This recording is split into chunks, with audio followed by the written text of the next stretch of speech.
Welcome to night 3. Clawson's 2018-19 budget. Hopefully fix it up. Good afternoon, everyone. Good afternoon. Actually, we'll go over the DPW 440 budget. And in salaries and wages, we have 4 full-time employees. And in part-time, we have 4 to 6 summer help. And if anybody knows of any college kids and or anybody that is graduating, we are looking for part-time help for the summer.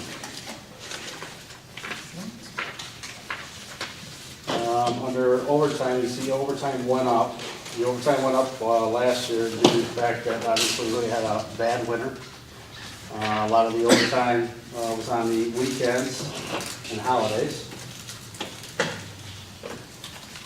I'm sorry, I'm gonna stop you.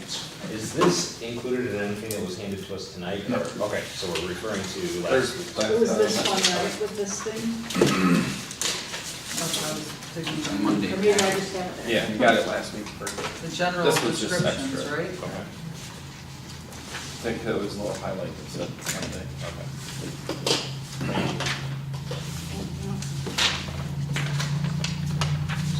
Sorry about that. All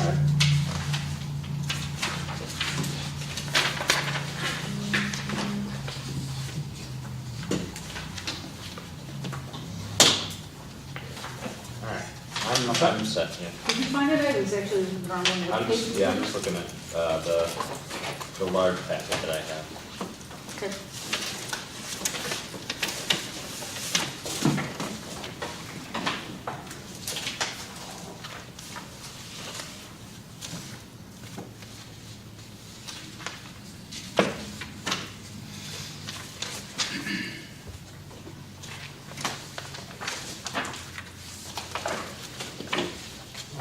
Go ahead. Okay. Sorry.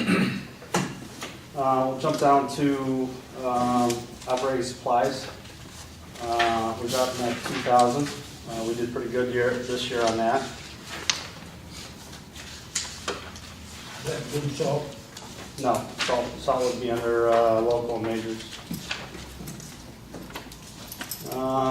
Building maintenance, we're gonna bump that up to 2,000 this year due to the fact that Millwood Bolt was not budgeted for. Millwood Bolt contracting was not budgeted for last year. Now, what was that for? Millwood Bolt contracting for the HPC. Okay.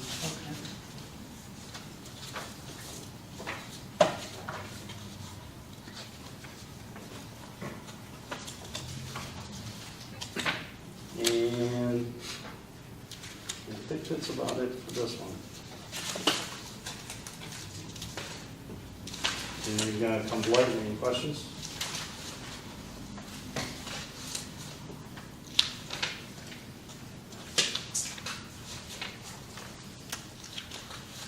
No. Oh, Matt, Howie? What's that? Good.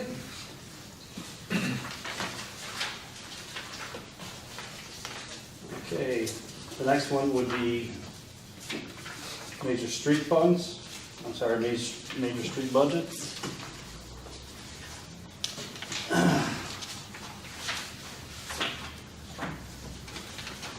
In this budget,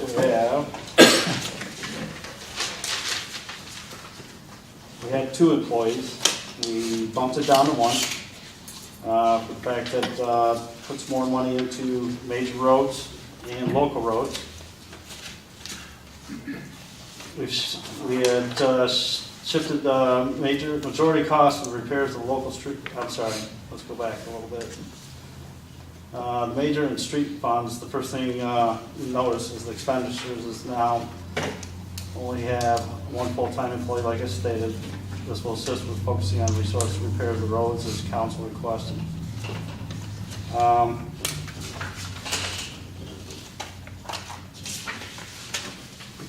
Go down to cleaning allowance. That's being negotiated with the with the ASME meeting as we speak. That may go up.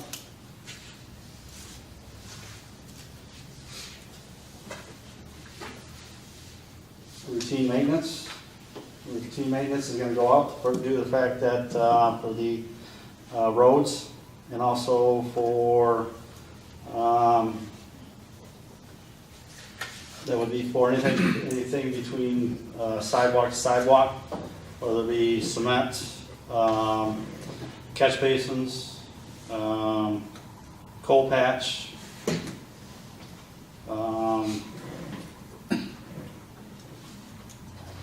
sand, debris, anything like that.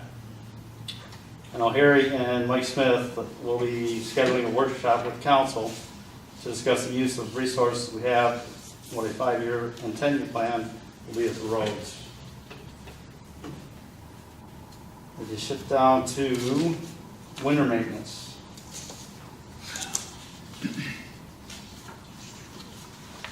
Winter maintenance is for the salt. And obviously, last year's salt, we used a ton of, so to speak.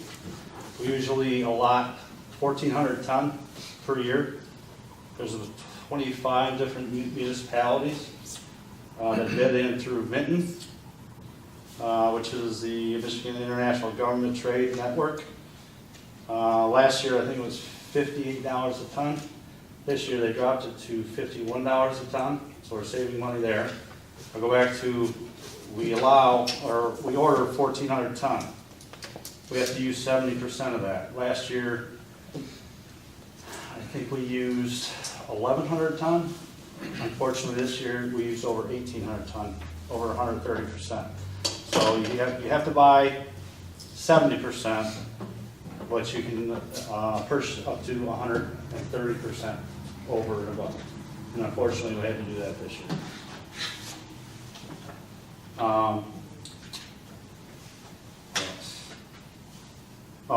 Towards the end, obviously, I'm sure you noticed that we had to start mixing sand and salt because I was worried that we were going to run out.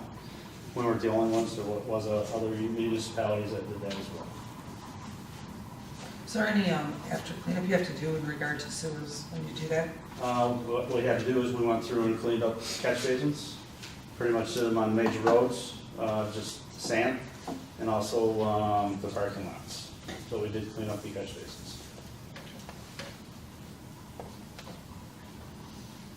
Is this after you salted and sand? Yes, correct. And that's before we got the natural XRT, which is the larvicide for West Nile. And we have already been through and did all that as well.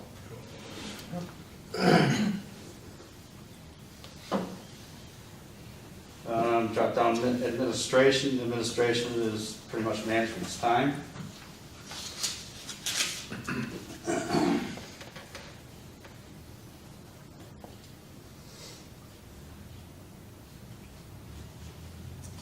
And I think that's what I got as of right now.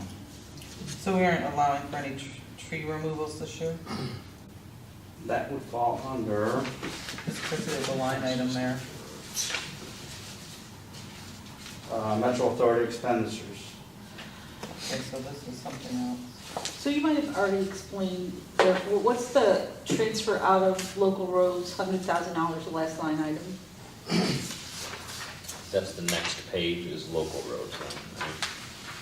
Well, it's an expense on the major street budget? Right, if you look on the next page, you see an operating transfer in from major roads. Oh, I see, okay, gotcha.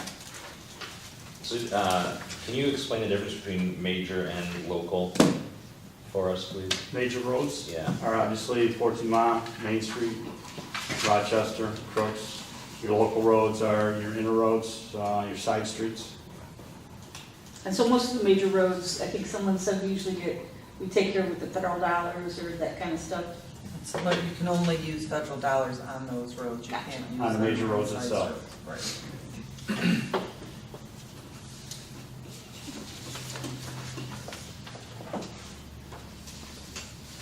Is that enough money? Going over with Mr. Pollock, we believe so.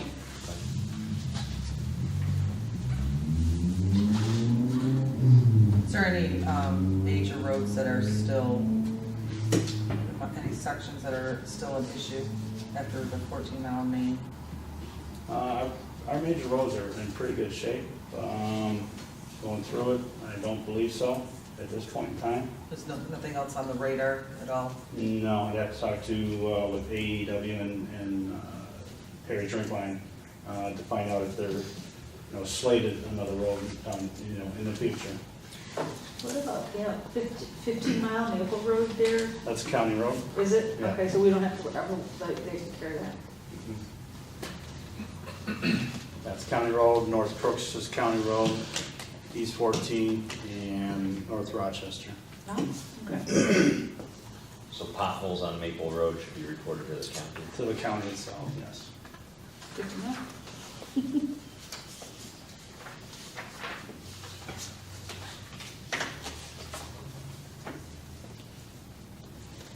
Is that, we take care of like 14 mile plowing and all that. That's where we get refunded for that from the county? You talk about East 14, Yes. we get refunded, but we also get, how we get refunded was, we get salt and we get chloride. Our manpower and all that? Well, we wrote, towards the end, I talked to Mark Hurt, which is in charge of that. Towards the end, we stopped, obviously, we could do the salt shortage, so to speak. So he started taking over towards the end. But the manpower only takes a few minutes to either plow or salt, east 14 Mile Road or North Rochester.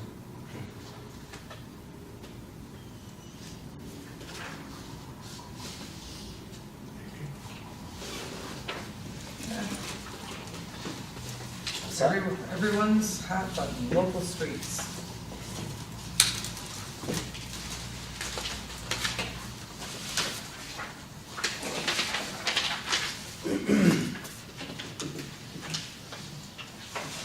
Obviously, we transferred the money into local streets from the major streets to help local street repairs. The 446-802 routine maintenance, this account was increased to $170,000 to repair more local roads.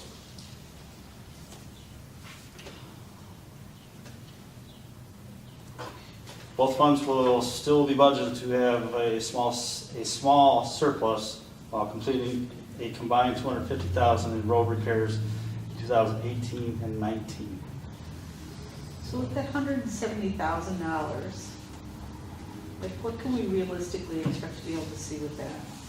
And is that just to fix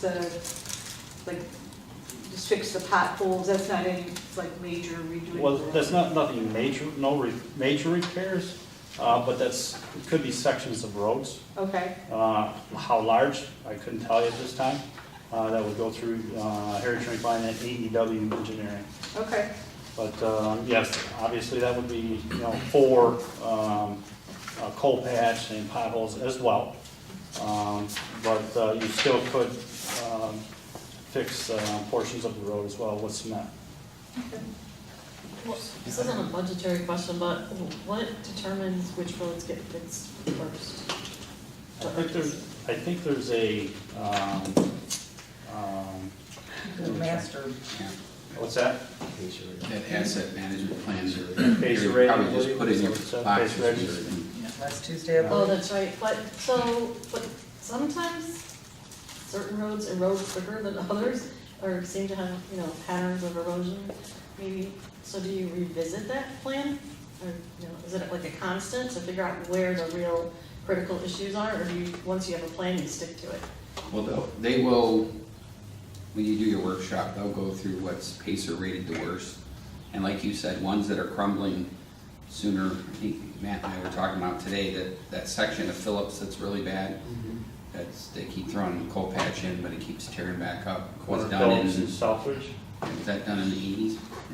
Yeah, I believe it was in the 80s last time. So that held up okay, but that would be one where you cut all that out and redo it with cement, and that's where they have to go through. And I think, again, I think they'll give a list of priorities to council, and then kind of let you decide how far the money will take us. I mean, you might be able to do more small sections or do a few larger sections that are really bad. That section has a sewer concern issues as well, doesn't it, Matt?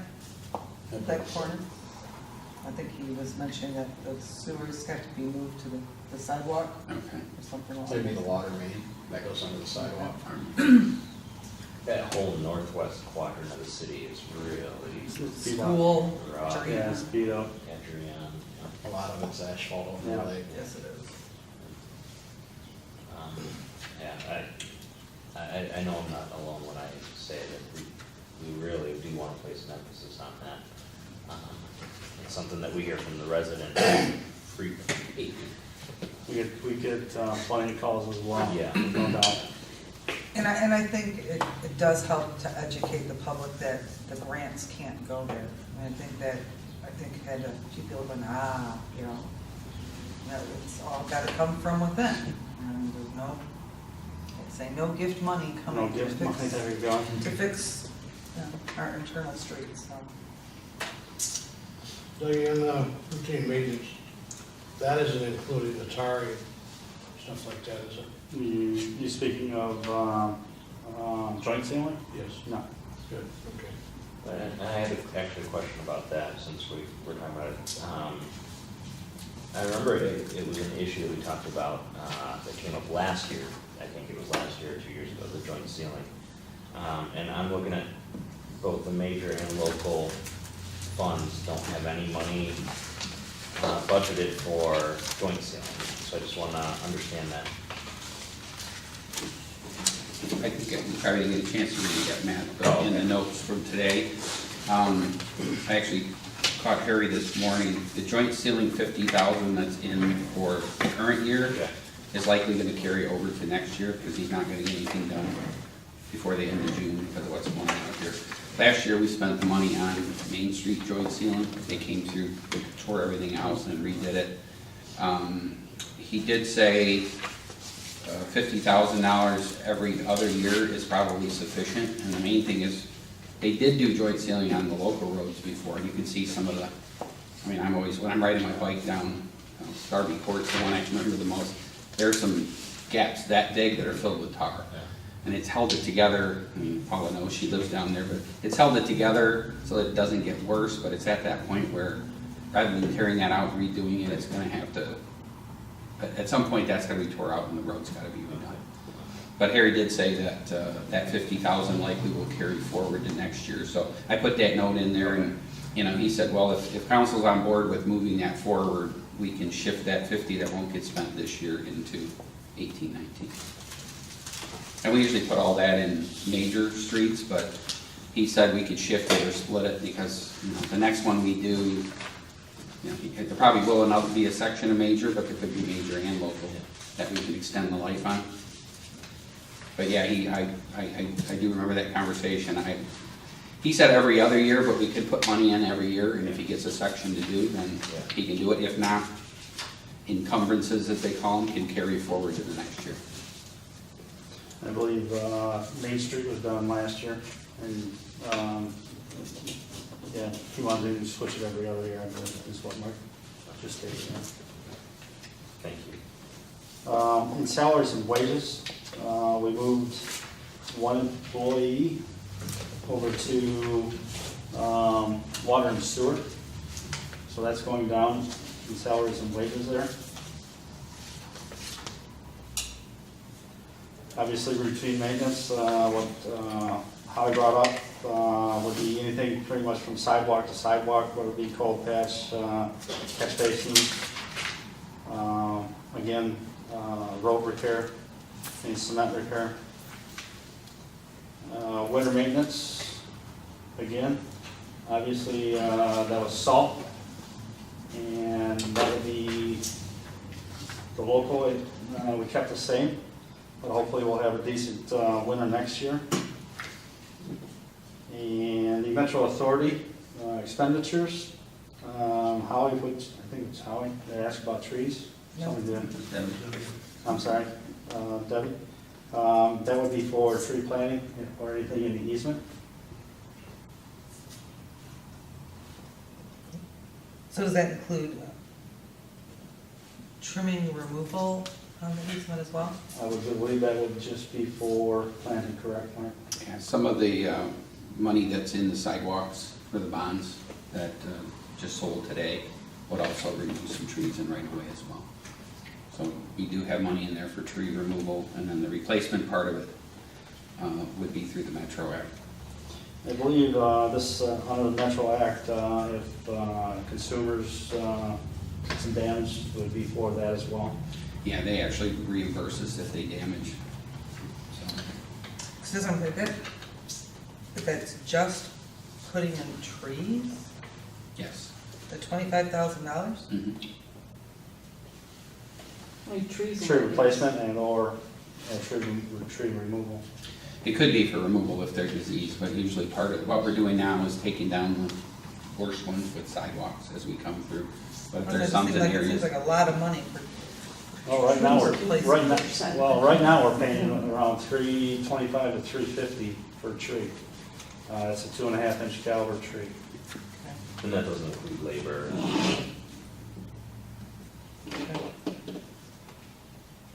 We should be able to do quite a few. I don't know how long your list is for trees, with people waiting for trees in right away. There are quite a few. 71 trees at 350. And then, do we ask any more people want the trees? Yeah, we send out We have a letters. running list of who wants them. and then I got send one them that out. didn't want. And unfortunately, it died. Obviously, if there's a space in front of your residence that we think that possibly a tree could be planted, we would send you a letter. And we still, if you don't want one, then we're not gonna plant one there because we don't want to move it. Excellent. I don't think they were asking when they put one in front of my house.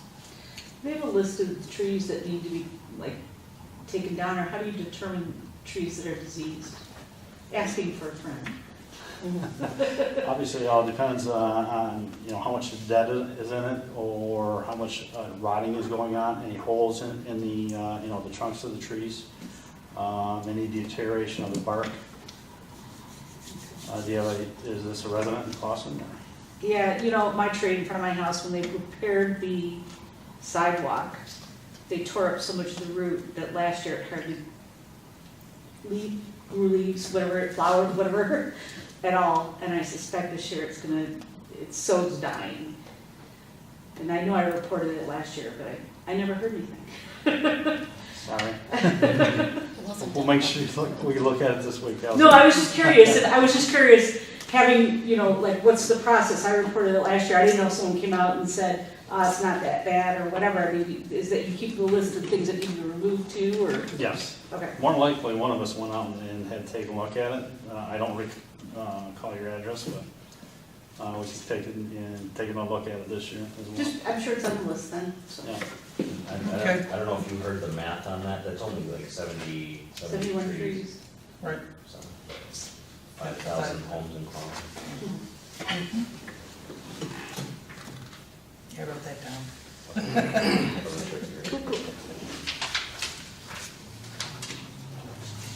Feel like we're at the planning commission talking trees, but anyway. Couldn't help it. Is that enough money for local? I mean, at what point, does it get difficult to spend money? And I say that, I mean, if we budget in May, is it difficult to spend that money? How much lead time do you need for some of those road projects? Well, usually we spend, you're talking about trees? No, I'm sorry, I'm the roads, It's sorry. 170,000. Yeah, 170,000 for road maintenance. How much lead time? Yeah, That would be a guess, Matt. okay, That'd fall under, AEW and, Harry. okay. Is that responsibility going to shift back more to be a Clawson responsibility, or will it always reside with AEW? It will be ours now that we have the report. And you have a workshop, and then they give you a list of priority streets. Then each year it'll say, these are the streets we're proposing to council, and if you're on board with those, that's what they'll do.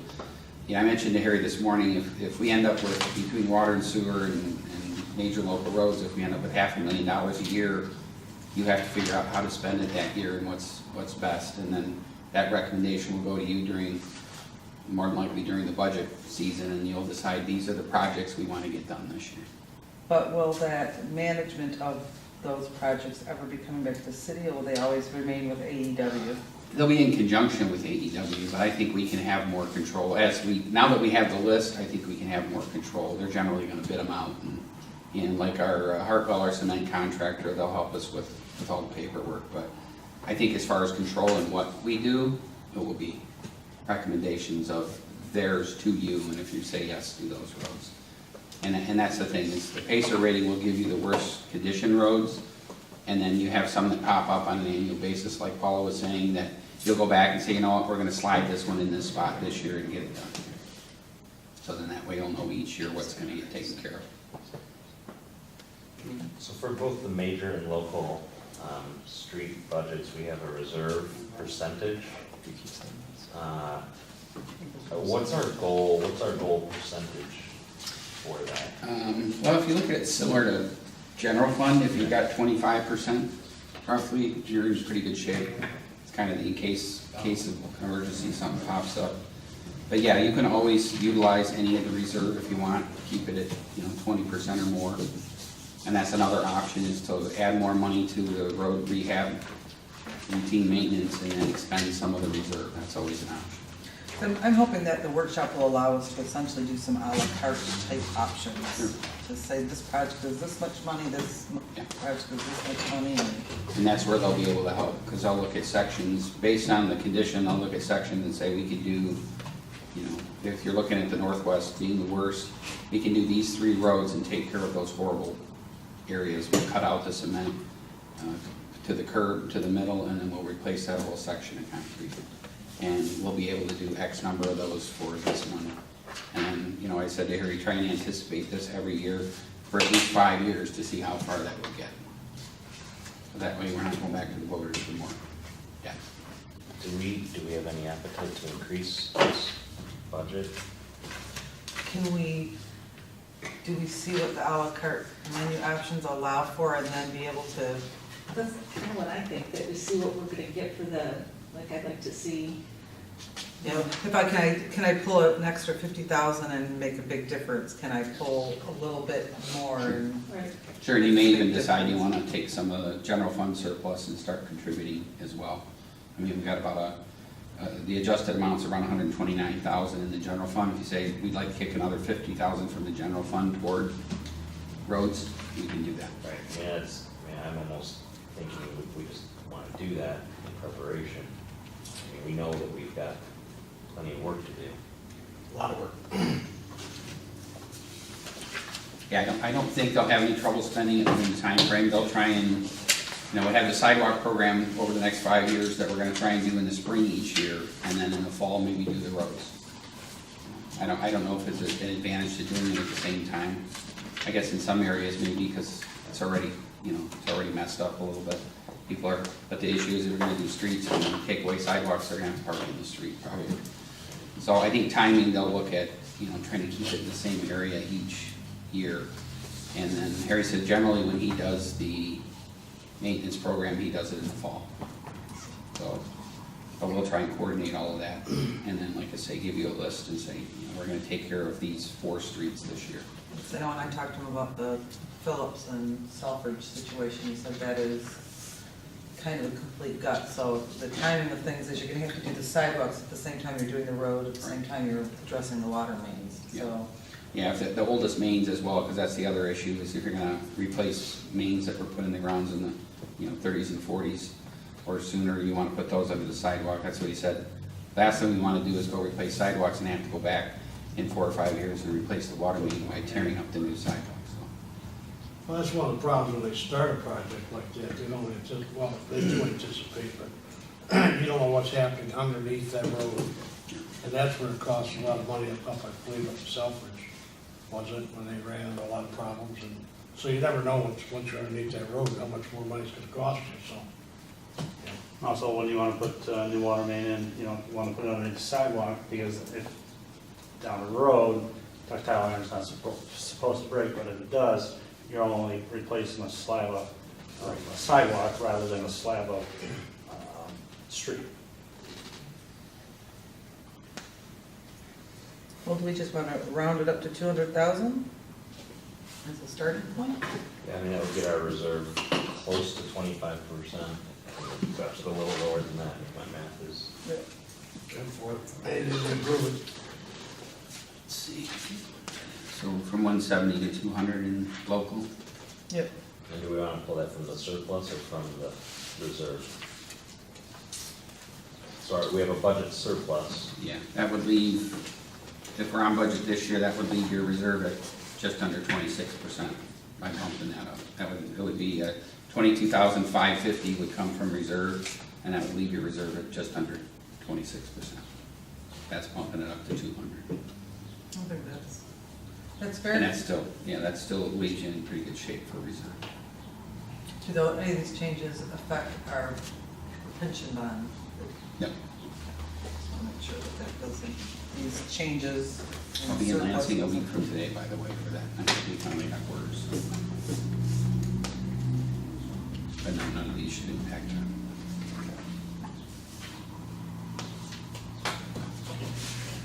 You can say we're increasing spending on local roads by 185% this year. Post it on Facebook, right one? That's, yeah, that's. Well, wait, can we include this That's a 50,000 and the joint ceiling that we didn't use this year? Because Yeah, 185.71%.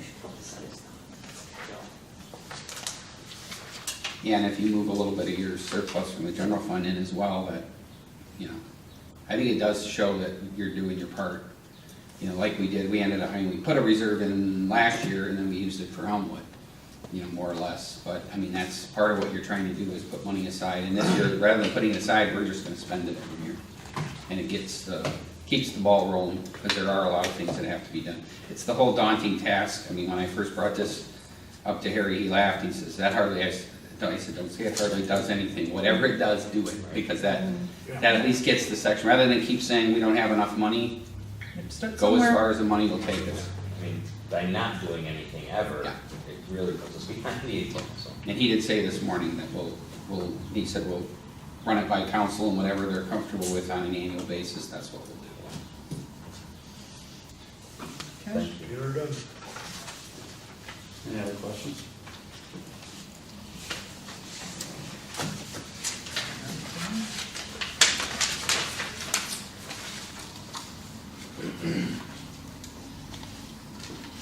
Next up would be the rubbish fund.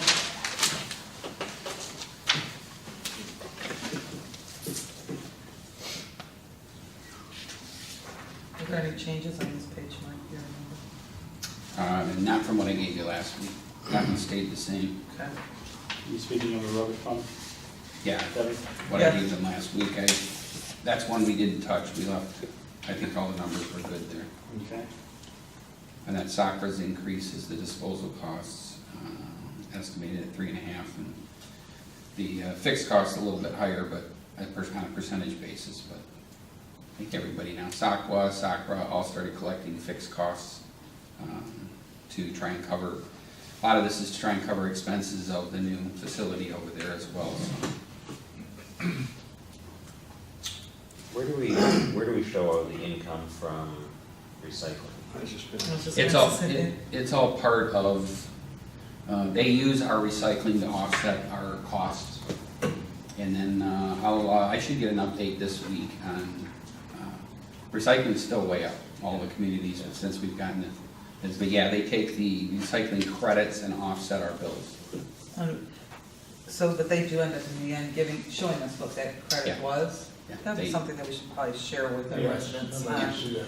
And so even if we can do it over time, so the past 5 years, this is where we were at 5 years ago, or whenever it was, we started kind of keeping track of those Okay. and show where we're at and how it makes a difference in the budget. I Encouraging might them to put do that on it. the website as well. Is that something you'd want to see in the budget?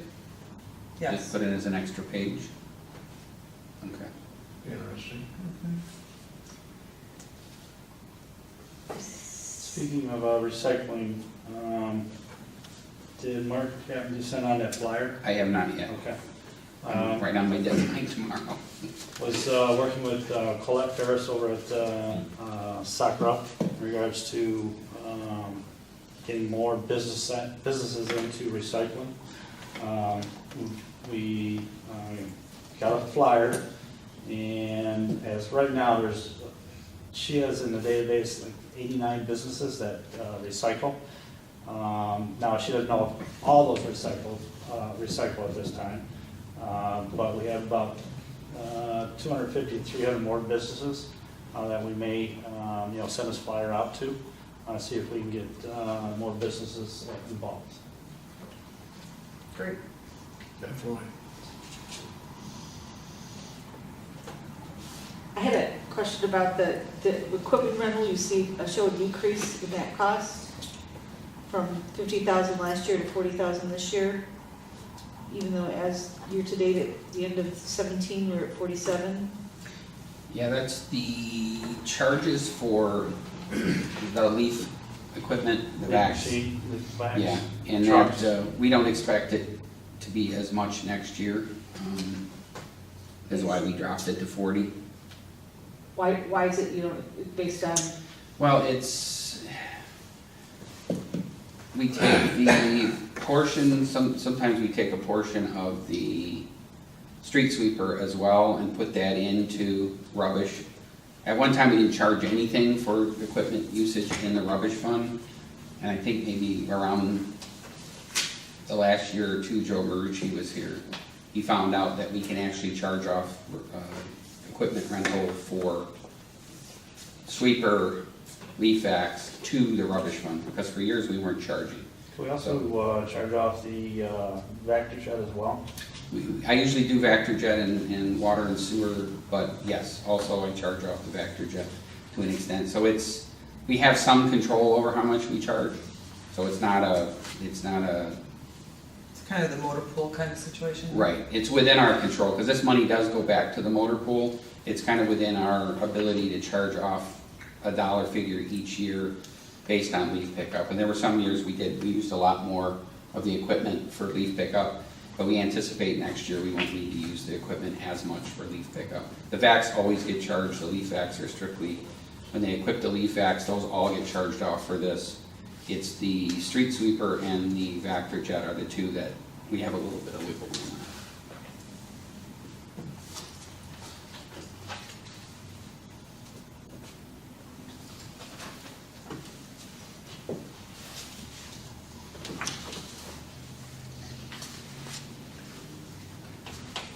Any other questions regarding the rubbish fund?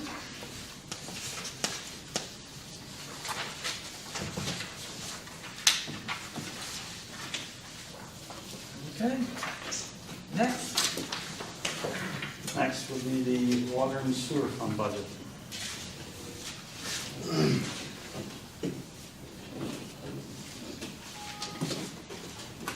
And salaries and wages, between water and sewer, we got 6 employees, 1 full-time clerical. And part-time, we have 2 part-time administration. Go down to operating supplies. Operating supplies, obviously we'd be purchasing water meters, copper, the water lines, curb stops, hydrants, and so on in this fund. Cleaning allowance, that may change because of the contract with ASME that we're negotiating right now.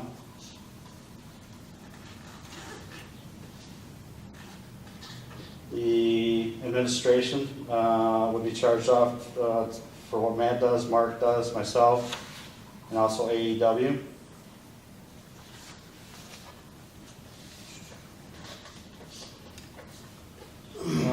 Other professional services, that could be contractors if we need them to give us a hand. Also John Kinsett and his legal services.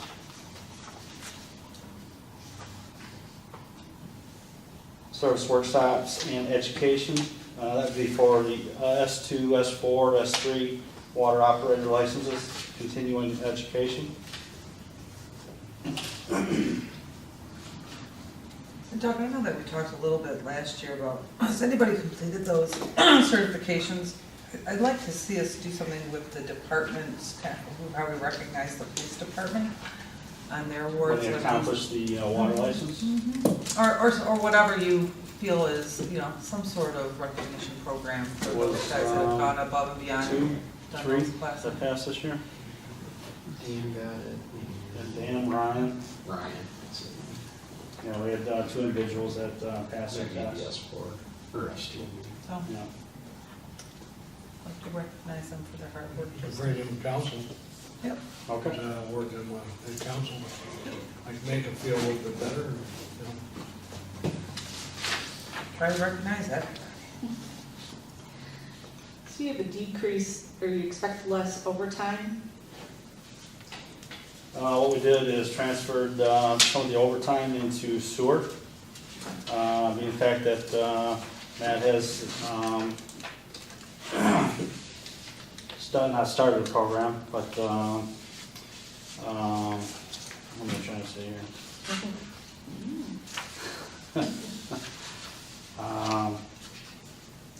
I'll say started the program, but we haven't started it yet.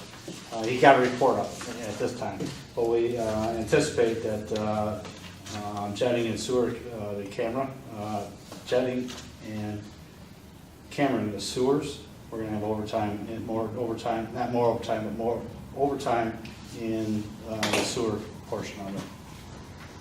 So this is the water and sewer budget. Is there another budget just for sewer, or? Well, this is the water budget right here, is the 592536, and the next page would be the sewer, that would be 592537.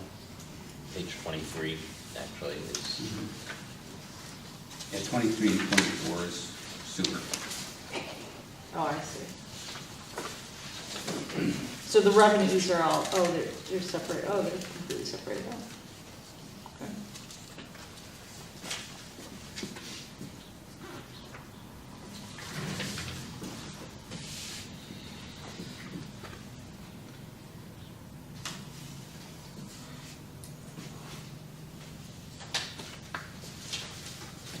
Also down towards the bottom of the sewer, we have the,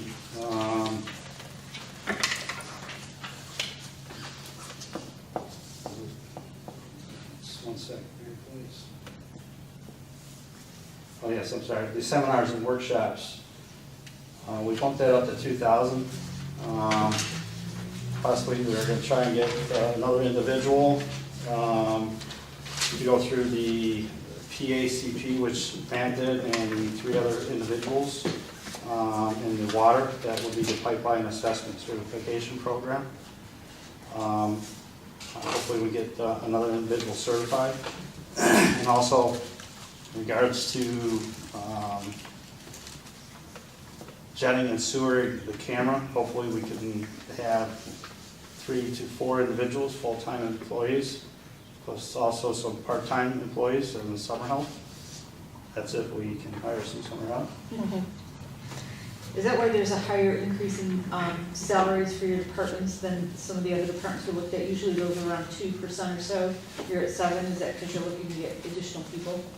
No, actually what we did was, we had taken one from local roads and one from major roads and full-time And put them over employees here. and put them over here. Yeah, we moved one to DPW and one to water and sewer.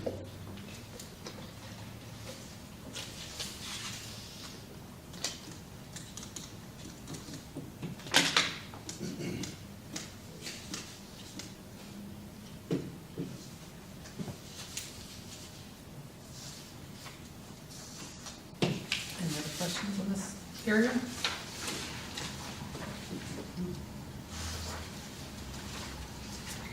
Is 20,000 sufficient in the, it's account number 801.375? Do we know that that's all that's gonna cost us?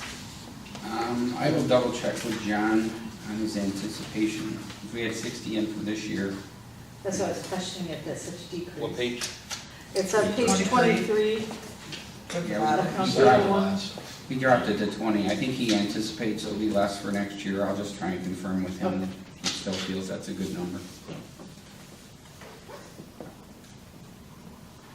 Sure would be nice to get dismissed from that.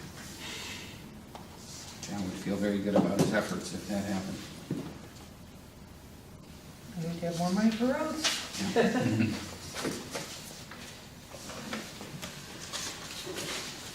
Any other questions? Yeah, there's two charges. One, there's a water billing charge and the sewer billing charge. Can you explain those to us, please? The water billing charge Is is revenue, yeah. Yep, water billing charge. That's a fixed cost, for a department to run. And this, you said the sewer? Yeah, same thing, I would assume. Yeah, pretty much, same thing. So what's included in that?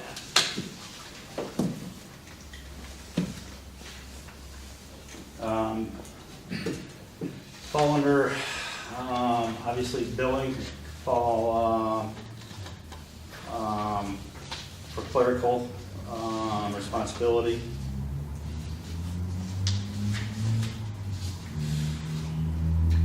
It's, I think when we. I'll defer to Bart Evans. Yeah, when we established, but this goes back a lot of years, when AEW did our water rate study, we were very reliant, and this is what SACWA and SACRA are now doing, we were very reliant on our consumption sales.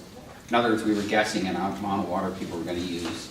And it doesn't help that we actually have to, we pay for it, but we charge residents sewer at the same rate as water usage because of our combined system. We're billed that way. And years ago, Jim Rabine worked with us on the water rate study, and he said you need a fixed component. In other words, an amount of money that you would pay even if one drop of water didn't run through the system. So we tried to separate out what he deemed to be a billing charge. And it does go up a little bit more. Some of it's salary and wages, some of it's, it's non-consumption related charges, so some of it's administrative. It's a split, and what we try and do each year is calculate a percentage. Sometimes those percentages are gonna go up. My guess is 1920, we'll probably be able to hold that for a while, maybe a year or two.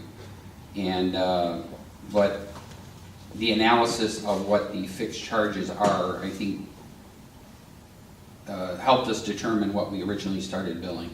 And each year he said, that's the part you need to increase so you're not reliant upon sales or consumption. And we actually did have, I was surprised, we sold more water, which means our revenues, consumption revenues were higher last year for both water and sewer than what we anticipated. But he said, don't be reliant on your sales because what happens when you fall short, you end up with a deficit. So we were estimating for years. I think when I got here, we were around, it's cubic feet, right? That we said. Correct. We were around 45 or 46 million cubic feet a year, and we're down now. We dropped as low as 37,000, and that's what we were budgeting as the low end. And then this year we were around 39 million. So they encouraged us to not be reliant on the consumption charge because that's the one that is hard to predict. So they said take what your fixed cost would be each year and charge that off as a billing charge. I wish there was a better name for it, because people think, you charge us that much to bill us. It's kind of the fixed cost charge, and maybe that would be better to call it something different. There is everything. Does all of that money stay with the city then, the billing? Yes. Okay. Yeah, it's all part of, it all offsets, the revenue itself helps offset our charges, I mean, the lower half. It's trying to establish the fixed part of the billing that's not relying on the consumption, because that is part of the money that we kind of retain and then utilize for all the other expenses. And it's more of the fixed expenses, like I said, that doesn't rely on sale or use of, or treatment of water and sewer. I mean, that makes up what, 25% of our budget? Let me see the revenue, I can calculate that real quick. You're wondering how much of the fixed charge? Yeah, I mean, Our it's, total yeah, revenue? about 22%.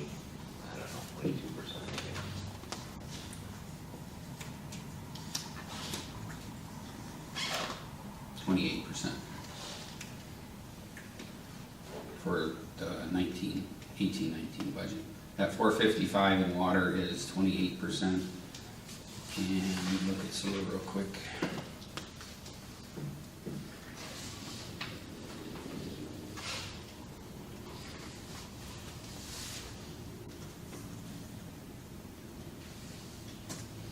It's 14.6% of sewer.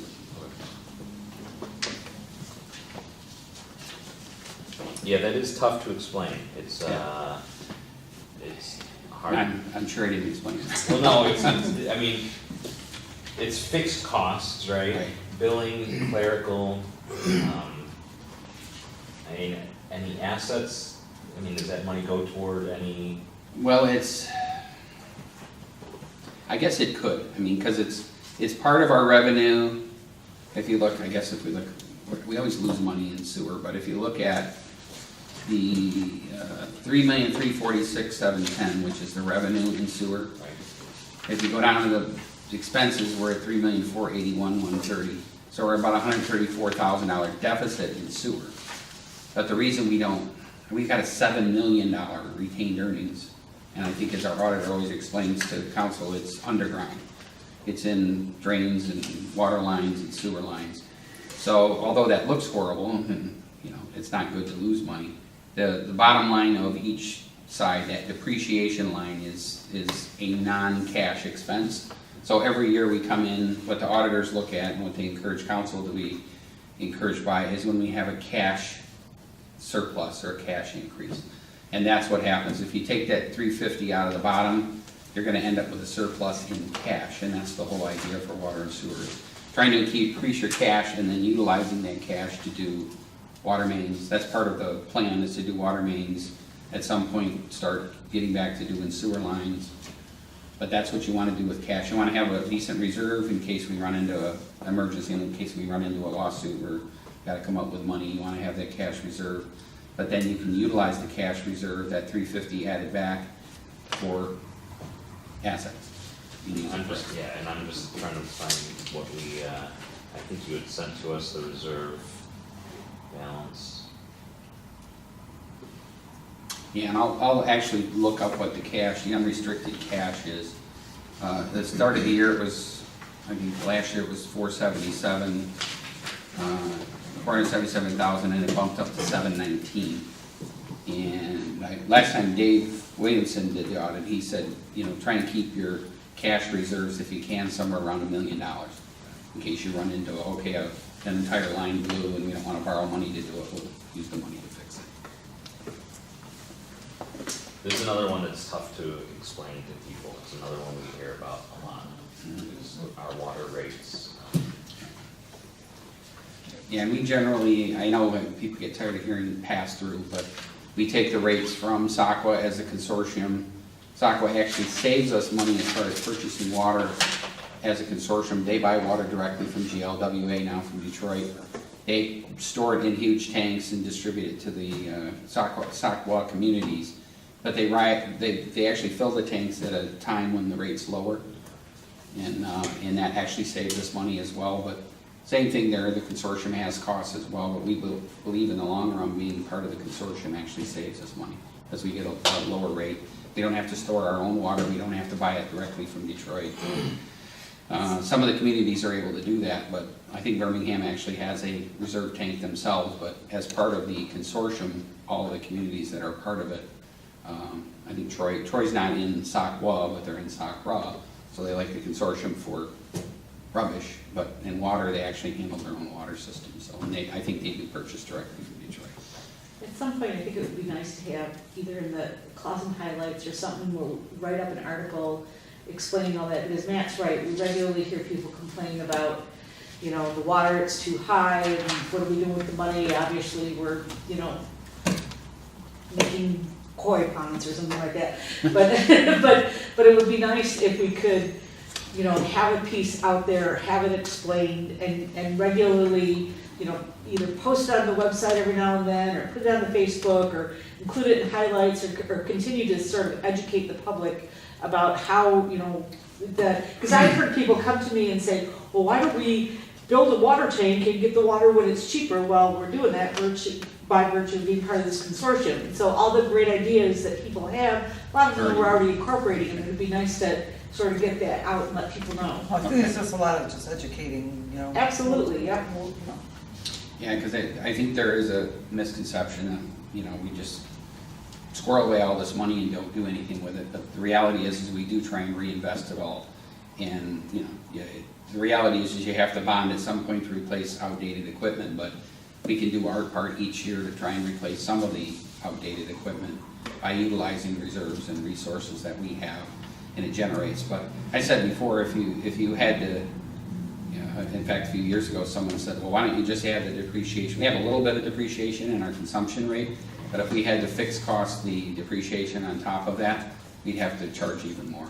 And that's the thing, is just as long as we can have a cash reserve and utilize the cash reserve for infrastructure, for water mains and sewers, then it's ideal for us, but there's no doubt about it. The cost, the one thing the GLWA did do that helps tremendously is they fixed the stormwater disposal, even as expensive as it is and continues to be, they fixed the cost of that so that their goal was to not have to raise it more than 4% a year. And there were several years in a row where we were up around double-digit increases. And as we said, we can't sustain that. So when they formed GLWA, all of the suburban cities all got together and said, well, we need to fix your increases. And they said, well, we'll try and maintain them at 4% or less. And so far they've been able to do that. I hope it continues that way. At some point, Detroit has to address their infrastructure. And we know that we're gonna be part of the payment to fix it, because that's what supplies all of the suburbs, so. Well, and some of the residents who are most vocal about our water rates are also most vocal about maintenance of infrastructure. And so it takes money, it takes a lot of money to maintain things under the ground like that. Yeah, and when you think about too, when we did the SRF loan program that actually did the sewers, $4 million worth of sewers, we're charging $3 a month, $9 a quarter, and that's not bad. I mean, you think about that. You're paying a fixed $36 a year for the $4 million worth of sewer work. Right? Most people can live with that. And that's how, if we go forward with sewer, which we know we're going to have to, those type of fees are acceptable, I think, to most people on the water and sewer rate. When we were paying the George Floom drain, on the other hand, on your water and sewer bill, that was a lot of money, and you didn't get the tax write-off that you do now that it's on tax. So what, there's this other piece of paper that I think was in the packet that was on our, Yeah, that's the actual rate, the breakdown of rate that I'm proposing, and again, each year I do that calculation, and I'll let the public see it as well. We'll put it on the website. But that's the, What sheet is that, Matt? it was, I think, We haven't gotten a letter yet. Normally we get a letter from them. it was the second page Yeah, of the they- packet that they handed out today. Have you gotten a letter? I have not, they have not set the rate Right yet. behind their schedule. Yeah, I just I handed have so many schedule options over here. Yeah, if we had one more day of it, I've got corners of, this is a U, this is an update, this is the Oh, right. O's for original, R's for replacement. So the headline at some point this year is that the city council is increasing Roads. water rates by 5%. 505. And that's, That's the proposal here. and that's, I mean, we should get, GLWA has not established and accepted their rates. Then it goes to the county for the sewer. So I'm hoping we get that information in the next couple of weeks. If we don't get it by the time council adopts the budget, we can still make an amendment. If we want to, a miracle happens and it's lower than this, and we want to drop the rate, we can. It would, I think the timing's gonna be off, but it would be really nice if we could package our increased percentage with some sort of plan on infrastructure, attention along with that. Yeah, I think same thing to do with the workshop, to say, you know, again, carrying AEW with $300,000 a year that we're using from our reserve, how much water main can we take care of? Right. sorry I keep having questions, but when it comes to billing, can you address actuals versus estimates? Do we estimate any billing that we do? I know there was, within the past, I think over the winter at some point, there was a series of houses that all had the exact same bill. And so The only time we estimate is when, if we have a problem reading on the outside pad, okay, and when we send a letter, we also have door hangers, okay, and if they don't call back, that's the only time we would estimate a read. okay, But it's usually an actual read. okay. How long does that take to read every meter in the city? What, 2 days? Well, that's a section. 2 to 3 days. 2 to 3 days a section, and there's 3 sections. Okay, And that's 3 guys reading. wow. Okay. Plus So- another 2 to 3 days doing work orders for misread, silo usage. Okay. So 3 weeks or so total devoted to just reading. Reading meters. Yearly, Yeah. on a yearly basis. That's not per quarter. No, not per quarter, no. Okay, We read monthly, but the billing's broken to quarterly. right, okay. Okay. Thank you, I'm just curious. Absolutely. It'd be awesome to get grant money to replace our equipment with radio read. Yeah. You could eliminate that, Yeah, that labor. well, yeah, I mean. So we looked at that at one point, we Yeah, weren't gonna, about- just wasn't going. About 4 years ago, yeah, it's an expensive proposition. And the other thing is changing out meters. The meters, the Pearl meters that we have now The are pretty, iPearls. yeah, Yeah, that's what we're putting in now. yeah.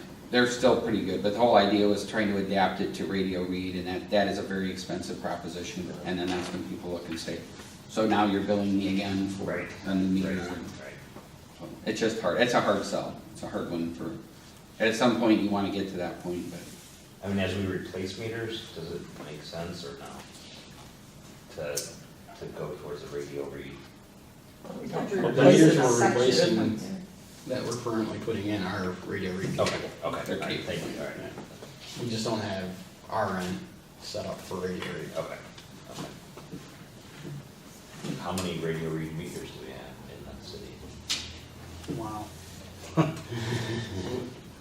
There's quite a few, I could not give you an estimated number right now. There's a I couple mean, would you say different, it's 25% of the city? No, I'd say maybe 15, 20%. it'd be right around there. Yeah.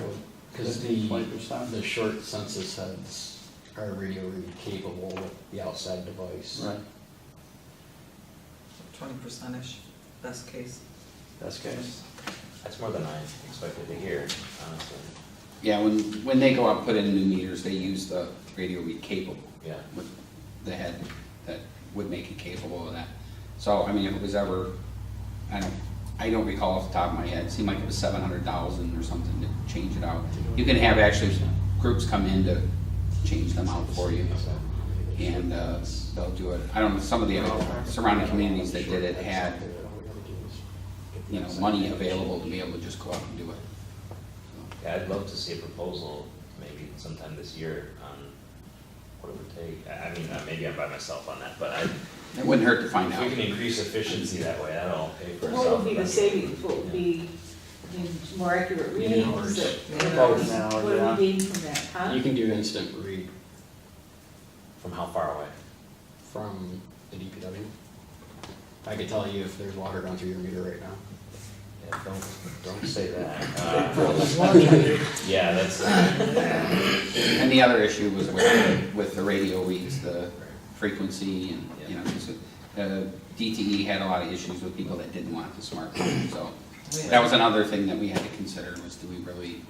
Well, Because we had there's people people here, that. there was actually people that came to council to yeah, discuss yeah, that. I mean, do we notify people when we're changing out the meter that it's radio read capable?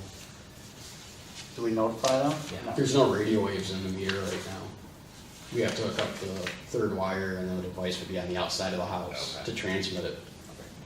Obviously, like the aluminum siding. So when you and all said, that. when you said you can tell me right now, that's if we had the. If reader you had the equipment. reading tape, yes. Obviously, that would help out the consumer in regards to, not, or 3 months, if you get a high bill, you know, it alerts you right now, Yeah, accuracy. you know? We were also looking at, Birmingham does it, we always also looked at the possibility of them doing our billing for us Okay. through the radio read. That was a cheaper option, but we would still have to pay them to do it, and then we would still have to switch out the meters. So, all the propositions were pretty expensive. Okay, all right. It'd be worth at least looking at again. I'd like How to long see. ago was it? Yeah. So I think 4 since years. I was on council. Okay. Yeah. That might have been Debbie's first year, maybe, on council when we did it. Because we actually did go over to Birmingham and looked at their system and asked about the feasibility of them doing running our water bills for us, and their system actually having the satellite capability to pull in reads from Clawson. I think they would have had to add one tower or something to be able to do it, but it was feasible, but it was very expensive. But it probably wouldn't hurt to find out again where that's at. Maybe- Things like maybe the technology costs typically come down. comes down, yeah. But the big saving would be the labor, Right. the 3 guys, you know. Well, every maybe month. there's some sort of, you know, depending on, both maybe there's an incentive from even a consumer saying, you know, as a city, we know we're gonna save X amount of dollars by this person doing that. Right. Is, do we, you know, give them $30 off, I don't know, whatever it is. So having finally found a piece of paper. Thanks for joining us. I know, right? I got too much paper. I need more coffee. This 5.05 increase is just, it's not actual increase on the rates, it's an increase in the anticipated. Right. It's I always do a increase based on 1,000 cubic feet of usage. And the numbers tell us that per person, per household uses 1,000 cubic feet per quarter. So the increase on average to a house of 4, let's say, would be, it would be 4 times the 1,000, so it'd be 4 times this rate over a 3-month period. Given they're increasing their usage proportionally. Right, and obviously more in the summer if you've got a sprinkler system, if you fill a pool. But it seems like this is the average, 1,000 cubic feet per person per quarter is about what we average. So these rates I always do based on that. And then there are what we used to do is a minimum bill, where we would charge 1,000 cubic feet for a quarter. And then when we did the rate study, they said, don't charge for a usage, set up your fixed cost. That way, if no water goes through, your fixed cost is, here in this proposal would be $21 for sewer billing, $19.50 for water, and then the $9 for the SRF. So fixed rate down at the bottom, $49.50 per quarter. So, which would be, it's significantly cheaper than charging them per 1,000 cubic feet, which would be $148. That was one of the things we did that was in people's favor that didn't use a lot of water.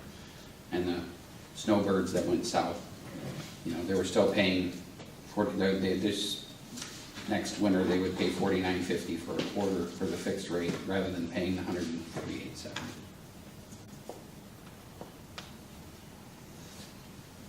It just helps us brace for what's coming. It's coming up.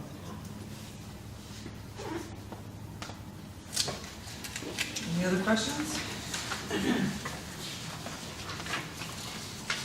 Okay, next. Next would be motor equipment fund.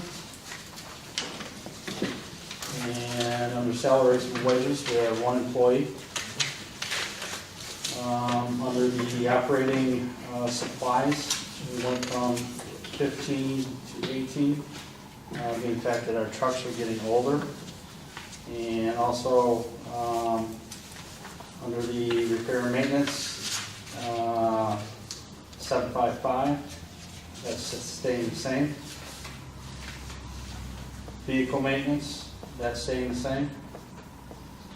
Seminars and workshops are any educational opportunities for mechanics to have an opportunity to attend.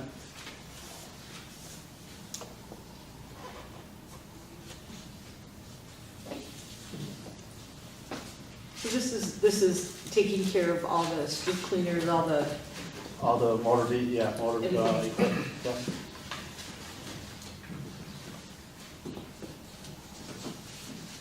Is there a list of motor pool vehicles? I thought There he- is. Yes, there is. You see, I thought he gave me an asset list, I could not find it Yeah. a couple of I years ago. probably did last year. Okay, okay. I'll send you all an updated list.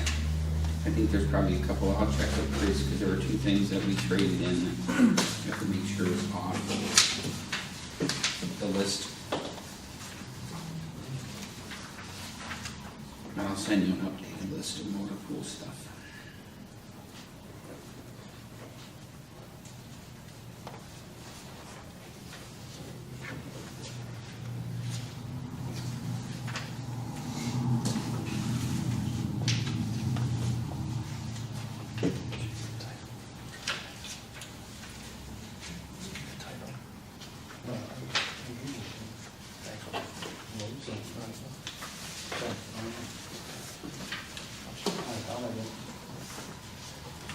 Any questions? Any questions there?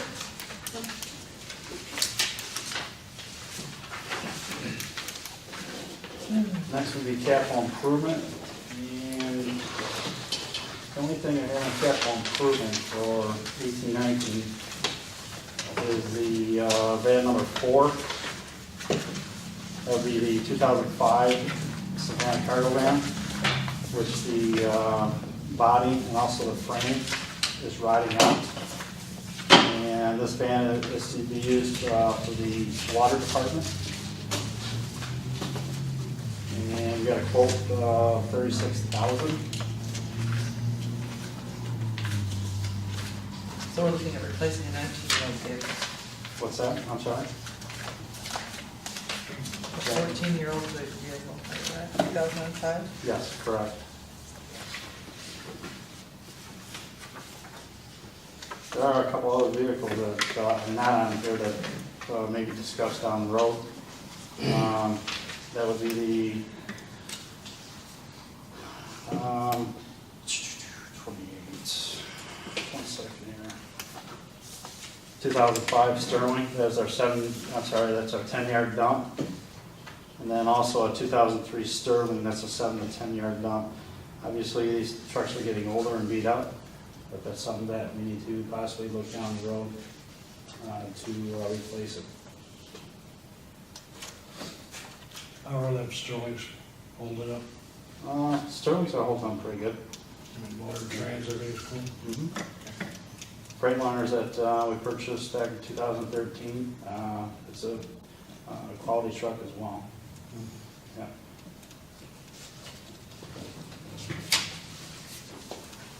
Can you ballpark those? I mean, I know you don't have a quote, but what are we talking about with those dumps? Well, the one I'm getting quotes for right now, Matt, that was the 2000 Chevrolet. I'm getting quotes for right now, it's gonna be around 190. That was a 10-year dump? No, that would be a 7 to 8 yard dump. 10-yard dump I found, and I'm sure you guys would concur, the 10-yard dump is too long for, our side streets. I believe that Mr. Drakeline had purchased that possibly to do the major roads when they, was thinking about taking over the county roads. It's just, that it's not, doesn't turn very well. Turn radius is not the best.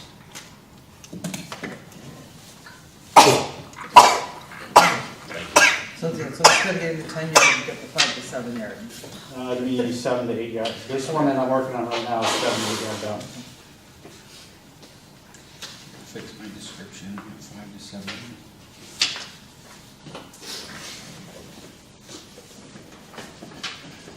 Is there any value in setting aside some money this year for that in upcoming year? Would that be an outright purchase, or would we be financing that, Mark? I think we do have enough in reserve that it would pretty much wipe it out. So, as long as the interest rates are fairly low, financing works pretty well. We do have the dump trucks coming off after this year. Our payments this year are around 151,000, this year it drops to 122. Give us a little bit of room from where we're at now. About 59.9 is coming on. in 1920. So we could put it in the long range just to get an idea. Well, why pay cash for something when you can borrow it, right? That wasn't my point. So it doesn't sound like we have the cash sitting there today, Well, but next year we may. We don't want to do too much. Because Yeah, we we find have- out we want to put another $25,000 at that road. So We have about 270,000 in reserve in motor pool, so, I mean, we could, but, and I'll throw that out as an option when we get to the point of purchase. I'll say, here's what it would leave, and then, and if we finance it, here's what it would cost, and then let you make that call.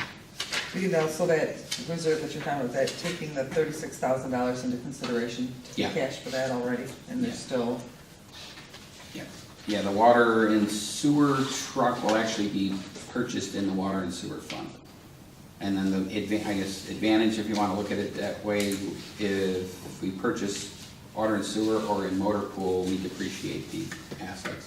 So we get an expense over a period of time. So we can use reserve money and it goes into the asset side of things, and then we just depreciate it. Most of our trucks are 5 to 10 year life, depending on, you know, the size of it.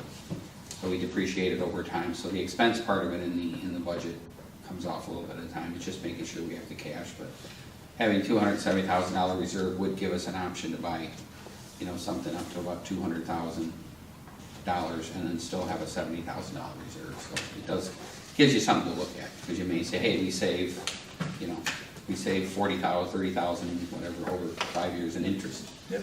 by buying it outright, so it would be worth considering. Also consider, obviously, the upkeep and the maintenance of these old trucks. You know, they get beat pretty hard during the winter.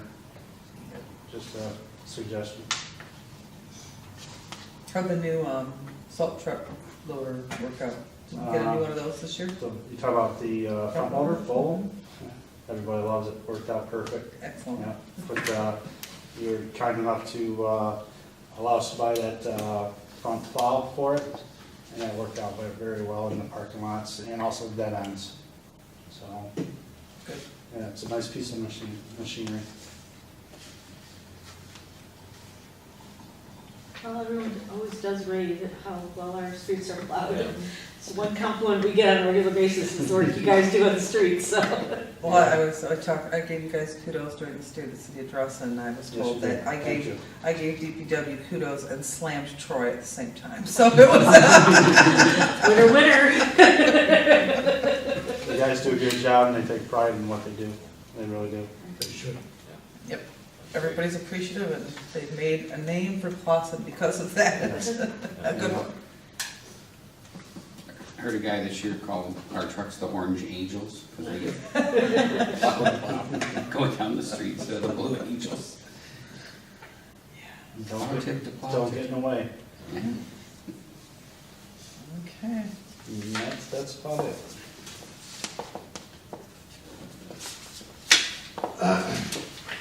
Any other questions? there was on page 8, it wasn't for this year, but future, page 8 of the capital improvement plan.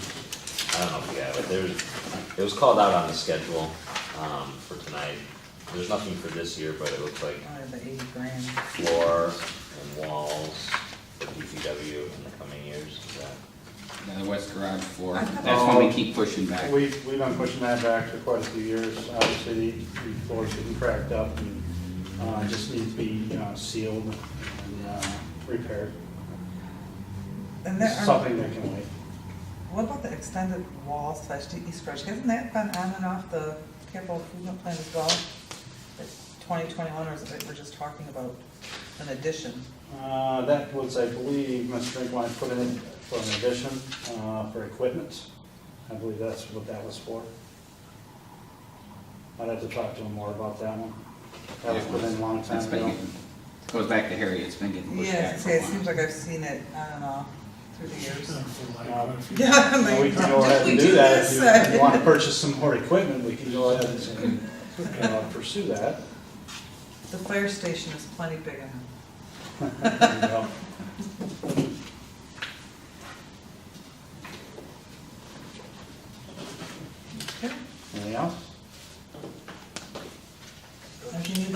And Matt, you're awful quiet over there. No?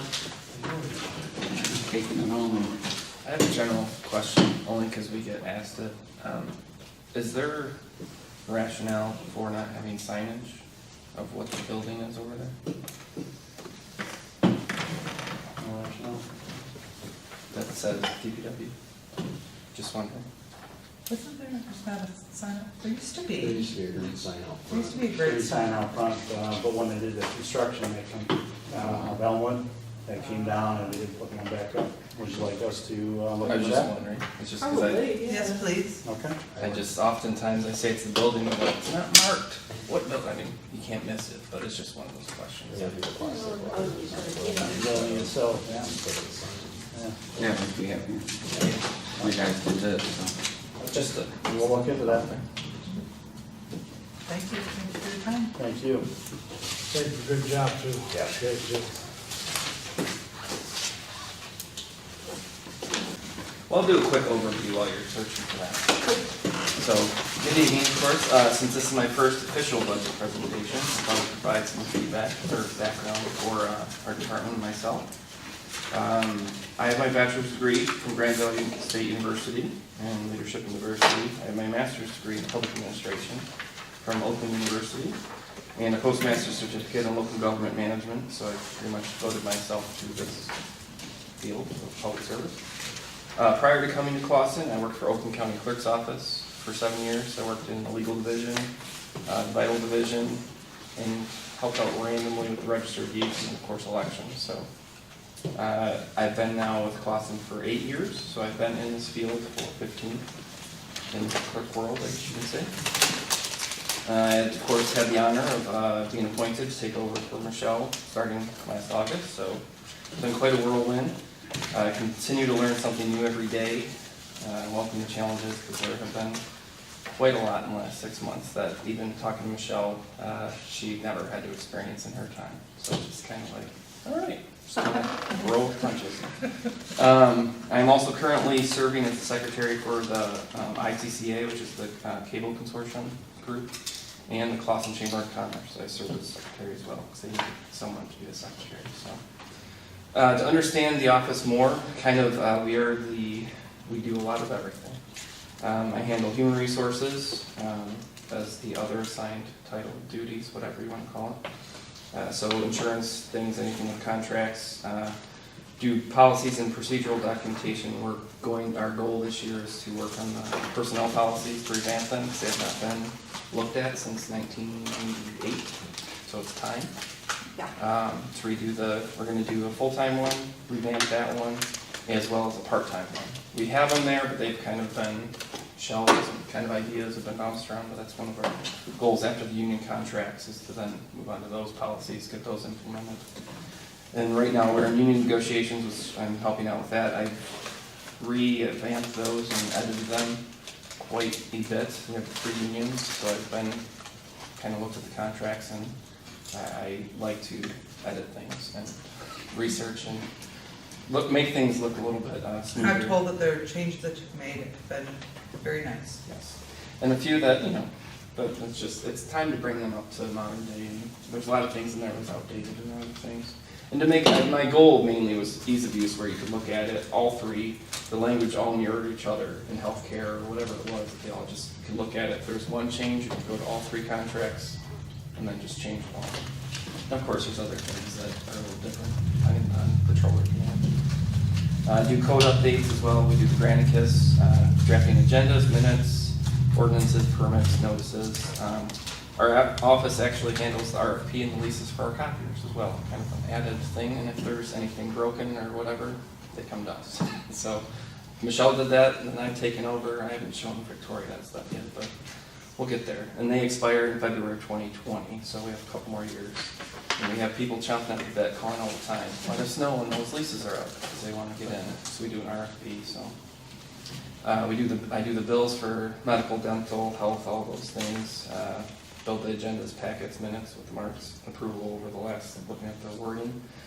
Do workers' compensation, FML coordinator, the FOIA coordinator. One of Harry's the other one as well, there's 2. And then a notary public. We also handle the cell phone contracts. So if there's any issues where they need new city phones, they go through myself. As well as doing service awards, which we have each year. We have service awards, and we try and, which I think we'll talk about that as part of seeing where we want to be with the budgeting for that. Some things also in our office that we've taken on over the last few years, and hopefully with Victoria's assistance, as you've noticed, is the social media presence. I kind of took it on with the Facebook, added the Twitter and the YouTube. We do have Instagram, and that's our goal, is to increase that. And Victoria and I were actually talking about maybe adding Snapchat or something to kind of get to even the 18 to whatever, to really try and get more that larger, broad spectrum of the people in our city. We handle fire permits, business licenses, dog licenses, peddler canvassers, used car dealerships, which now I think we only have one, possibly the future massage therapy ordinance stuff, the dance, liquor, coin-op, special events, possibly mobile food vending. And actually, the other little thing that's in the code is the fire alarms, that if they have excessive, what is it called? Yeah. False alarms. That I get to waive them as I see. That was an added thing, was like, Michelle got to do that a couple times. I was like, oh, she's like, yep. The city clerk looks at them and can waive if there's been so many of them or something. So those little things that you don't really think about. And of course, the other thing is elections, which when you talk to people in the clerk world, they think, what do you do when there's not an election? You just sit and knit or something. So that's part of our job. And of course, we serve as a backup to the treasurer's office. Victoria's, when Lisa was out, Victoria was great. She was over there learning that process as well. So we kind of help each other out. Since we're a small city, small staff, we help each other out. We don't quite know building, but we can help each other, and the treasurer and the clerks. And of course, we serve as the contact for Renshaw Apartments and handle the leasing and all those things. And little things that we help print out the museum newsletters, because our machine can actually fold and do a nice booklet, so we help out Melody with that. Of course, my staff is my deputy, Victoria, who came on as well. She's been a great addition to the team here at the city. She really blew us away in the interviews and just has been a great asset now to the city and serving as the new face of the city as people come in. And she's very outgoing and very grounded and is very professional. She came in without any clerk experience, but she's really taken on the challenge, and she continues really to her willingness and eagerness to learn everything about this profession. So I actually asked her what her 2 goals would be, and she says, of course, she wants to continue to learn about elections and advance in the field and to further understand our office and all the functions, since she's new to this, and to expand, of course, the social media and utilizing her experience with writing, and kind of we talked about press releases and other things to really kind of glean on that background she has to really help push a little bit more of that stuff into the communication piece. I myself kind of thought about goals that I've developed over the years. I actually had about a 4-page document of goals that I've been doing little jotting notes over the last 8 years. So one of my main goals so far is to increase our outreach in social media as well. An idea that I've been bouncing around is to actually record like PSAs, short clips of, you've kind of brought it all up tonight, is for department heads, the mayor, the clerk, manager, anyone, Melody, Jenny, anyone like that. Quick little 30-second, minute snippet of maybe a major event that's going on, talking about water, sewer, talking about trees, whatever it might be, just a topic, and have it like a weekly thing where it goes on all of our social media. So it's a kind of like, getting to know where your tax dollars are going, what we're actually doing. You have questions, because so many residents have a ton of questions about random things like, why is this there, or whatever it is. And just kind of getting that out there and helping with communication to get the words out. Like I said, That's something that I'm just curious, I don't mean to interrupt, yes, I am, but is that something we can always put out on the city channel as well, Yeah. those same sort of PSAs? all those little things, it could be a nice filler between things where Dave could do that. Yep. So I just thought it'd be nice. I see it, I am one, it's funny because I follow a lot of other cities. We kind of all share ideas and things, and I see how other things are doing it. So it's kind of, we're always kind of competing with each other, so it's been fun because at a couple of the other cities, Victoria was saying some other newspaper people have actually joined their cities because newspapers are kind of going by the wayside, I guess, for online stuff. So they're utilizing those skills in the cities and really helping that social media output. So My other goal is to revamp, of course, our personnel policies and bring them into modern age. And since I'm part of the HR thing, in meeting with the MML person last year, we really want to bring, and I think you mentioned this at one of the last ones, was to really implement more training. He's even stated, he's like, we need to, you don't think about it, but we've talked about it with the police to develop, they'll come here and do active shooter training, or you have a webinar or something where everyone knows sexual harassment, CPR things. I've seen other cities that have done just little things for creating a better rapport and a better system. Healthy lunch meetings where they bring in people and how to, just simple things like that. And then doing an Employee of the Month program where you can, again, highlight them on the web and wherever like that. So you get to know the face of the people that you're basically paying taxes for to do the services. So it'd be great to kind of get to know. Jenny even mentioned that, to get to know the face. And so it's really part of getting that outreach. I did talk to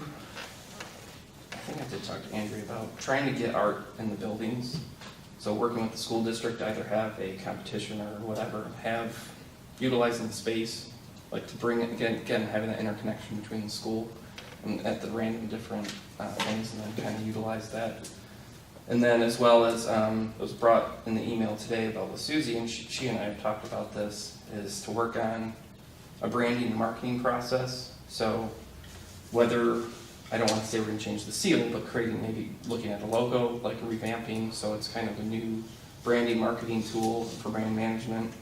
And then that as well is to be consistent with our documents and permissible use of all of our city items, our seal, as we always talk about, and to have everything consistent, because I revamped the letterhead to try and save some costs, and I was doing that, and so now we're going to start printing that as our new letterhead. So little things like that where letterhead are all in the same font, same size, same colors, all of our documents, all of our forms, permits, it's all specific that you can utilize this. And so when you look, if you open them all up, they're all formatted the same.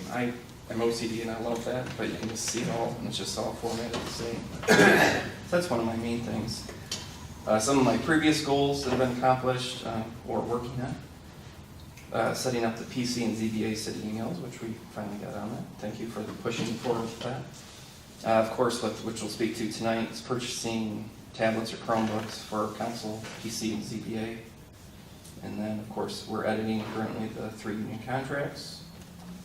I was able to get a list of emergency contacts for all the employees. That was my biggest thing, because there's been a couple times where we've had employees, something happened, and it was like, who do you contact? And I've looked at their old form, they have forms that were 10 years old numbers, and they're like, we need to have this up to date, like in case something happens. So I had a couple people, and I even had to put a box that said, I do not want to release anything, make sure everything's good. So we have all that updated. I did that last year. I'm working on 2 charter amendments, which they'll be slightly amended because I double checked with the county, so will be slightly changed for tomorrow. And still the same content, just I'll be changing it a little bit. Still with ordinance updates, and then we've done the After the Gavel program, which has been, I think, well received. Maybe just kind of after the fact, you see kind of what was rehashing what happened in the prior meeting. Well, yeah, I want to give you kudos because you said that other cities are now copying our After the Gavel, which is kind of nice. You get to take credit. And then creating, we did, I don't have it with me right now, but I worked with NetBadge, who the police department went through to create new city badges. We kind of went back and forth on how kind of utilizes their template. So I got all new city badges. So if any employee's out, like Barb loves hers because it's on a lanyard and it's more official. Because you had a lot of times you're like, who is this person that's at my door? And so you actually have City of Clawson official. It's a very nice badge. And we're actually doing that for peddler canvassers as well, because that's another issue. Is we've had people that have gone door to door and they're like, where's your license? And this time it's going to be bright orange. It's the size of a little credit card, and we'll provide a lanyard, and so you'll see it. They'll have to have it on the person, and then if they're at the door, you can see. If they don't have it, then most likely they shouldn't be walking around and call the police. Some of my goals for elections division are to create an emergency operations manual for elections. Because you never know, power outages, weather. We've had straight line winds in August. Who knows? So that's an important thing that we kind of want to try and do. I've talked to other clerks and a lot of them, and I talked to Monique, but now we'll have to talk to her successor, about trying to remove the precincts out of the schools. It's very hard in the city because a lot of the churches don't want to be involved and then they're not ADA compliant. So it's tough, and that's why we're at where we're at. Clearly, we'd love to be back at Hunter, but parking is always the issue, and that's kind of why we had to move around. So someday, that's my long term. It'd be great to be out of the schools just for safety concerns, but we work out really well for them. In the past, if we've had a police officer stationed there just to make sure that people didn't go towards the daycare, I guess is what it was. So. I am going to provide a open house again for the new election equipment, because it's always sad, but we know that turnout is very low in city elections, and we're going to have a big turnout this year, and so it's going to be, people are going to walk in and say, what is this new stuff? So, I mean, we'll do as much as we can for voter outreach and stuff like that to let people know. But we will have it probably stationed right in front of our office again. You can vote on a sample ballot where it's what's your favorite color, your favorite car, or whatever, just to get familiar with it again. And I am going to be developing a charter amendment ballot schedule. My goal is to try and have about 2 each. I'm going back because Michelle did this back in 2009. I think they met John, and I think they had a group of people. I mean, there was probably 14 charter amendments that they wanted to do back then, and they all got denied by the Attorney General because something wasn't written right or whatever it was. Too many, I think. So I've talked to other cities and what their approach is. They do 1 or 2 each election. So it's just showing that you're trying to clean up language and things like that for outdated stuff. So, and the main goal is just to make, as I've taken over, is just to make the office run with ease, be efficient and transparent.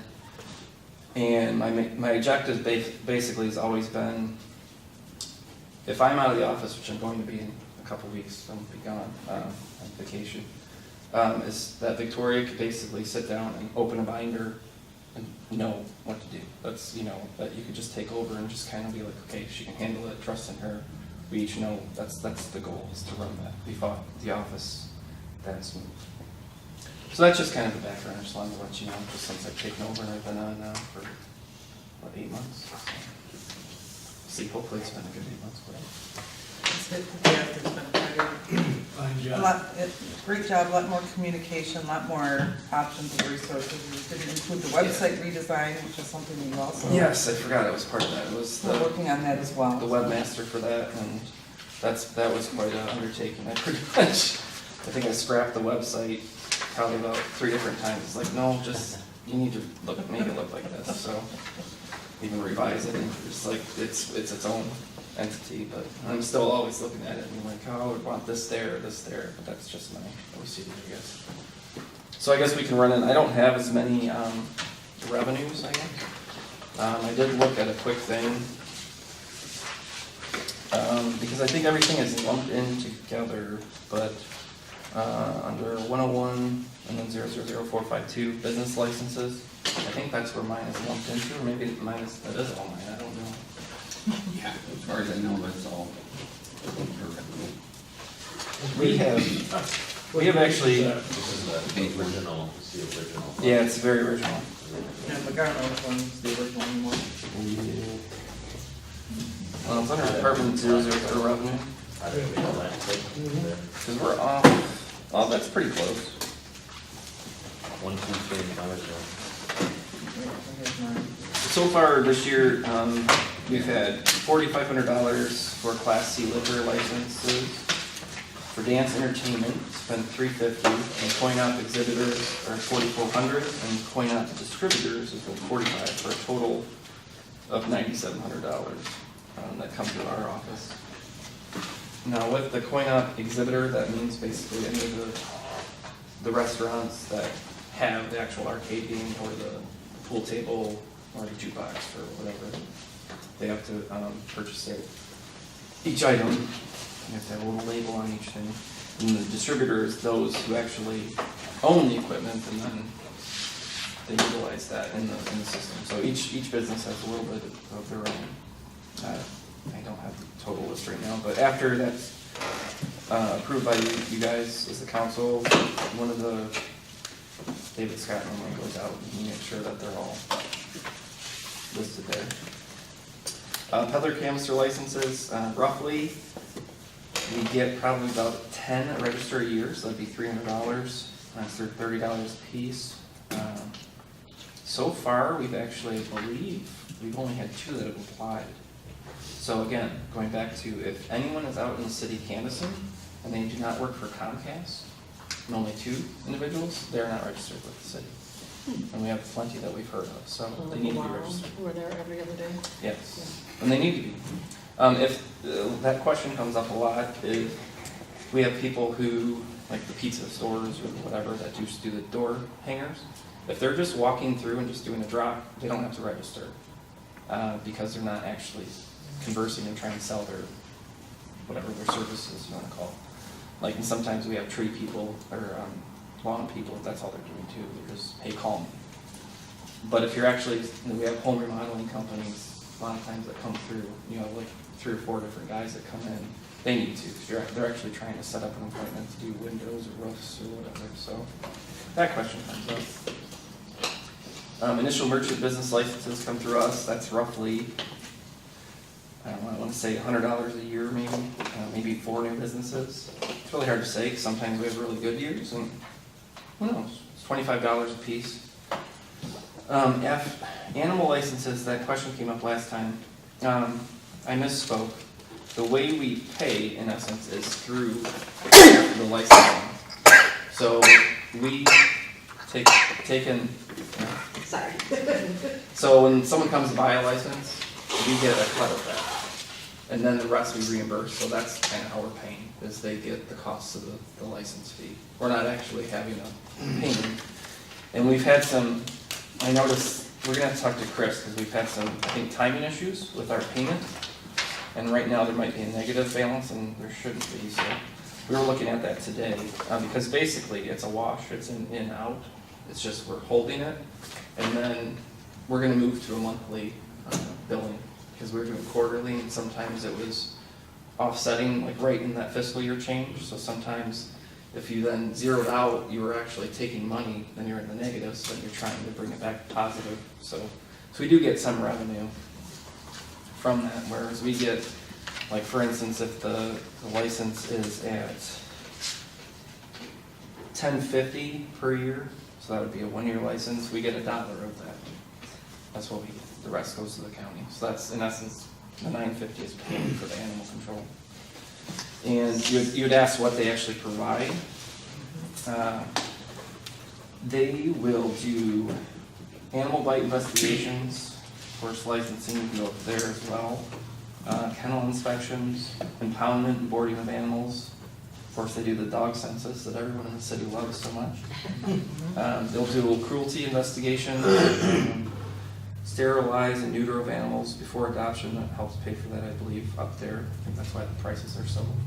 So in essence, you kind of help with that, offset that a little bit.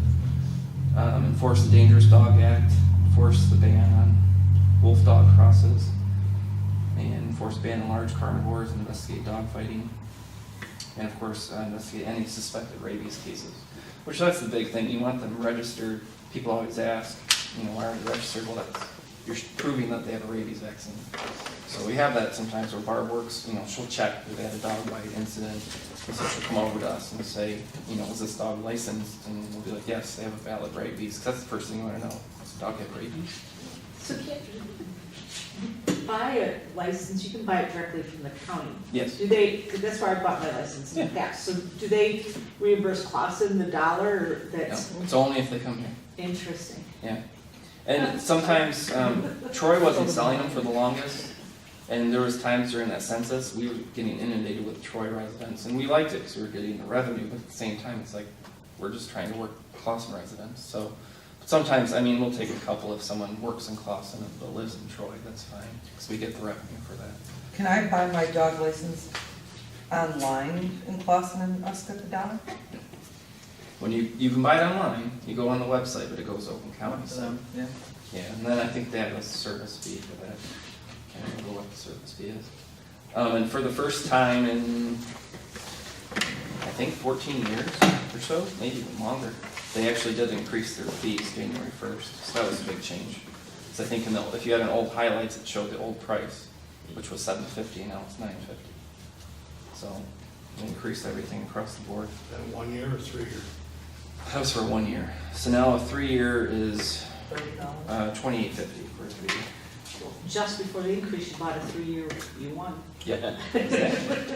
Yeah, so if we sell a 3-year, we get $3 out of $28.50, so that's all it is we're gonna make sure that funding is right, because we should have a small little bit of revenue, our tiny little revenue that we wanna hold on to. Yeah, and then fire permits, we do $810, that's what we've done to date. So, those are good for 5 years for $10, so it's a good one. It's good to know. Police and Barb like to know who has that, because our set requirements.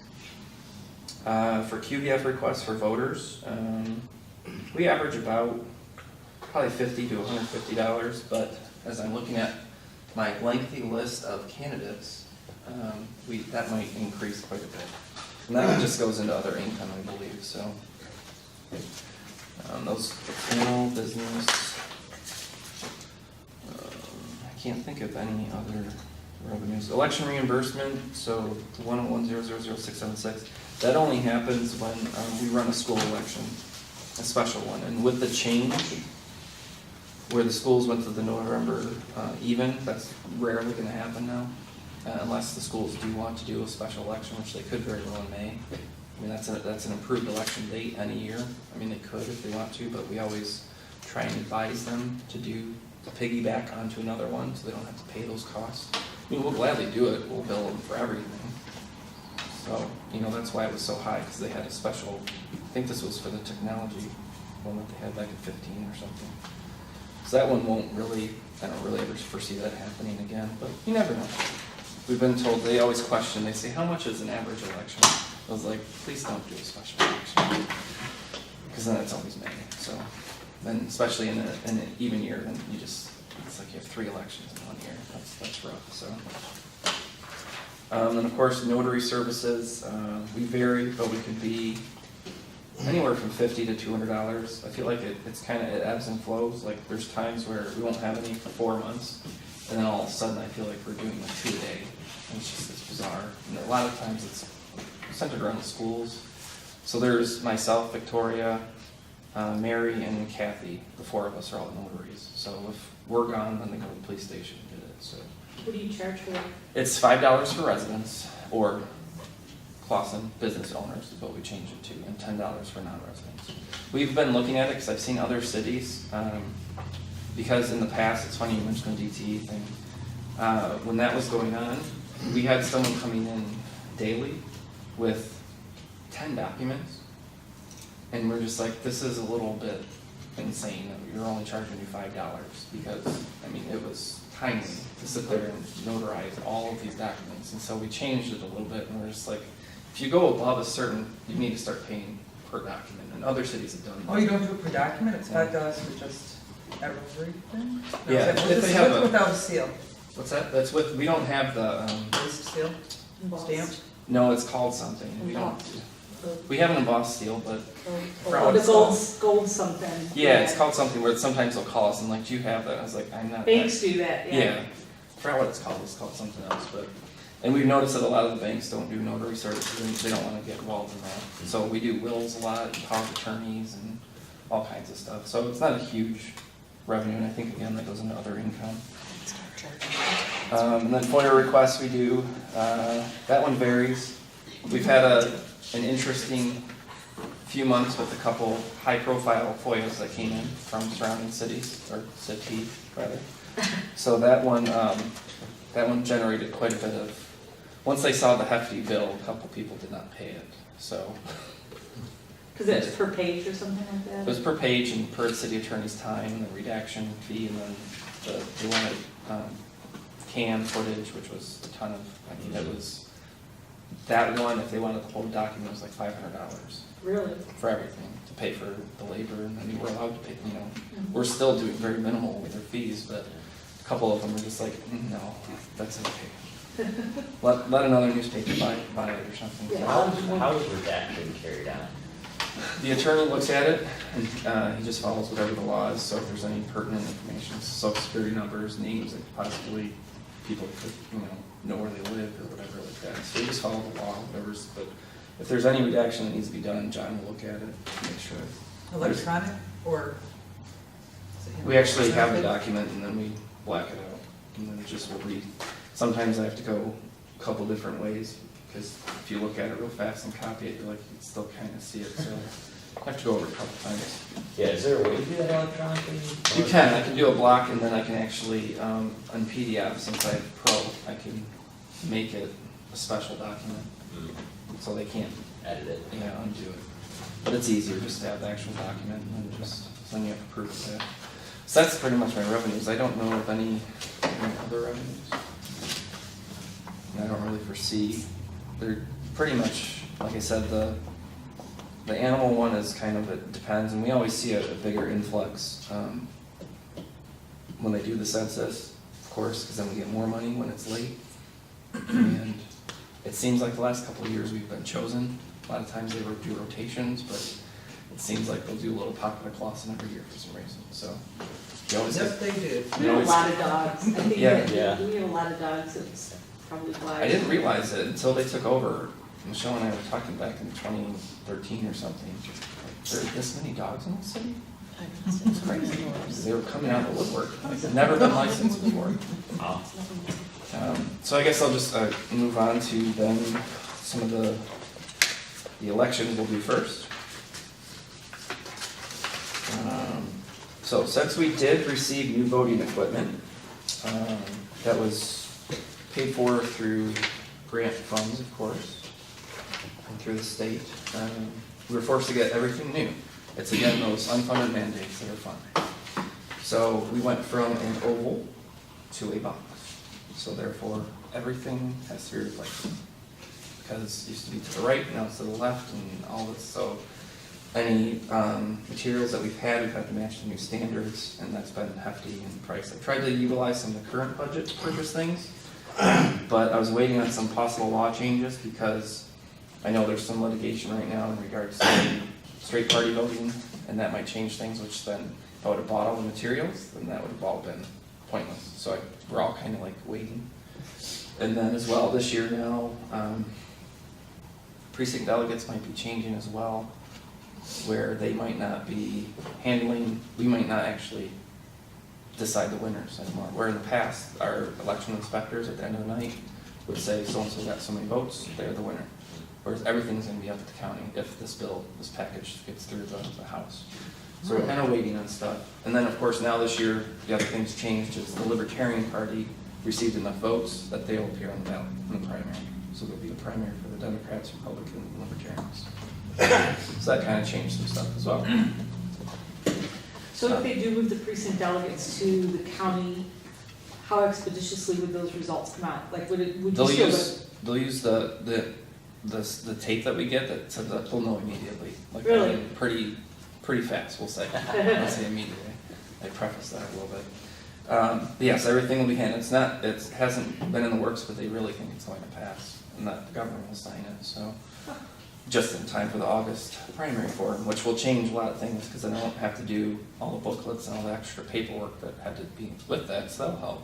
The election inspectors will love me for that, which I have nothing to do with it, but I'll take it, because that's just a burden that they're just, they're like, I have to decide who wins, and it's just like, just look at the totals, it's okay. Yeah, they're not really supposed to decide. Well, and there is a point, is, that's what they think is decided, it's not decided. It's been decided for them. They just have to write it Reporting the down. results, that's what they're There you go.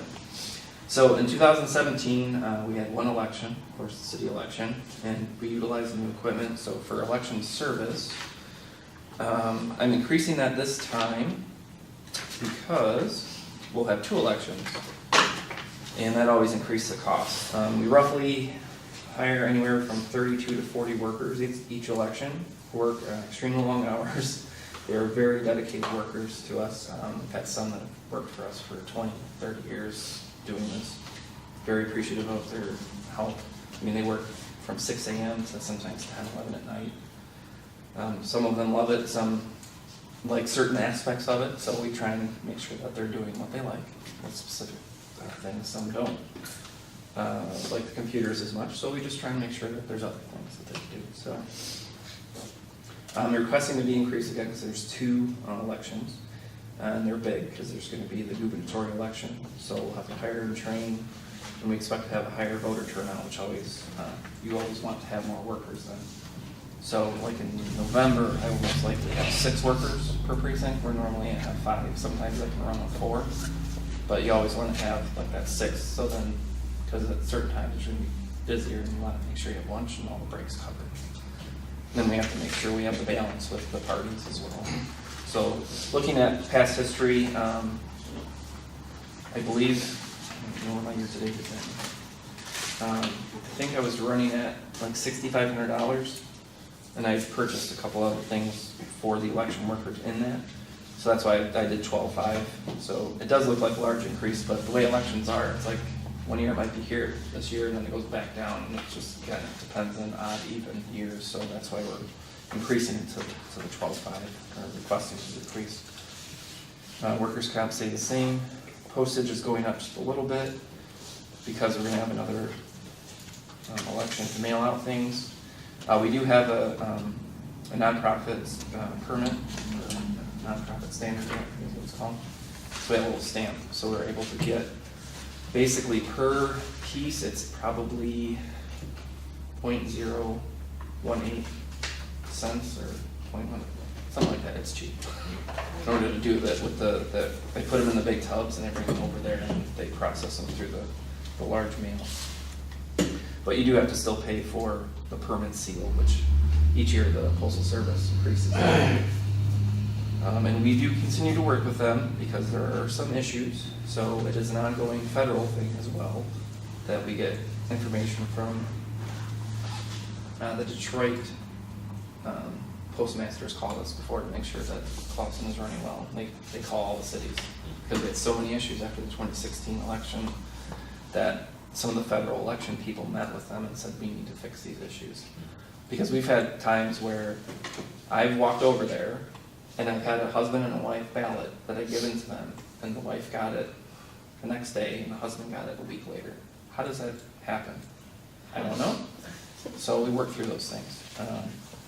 And that's what we even say. We're just like, we're utilized, like, for sure, we're going to be mailing a ton of stuff, like, in the city. So it's we have a decent relationship, I think, with the new postmaster next door. Operating, we're increasing a little bit, and the reason for that increase is because my hope is that we have some of our current voting booths facing their end of life of use. And I want to slowly phase in new voting booths that are packaged a little bit better and more modern. So on average, over the next 3 to 5 years, I'd like to purchase 10 to 15 to phase out the old ones and then phase in the new ones. So that's why it's an increase of $2,000 to have those new voting booths, and then just kind of slowly trickle it into the system. And then I noticed that one of the companies actually will purchase old equipment for training purposes or whatever, so I might get recoup some of that money. I don't know how much, depends when they look at them and see, they might give you $20, I don't know, but it's money. So I might have some of that give back, just depends on what company I go through. Legal ads stays the same, just went up I think a little bit from the last. And then you have your basic legal postings for each election. So like we'll have one for the compensation for the election commission, which you actually are running as the mayor.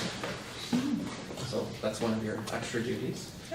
The attorney, myself, and the mayor are all on that. So you basically meet and then you approve the list of election inspectors that who are going to be working. So the legal ads will be posting that you have to do a notice of election, a notice of close of registration for each election. So you have before, then you have a public accuracy notice, testing notice, and the election commission. So you have a handful in there. So, and I try to do my best with using the Tribune, sometimes they're a little cheaper than the Review, or the Review is kind of bouncing around between the two, but per the proposed charter amendment, I would like to change our language so we can add. Now, election law still dictates this, but to save money in other areas, to add website presence, social media, or other trade publications, or whatever it may be, to save some costs, because legal ads continue to go up, so. But I did notice that, because CMG has bought everyone, that the Oakland Press can do a post within the next day online. So that's where I want that charter amendment, because I want to make sure that it's allowed to do that. Because you could basically, whereas with the Tribune, they only do Wednesday, Thursday, Friday, Saturday, Sunday. So sometimes, depending on your timing, PC stuff we've had to do, we're like, oh my gosh, I have to send it by this date, because it has to be so many days before. So I have to get it way in earlier, and then the Review only does every Wednesday, so to make sure you're like 2 weeks ahead. So it's been if you miss something or something happens or there's an emergency one, that's why it's been nice that I just found out, oh, the Oakland Press can do it the next day. So I actually utilized that recently for one that, the planning, I think it was a simple thing that they proved it. They said it was fine because there was an emergency one. So it'd be nice to be able to utilize that a little bit more. But there's really no need to change it that much. And then miscellaneous, we've taken away from elections, so we don't need that, that's in operating.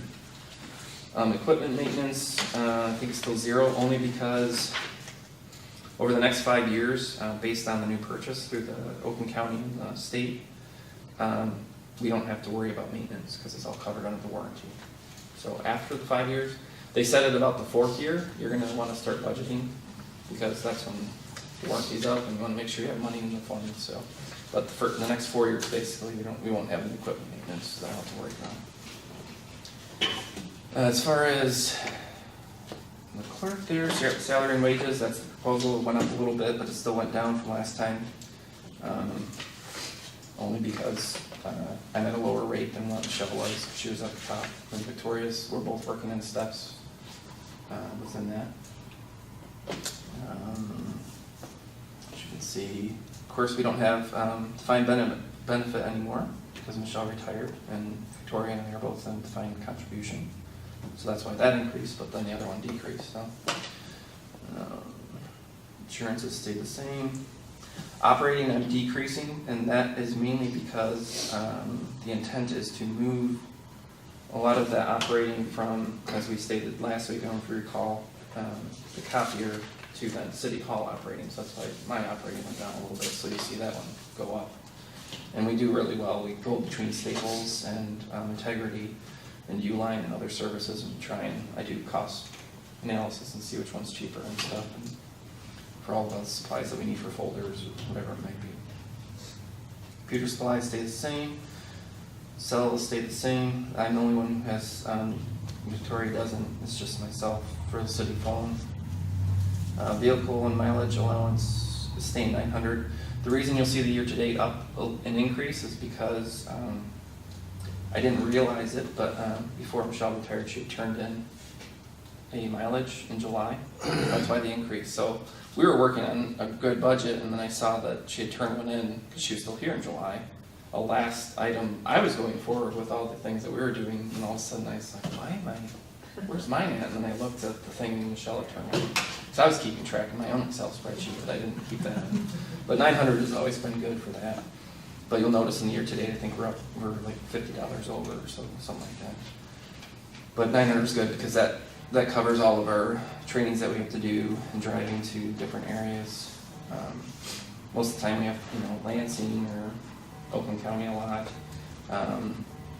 Some of that training will be, the mileage goes up to Mount Pleasant, which is where a lot of our training events are at, and that's where actually going down, I'll skip a couple, but going to seminars and workshops, saying 2,500 because that includes all of our training towards our certification. So I started Victoria on her 3-year process to get some of her points in education for her CMC. I would most likely, I'll be done with mine hopefully in the next year and a half. And then she'll have probably, she might have about 5 to 6 years before she gets hers, just because she comes in green and she doesn't have, whereas I had already 7 years experience, so I got those points. And now I just have to go to some conferences and do webinars, and I should have my own. And so that 2,500 has been fine to cover both of us. And then that's where the mileage kind of ties in, because driving Mount Pleasant, that's quite a hefty drive, but that's where she's in a 3-year group cohort, I guess, and you have to do 3 years. That's similar to what Stacy was saying with the treasure thing. So that's where we're at with that, to really, and she loves it. And I was just like, I want you to get involved and just jump right in and do this, and it's been a great experience. She's already connected with other deputies and cities and the other areas. It's been great. Legal ads staying the same. Again, that might change a little bit based if I don't need to use as much papers anymore. You never know. But I'd like to just keep it the same. Equipment maintenance, that's 1,000. That's just for our basic stuff that's within the city. So if anything breaks down. And membership and dues is 500. That went up a little bit from last time, year to date. That's only because I think I had entered a program through Oakland County under the wrong GL, so that's the only reason why. But 500 has always been good, because we are, both Victoria and myself, part of the IIMC, the International Municipal Clerks, and the Michigan Association of Municipal Clerks, so MAMC, and the OCCA. And that's all required by our profession, so we're part of the 3 organizations. So I think everything else stayed the same, or is deleted. We did miscellaneous. The reason we have some money in it year to date is because it was there, and I wanted to get Victoria, of course, to become a notary, and so that's where I used the money, was for her. So I was like, it's not really operating, because you don't need it to operate.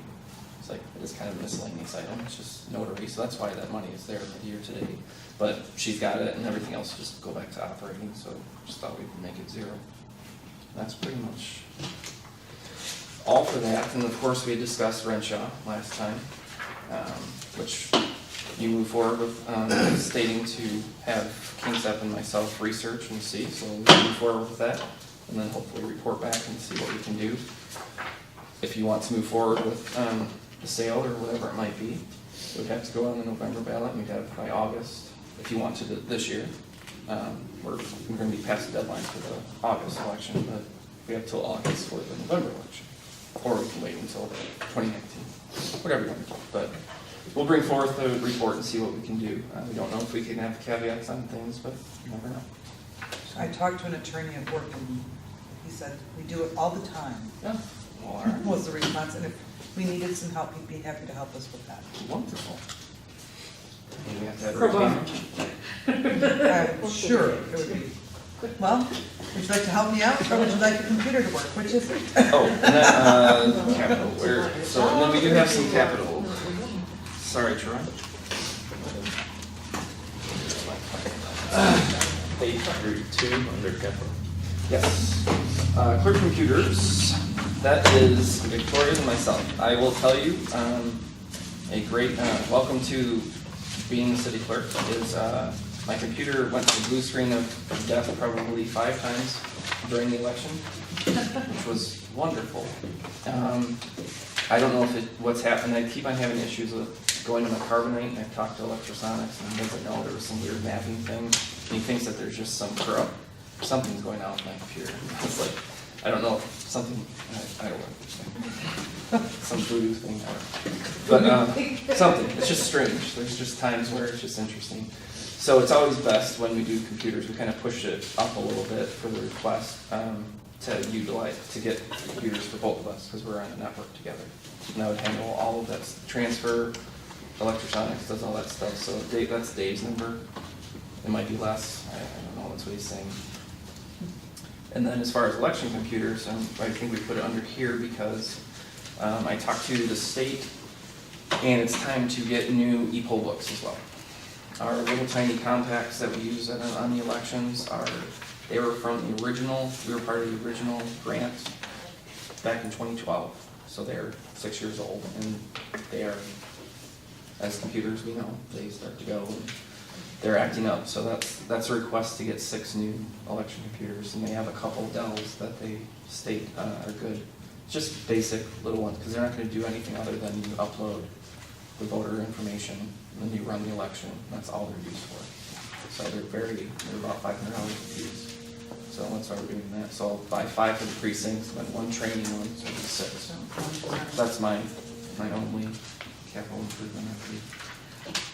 Do we send the clerk computers out for RFP? Send it out? We actually go through TLN, which is a great, we had discussed going through, I asked the county for any of these things, and they said, or the state, my with the QBI, they said that no, you're on your own. So, I know we had that one service that we could go through, what was that, where you could look and see, Mint, is it? No. No. Remember that, I forgot what that company was, where you could go and see what other people were buying stuff for. Wasn't it? I don't know, TLN has always proved to be one of the lower rates for computers. So, is this for 2 clerk computers and monitors? How much? Yeah, it's labor, it's everything all includes. Like I said, it might be in the high end. I defer to Dave, and he says, and that's with new Microsoft, new Adobe Pro, that's with all the stuff that we actually utilize, so it's all the ancillary, all the, yeah. Because our office does all that stuff, and I need Adobe Pro, and I need the suite, all that stuff, so it might be less. I don't know. Dave just says that's a good number for 2, and he handles all that stuff through TLN. A lot of times. What's TLN? The library network. So we just go through Oh. them. And they have a really good rate that you can buy the Dell computers through. That's where we've gotten all the city computers, I think, through. That they're all on their own schedule. We pushed ours up, I think, a year early. So yeah. Hopefully, so I don't have to face that blue screen. Yeah, we need that moved it up. Yeah. Just kept on, and I'll have freezes and I've had Dave from Watcher Science look at it, and he's like, I don't know. I was like, it's blue. It's curse, I don't know. Something. But anyway, I digress. Yes, this is my things to do. I have this, and there's some notes back there that I've been jotting down for many times. So I'm open and willing to try anything new. Any ideas? I really enjoy new ideas. So that's mine. I love brand guidelines, that's a great idea. What? The brand, Yeah. branding guidelines. Yes, I've researched a couple cities, probably too much, and I've got a couple great ideas that I will bring forth, I guess. And then other policies too. I've developed ideas for that King said, bring them forth to council, let them see. So communications, when trying to revamp that, so we've talked about what emails you should be using, which is why I'm trying to move the city, under FOIA law and all those other things, and how the decorum, how you talk on Facebook and other things like that as public officials, and should you, and all those things. Okay, so. And signatures, I know in my company, really good to get everybody to have the same signature page on their email, and it makes all the difference in the world. I intercede them many times and go in and set them up the right way, but everyone's using the same logo and the same font. Yes, that's and what I has the hope. same basic information, because if someone wants to add the "Have a great day" thing, whatever, fine, but the rest of it has to be the same, Yes. corporate. And I don't know if that's part of my duties, that's just something I enjoy. But someone just has to, someone has to champion Just it. do a standard, and then Yeah. somebody has to have the idea and set the standard, and that's how it's done. That's under the other duties assigned. There you go. So, And Councilwoman Moffett had a great idea, I think, of a city clerk report at our Oh, yeah, council meeting. Oh. Yeah, was that added to the agenda for tomorrow's meeting? Nope. Not, I don't know if it was. I think that we should. We had talked about it, I didn't know what we were gonna Yeah, discuss it for future. we hadn't actually talked about it, I don't think, but, I think Mark and I said, I think maybe you'd asked or it came up, Sue but, mentioned it, yeah, I thought it was. yeah, but I didn't know if it was. I have 16 hours, Well, I mean, you could do like you have in the past, Yeah. Mark, going forward, we can have like an actual line item each. Oh, week. sure, I have no problem, I have tons of You stuff. just add yourself usually, so we're just kind of officially. I know, it's been funny, Michelle said, I never like speaking, I was like, I like going Share on in the city, information. so. I like that a lot. Yes. Approved. We want to circle, like, is everyone in favor of spending $9,000 for additional iPads for the? Yeah, is that gonna come up? Or is that on his? Is that on yours or was that on mine? I only saw it It's on on City Hall, I think. Okay, Yeah. so that's under, Oh, okay. yeah. He's like, I don't want to talk about that. When you swing the trucks, you're gonna have to swing back to you guys anyway. Sorry, Trent. That's fine. For whatever reason, I was thinking it was 9:30, and I was like, oh, it's supposed to be here at 9. But I was here about 1 minute after. You were psychic and you anticipated that we would be ready for you for I was 9:30. bumped So twice. quick lottery numbers. I just spent 2.5 hours staring at the computer screen at the fire station, dealing with fire reports. Was there anything else that you needed to tie up here, Mike? I'm good, I didn't know how you guys felt, I'm sure we'll hear. But- Oh, I think the biggest thing, I know that we had talked about since, we've kind of discussed it, I mean, the ball's in your guys' court, I have no problems either way. Since you guys appoint me, if you want to have a review of me. Okay, and then at what point do you want to do that? We will do that. We've It's been discussed it. mentioned. Okay. Yeah. All right, that's all. Because I looked at who's appointed, and I was like, well, moving forward, is this, as a new council, want to review the attorney, treasurer, clerk, manager, because those are all the appointments. Treasure, that one wasn't on my radar. Well appointed. Thanks, Stacy. Sorry to throw her. Gotta be consistent, it's about the. Yes. We're all about that? Similarly situated employees. So I don't know how you feel about all the money, but you'll let me know. Calm down. Now is the time for us to let it go. Yes, that's true. I think our silence. I don't know if we've actually met. I don't think so. Troy, Some you- of it. I Yeah, think we so. took 9 in Paula? City Hall. Man, I know. Howie I've known for a very long time. Hello. Madam Mayor, Mark. Chief, You get Mr. Congeniality, because you're the only one who did that. Nobody else like shook my hand.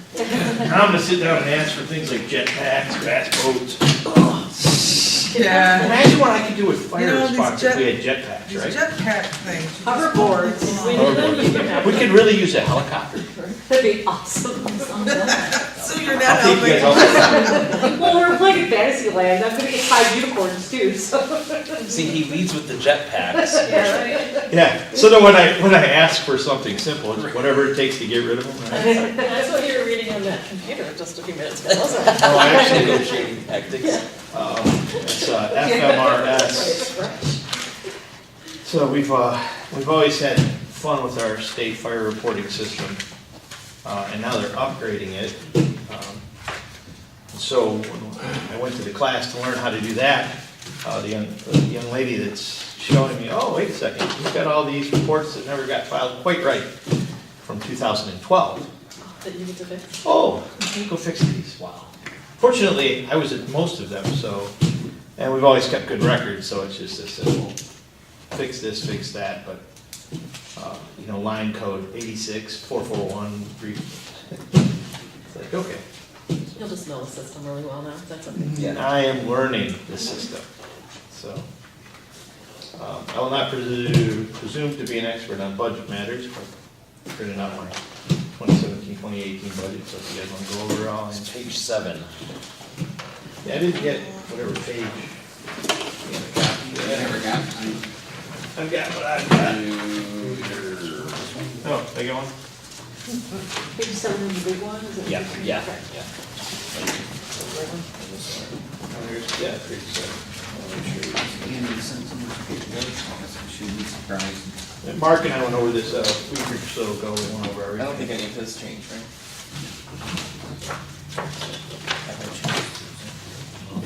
And then, signatures, capital. Yeah, this might be the same. Oh, thanks. That's pretty close. I think yours is a little different. Maybe that one might change. Yeah, I'll give it back. There we go. So what's the protocol? Do I go through things? Well, I mean, anything you want to say regarding the budget? What we talked about with wages? Yeah, I mean, basically, I was asking for a little bit of pay raise for my fire guys and for my officers. In the past, the city used to provide us with pagers and things like that.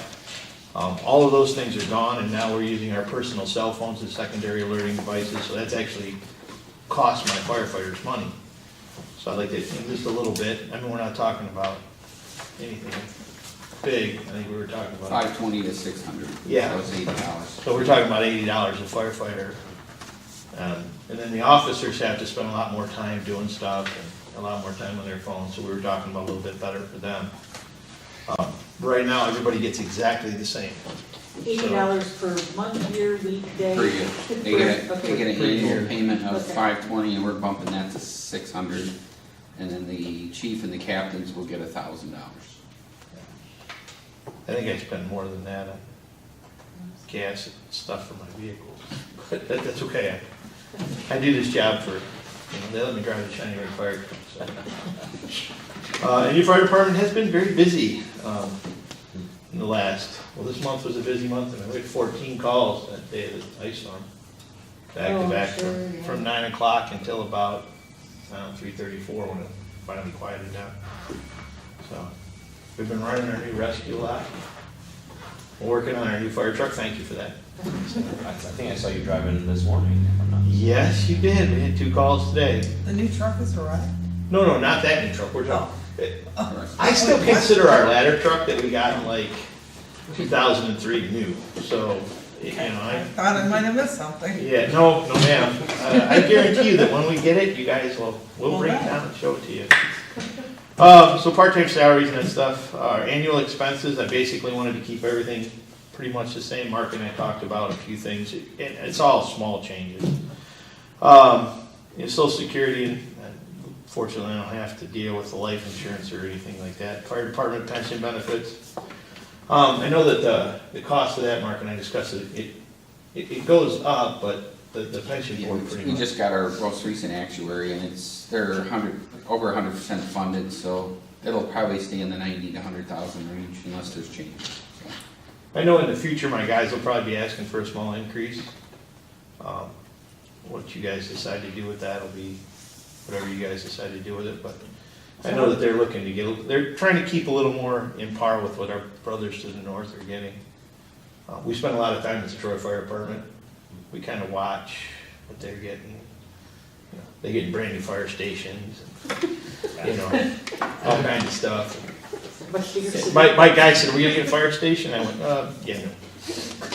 So that may be on the What's wrong that? sheet, Mark, so there's Yeah. there's additional pension retirement Yeah, funds that- required, and why is that? The actuarial report has the normal cost at 90,300. And now going forward, that will probably be in the 90 to 100,000 a year range.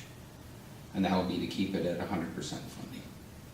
That's what they, That's a different bond than our other, yeah, this is still open for new hires. This is their only pension. They don't have a DC. This is their DB plan. But they get And- paid per run as well, right? No, that's So the there's no- annual. no run? The no run? annual amount they get is what we're taking from 520 to 600. Okay. And then the captains are going from 520 to 1,000. If we make 100% of the calls, or 80% of the calls, or 70% of the calls, we got the same exact amount.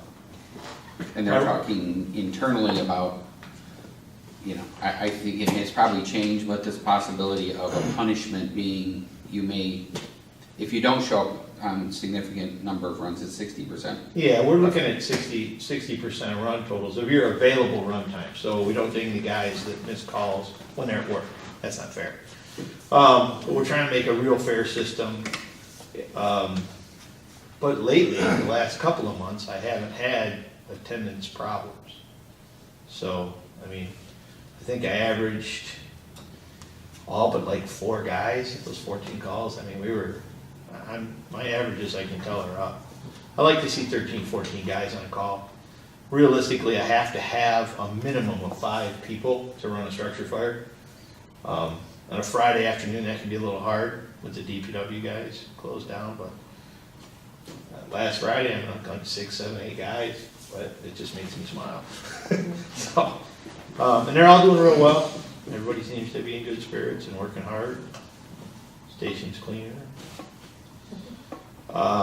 Uniforms, I think we talked about a small increase in some uniforms. I got some guys that have changed sizes a little bit.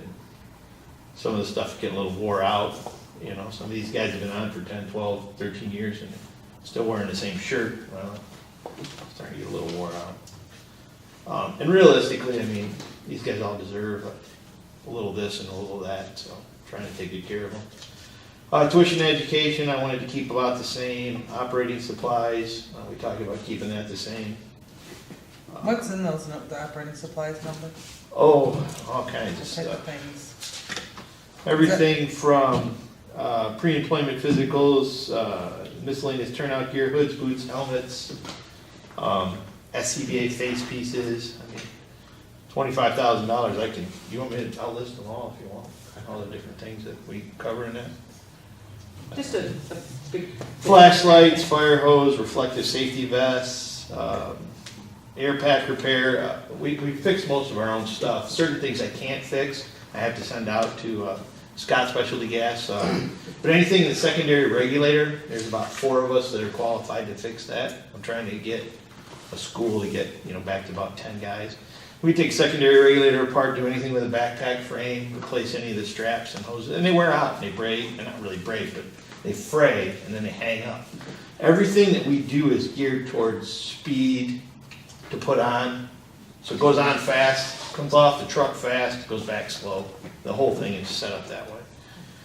But yeah, so that's kind of stuff. Class A and B foam, extrication equipment, most of that stuff is pretty good. Fire barrier tape, I guarantee you we're gonna spend a little, I've been through a lot of barrier tape this year.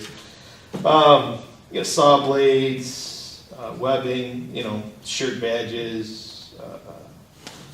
So some of it, is it more fit in the, uniforms, Mark, or when we start talking about some of that stuff, is it, should repairs be on the fire truck? Be That's a different- identified that's a different separately, line item. is it different operating? That I've got that expense? in maintenance, in vehicle maintenance. I've got like 7,500 in my vehicle maintenance. So, that covers things like,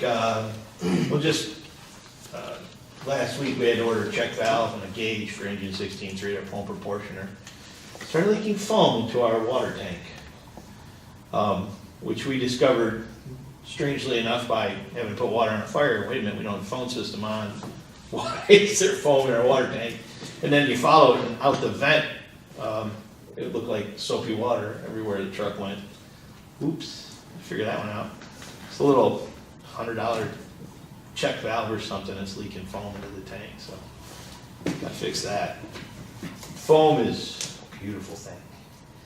So, we It's a pride shame you our... don't enjoy your job. Yeah, we pride ourselves in not having to go back to deal with, rekindles, and to put just enough water on so you don't wreck the house any farther than it's already wrecked when it's on fire. So foam really, helps out a lot. So the new truck that we've got has a foam system on it. The current, we have one primary pumper with no foam system and one with a foam system.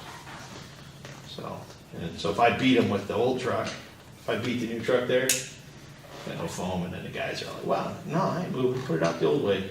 It'll work. But yes, the maintenance kind of stuff, just standard maintenance. I've met the technician down at the DPW thoroughly. Him and I get along just great, mention that. So, he's a nice guy, knows a lot, very knowledgeable. Pointed out that our brand new Rosenbauer has an oil leak in the timing cover, which we're sending back for warranty. We'll get that fixed for free. Unfortunately, it'd be gone for 5 days, but we'll sort that out. So you mentioned pagers were going away, you don't have pagers anymore, but I see that it's still a line item here. I'm sorry if you misunderstood. We had 2 kinds of pagers. I've got this guy, Okay, okay? That's what goes off and alerts us that there's a fire. And then we used to have alphanumeric pagers. oh, Like- 1980. Yeah, exactly. Those have all, and that was how that's how we send normal communications. Now it's all smartphones, Sure. which by the way, I really miss my flip phone. Who's got a cell phone at the department? Nobody has a department cell phone. Rick had a department cell phone, so that's probably why that was there. So this line item needs to be removed, Mark, or it goes to Troy on the Yeah, phone number? If we shift John 336, Ruthven back 820. to building, we can shift that to building. Because he'll have a cellular reimbursement. He doesn't have a city issue, but he'll have a reimbursement. Fire marshal. Yep. Okay. Thank you. So let me do that. You know to move to building. So, and actually, we call these minitors. So, that's why. What? We call it a minitor. Ah. Because that's the brand, Motorola Minitor. We always just call them minitors. That one over here. Radio maintenance, that kind of stuff is fairly normal. Although the radio system will be changing in about 3 years, is what we're being told. Dramatically. So, and that's all the information I've been given, so that's all I can pass on. Other than we really like our old HT 1000s. So, the 800 system will probably go to something more along the lines of what the rest of the state is doing versus what Oakland County decided to do. Let's see, vehicle mileage, I don't know. Professional if- services, I'm sorry, Yeah. professional services. Professional services, let's see. Oh, yeah, the FRMS commuter system, the one I was just talking about, we have to pay for that. There's a FMA, Mavis fee, Mavis Mutual Aid Box Alarm System. You probably guys know about that. There's always International Association of Fire Chiefs, codes, books. There's always something that somebody wants to hit us for a little fee here or there. Nothing I can do about it, except pay it.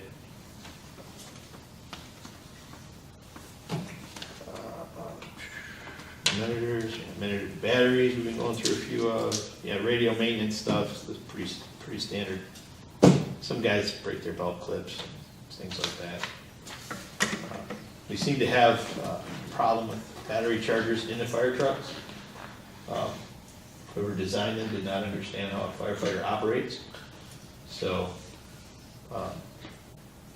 these guys kick doors in and, this is what they do. You shouldn't have a delicate little switch to pull a radio out of a tray. It's a bad idea. So, just like a police officer, right? So there's just DVR cameras or something that we're doing to protect ourselves. We got them on all the trucks now except 4, which is going away. The new truck will come with one from the factory. Somebody makes a turn or something like that, we don't want to get blamed for it, and we'll know exactly who did what. And they'll get a Crowbar Award. You guys know we do awards. Well, if you go the wrong way to a fire call, you get a compass. Don't ever mention you have to go to the bathroom on a fire call, that would be a bad thing. And if you dent a fire truck, you get a crowbar. Any other questions on that particular list? We're on the next page, sure, vehicle allowance you have going up significantly, is that because you're?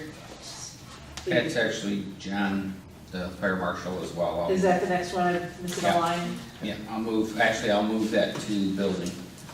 Because we originally had John Ruthven back in the fire budget, we're gonna move him to building. So is everything on the next page that I'm saying, is that part of this one too? Yes. Okay, it is. so the community promotions, all that kind of stuff. Community promotions is pretty simple.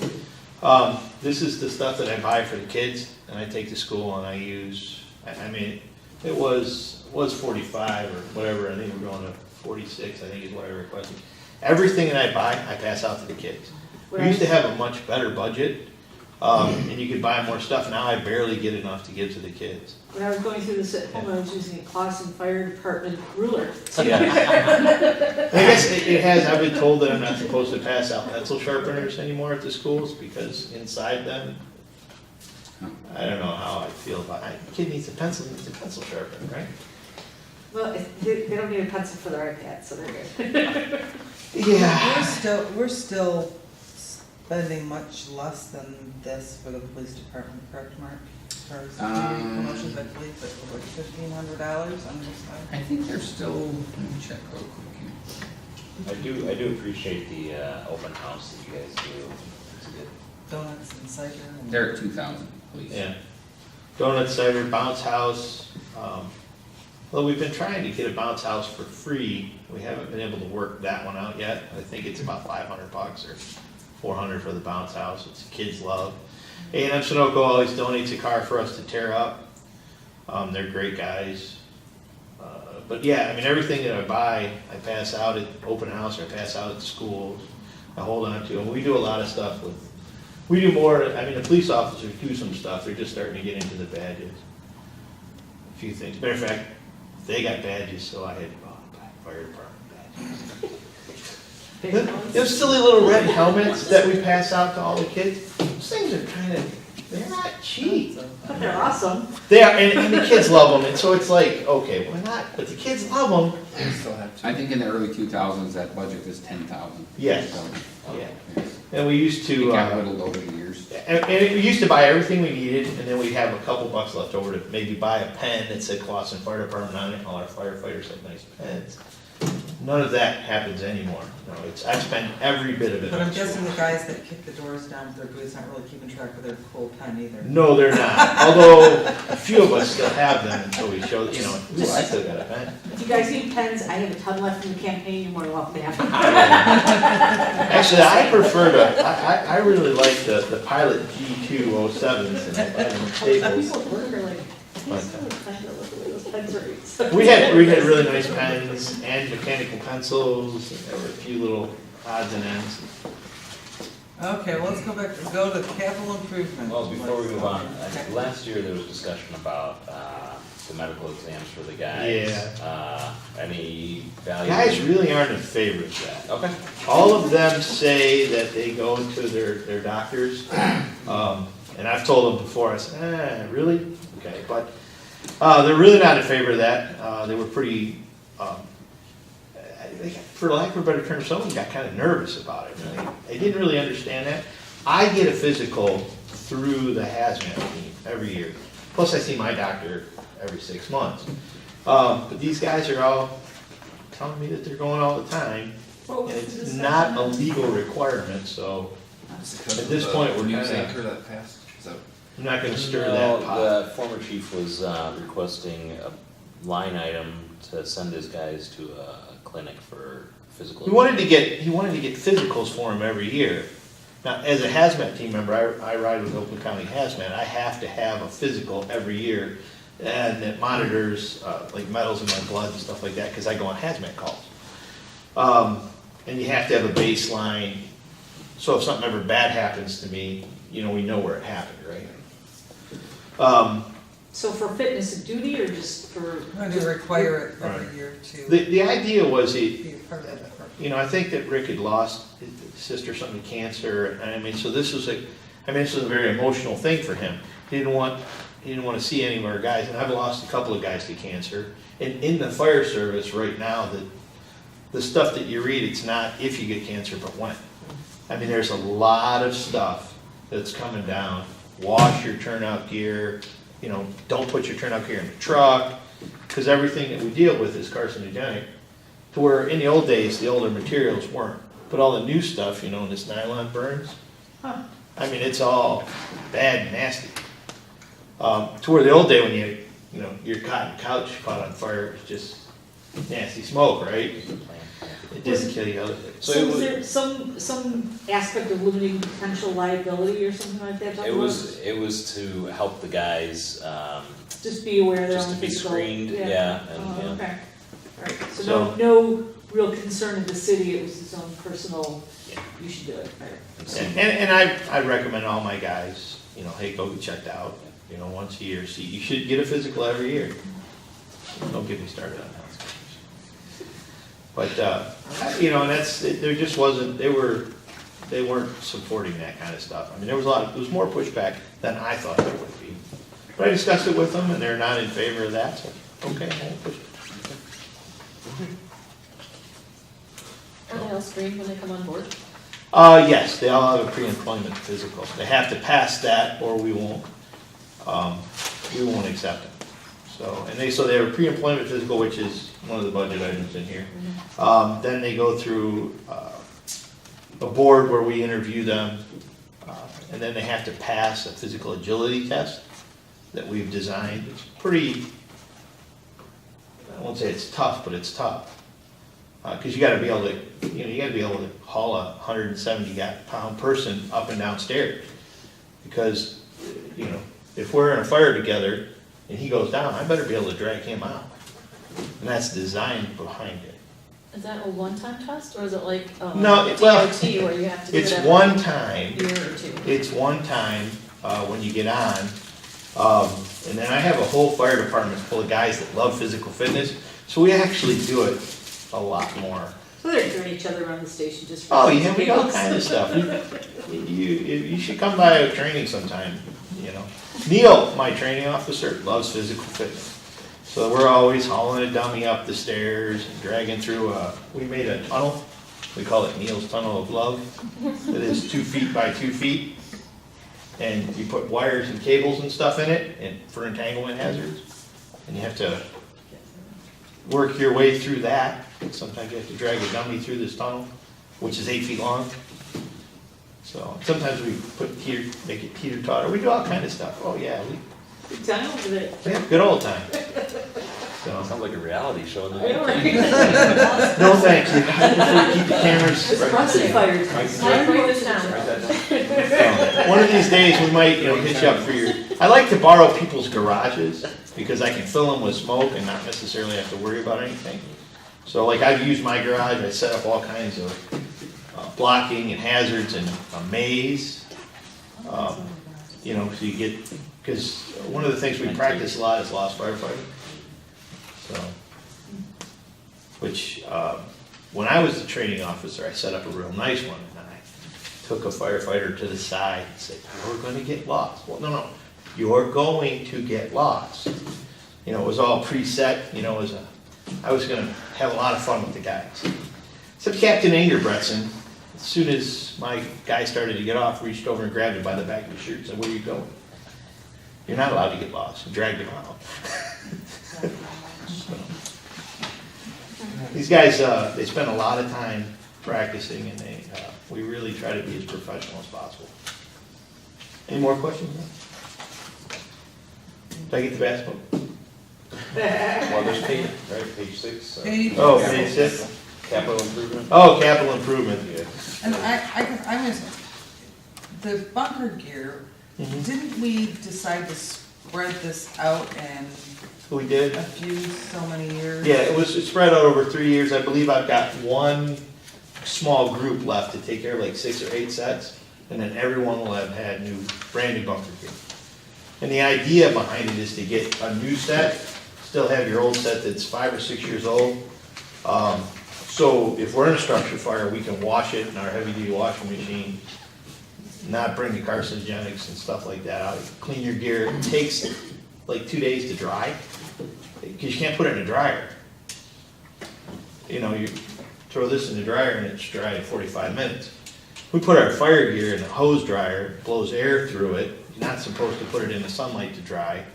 What happens if there's a fire the next day? You gotta go in wet stuff? That's why we like to have second set of turnout gear.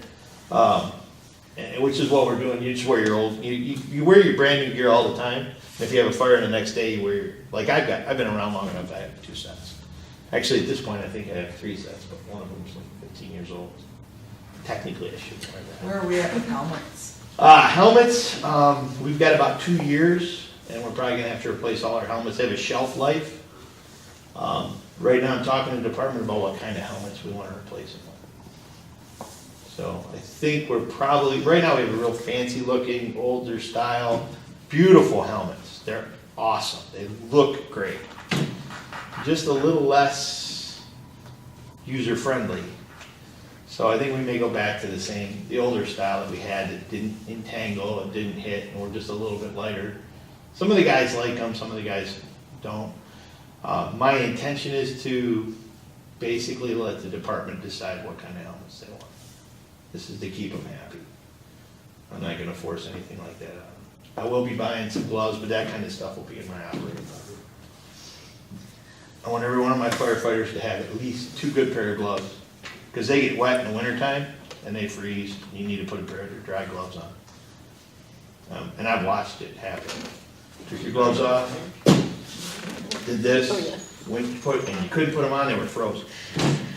So, I watched the nozzle freeze, I mean, it's cold. What about the building upgrades this time? We are working on, doing some small, upgrades to like our bathroom, our tile, we'll get some new rugs coming.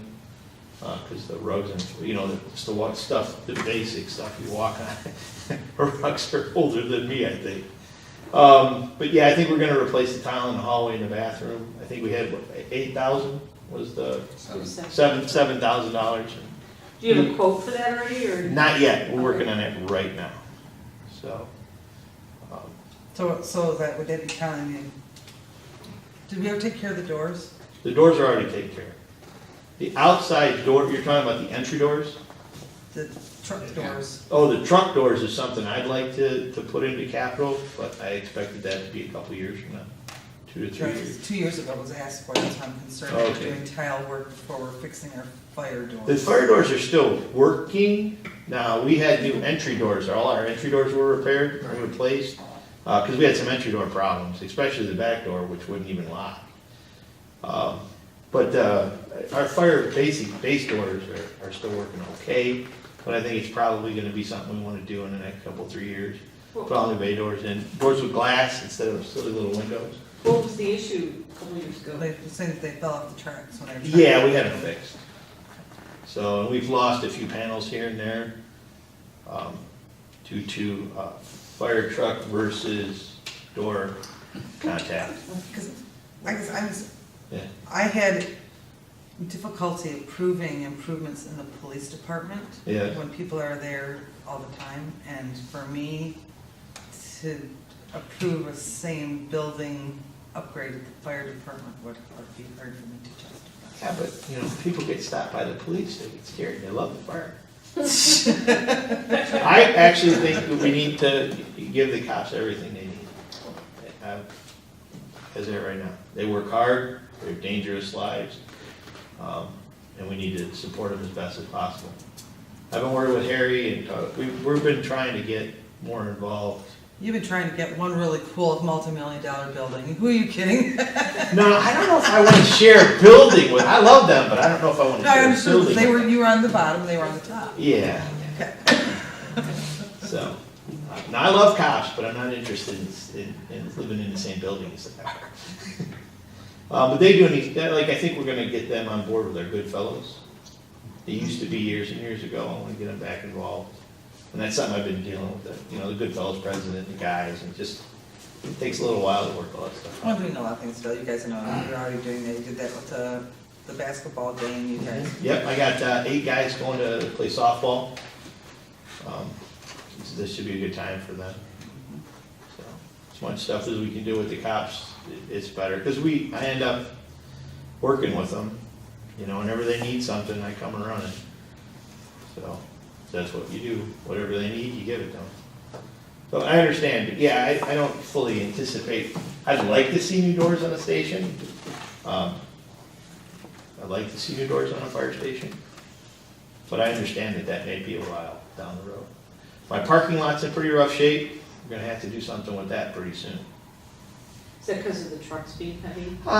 Or it's just old, it hasn't been, I don't think there's anything been done with the concrete in our parking lot since the building was built, back in like 78 or 80. You know what I mean? Benefit is all real firefighters drive trucks, 4-wheel drive, so they can sort through it, but, you know, we have a few guests that drive dainty little cars, and those can be not too happy in our parking lot. It's not that bad yet, but it's gonna get that way pretty fast. What's here for a couple years from now on your? Yeah, so, and another thing that we gotta keep an eye on, it has come to my radar, I think I've got 5 or 6 years left on my air bottles, and we're gonna have to replace them. They can be tested, like 2 or 3 times, hydrostatically tested, I think we're going into 10 years. And I The think new it's ones that came with the equipment truck, or the old ones that we had? the old ones that we've had we switched from a 2216 bottle to a 4500 bottle. They're just a teeny bit heavier, but you go from basically 20 minutes on air time inside a structure to about 35 to 40 minutes. So now my firefighters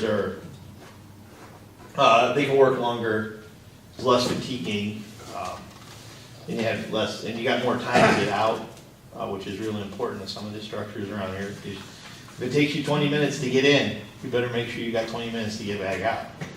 And if you're wearing a 30-minute bottle, and you're in 20 minutes, you only got, you got 5 minutes to get out, because you're gonna be breathing pretty heavy. Some of these boys are pretty big, they go through a lot of air. How many of those big bottles do we have? We had like Pretty sure, 36 at one point. and I think I'm a little higher than that. I think I've got about 40 bottles now. We've gotten a few with trucks and stuff, but only the ones that are of age would have to be replaced. So that's something that kind of hit my radar 2 or 3 weeks ago, and I went, oh, hey, wait a minute.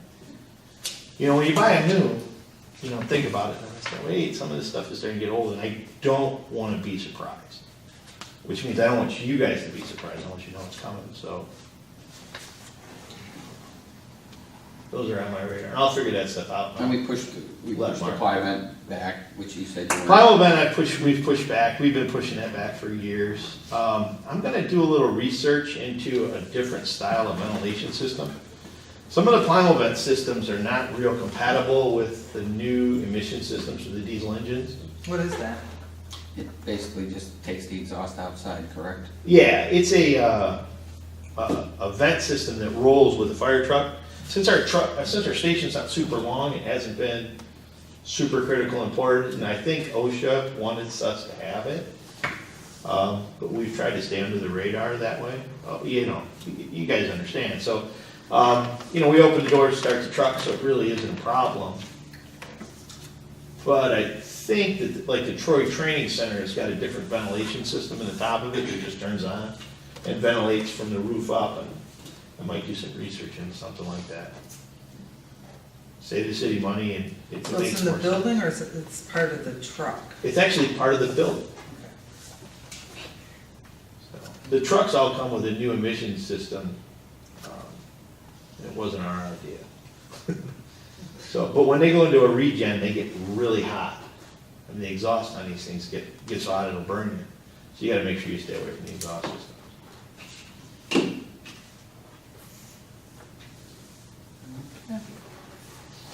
Any more questions? I think I might have spouted through everything. What else you want to get on? That was it? No. Thank you. Alright. We can just go through, starting with the city council and just keep going through the ones that we didn't get to yet. What page are you on? I think it's 2. For actual budget, or? Yeah. the actual one.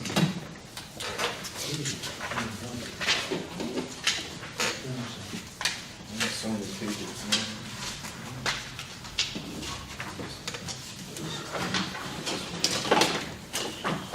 Can I assume that part of Mark's, or Matt's salary is on our line item? That what? Part of your salary goes towards city council? No, it doesn't. That's $40 times 5 times 35. Should be 7,000. Okay, gotta do that one. No, no. Oh, this one? Compensate? Mission.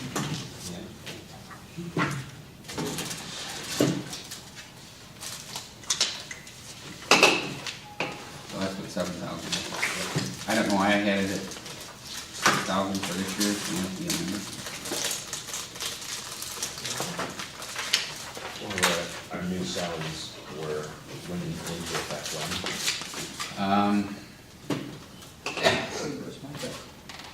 I'll have to go back and look. I'm guessing that's why this. Plus you have the overlap too, where you have, when you have an election, you have the overlap of old and new, so you end up a little bit above. And I was kind of doing it by average. We went for a number of years where we didn't have 35 meetings. And then we had Penny and Jim, so. Yeah. So seven is that calculations. 35 meetings max. We saved some money on deputy last year. Exactly. You give you double pay. Every little bit helps, right? Oh, yeah, but you step So aside. put that salary to the roads.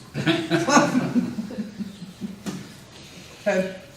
And I think Michigan Week, we might wanted to talk about, that's where we've got we got 3 in there, that's the food for the picnic, and then the service awards. What are you talking about? Which line? That's, Page 3, top Michigan Week, is that what you're?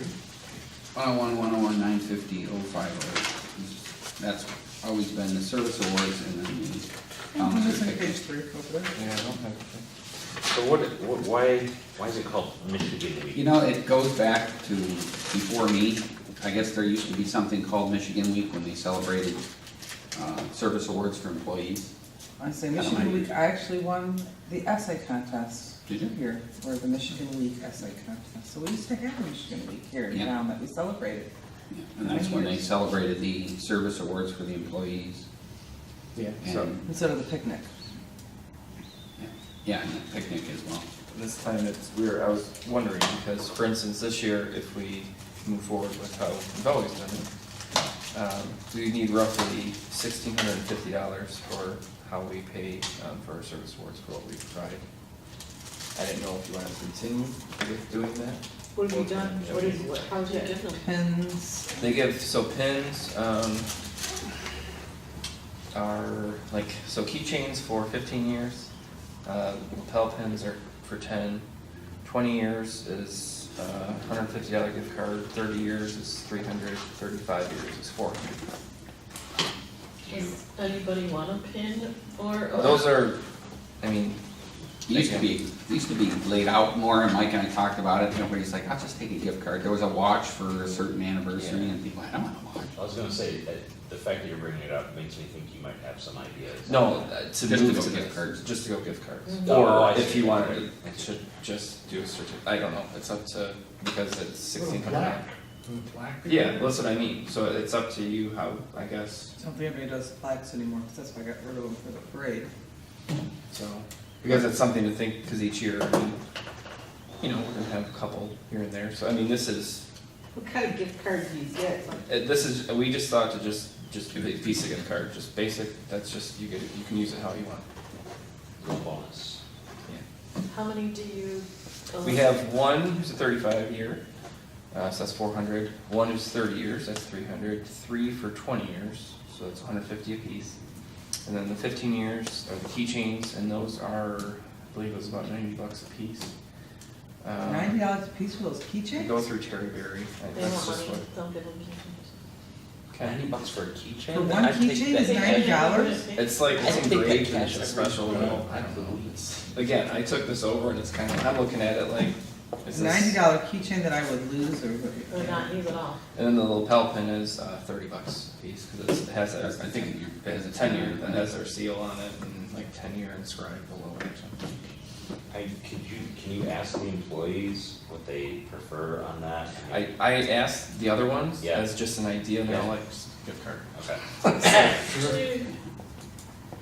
Do you have a plaque or something in the hallway that tells you who these people are? Because that's a nice way to do an acknowledgement and then maybe decrease the amount of gifts a little bit We're by open to value. it, that's why I wanted to bring it up, because, If you it's a know, money new council, new money thing. Not that we don't appreciate people, but No, and I wanted starting to, at 4 and like 90 is kind of an arbitrary one. I mean, there's a lot of Yeah. space in between. I think we can, I think we have a little bit of room if we wanted to spend a couple $100 extra on something, right? I would love to, that's part of my, I wanted to do an employee suggestion program and employee appreciation, like I would love to do.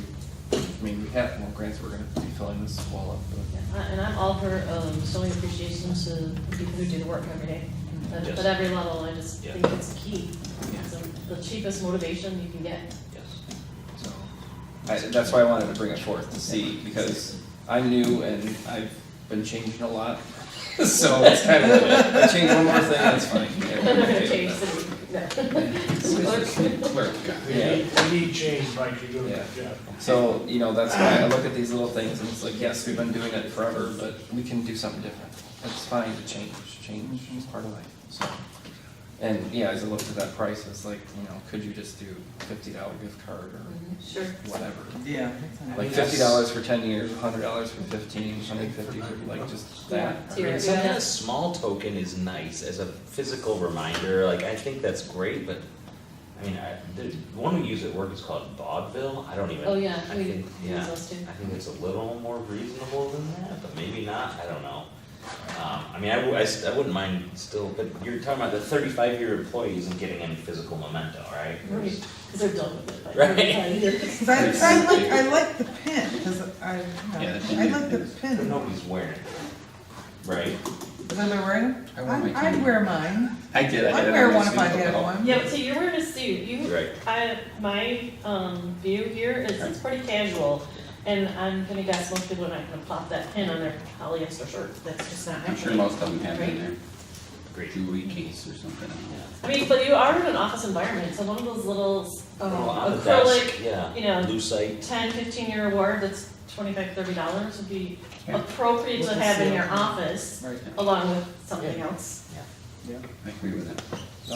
No, so, I mean, I just didn't know, because then I don't know how much, if we were gonna look at another caterer too, or stick with Billy, or, Sticking with Billy. okay.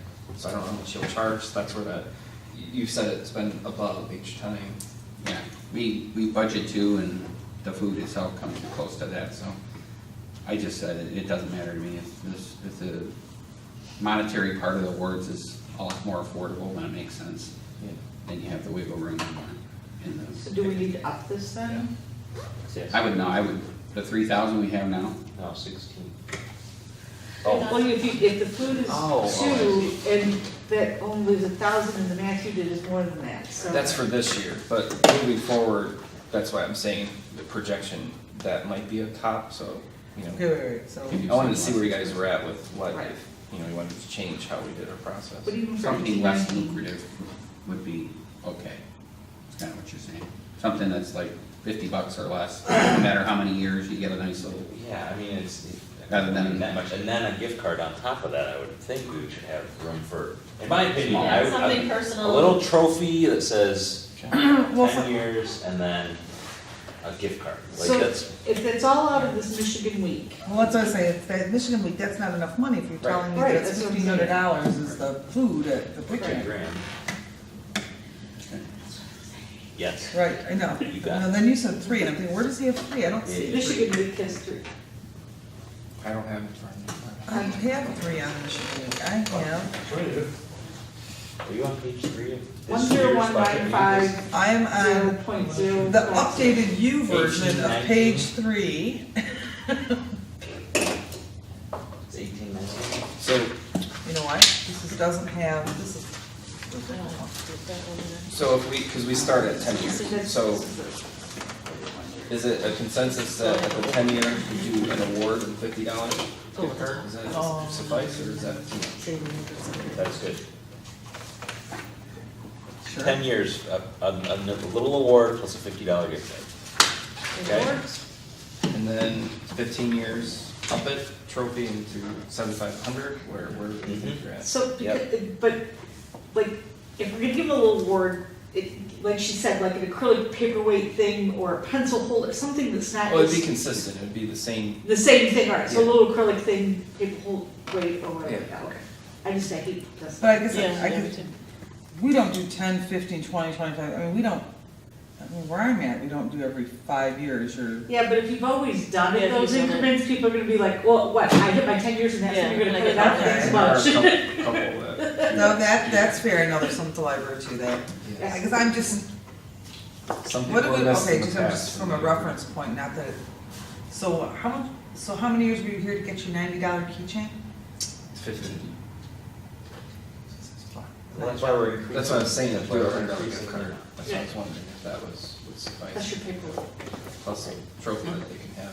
Well, it's, I hate to say, I priced those little lucite things, they're not as cheap as we, They have They some that are. are not horrible, I mean, you can get them for Yeah. $35. We work with Metron Promotions and other places that can do because that. I'm just saying, we went from our $90 keychain to now we're doing a $150 gift for the 15-year. Yes, So we're that's doing right. $60 more for, okay, just wanna clarify. That's why I just Balance wanted it to out make sure. somewhere else. Yeah.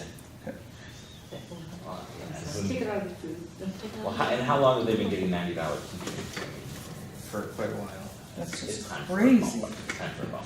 It's mind Since boggling. 1950, that was cool. Yeah, there was a time when that would be appreciated. Now, my keychain is in my jewelry box. Wait, was it a rolling box that works too? I do have a jewelry box. It has keys and whatever my son decides to Yeah, put your in. pin. Yeah, my pin. We've got that. Tie saved. tap. Tie tack that's missing the backing. An old watch that my son won't let me throw out. That doesn't work. Okay. Okay, good. I just wanted to get that. So, Yeah. thank you. You wanna leave it at 3 then for now? That, I think we'll. We'll Yeah. bump that up. Like I said, You wanna whatever, bump it? whatever we need to, yeah. Yeah, Yeah, because if we come under, like I said, it depends on how many employees and Right. could be well under, 1 year could be I'll put above. 5 and then I'm thinking we'll probably be under that, so. Sure. get extra ice cream. The bounce house, Troy Leonard. Council gets their own bounce house. You should Awesome. get a food truck. I started tree dreams. Unfortunately, I already told Billy he's on. Well, I mean tree dreams. Tree Hmm? dreams. Billy, Tree dreams. Billy. Kona Heights. The guy who, So, the big one, Um, I digress. there's cookie at Hunter. Oh, the one that makes it. At what point do we talk about, I did, and Chad, she took the line. at what point do you talk about commissions, planning commission, ZBA? I've been talking about this for a while, and I am going to champion it, and I'll let you guys shoot it down, but I'd love to see the planning commission get some sort of payment for their work. They do a lot of work, they have very long meetings. And according to our city charter, I think, we get to determine whether or not They get the money. planning commission gets paid. And we I don't think we do both though, and we don't do the iPads this year. And if you want to spend money on them, That's a good, yeah, that's fair. But then, Well, they're gonna be kept up there, like, they won't. yeah, take theirs them aren't home. going home, they're like, it's just They'll be stationed zoning here. board and or planning commission would use those ones up there, Yeah, right? we'll have 9, and then Dave will have them locked in his office or something, so they can't, and then just at the meeting, they'll put them out, they'll charge, the information will be on them, and they can look at it and go out there. So they'll be touch and so they can look That's at good, site yeah. plans and stuff. How many people are on the planning commission? Is it 7? Well, we'll be 9 after tomorrow, you guys Oh, approve it, okay. back to 4 boards. And then we'll have, 7, if they're all there, ZBA. Yeah, the charter doesn't mention anything about the ZBA, and I'm not, They meet once a month, and it's. Maybe. PC Yeah, once in a while. twice a month, every month, it seems Yeah. like. I mean, you know from your time on it, so. There's home time as well. Planning commission should get a little bit, give I them mean, if we something. give them each $25 per meeting, we're talking $6,000 total. yeah, but then they become employees, you gotta pay taxes and all that kind of stuff on top of it, so it's not just $25. That's a great point.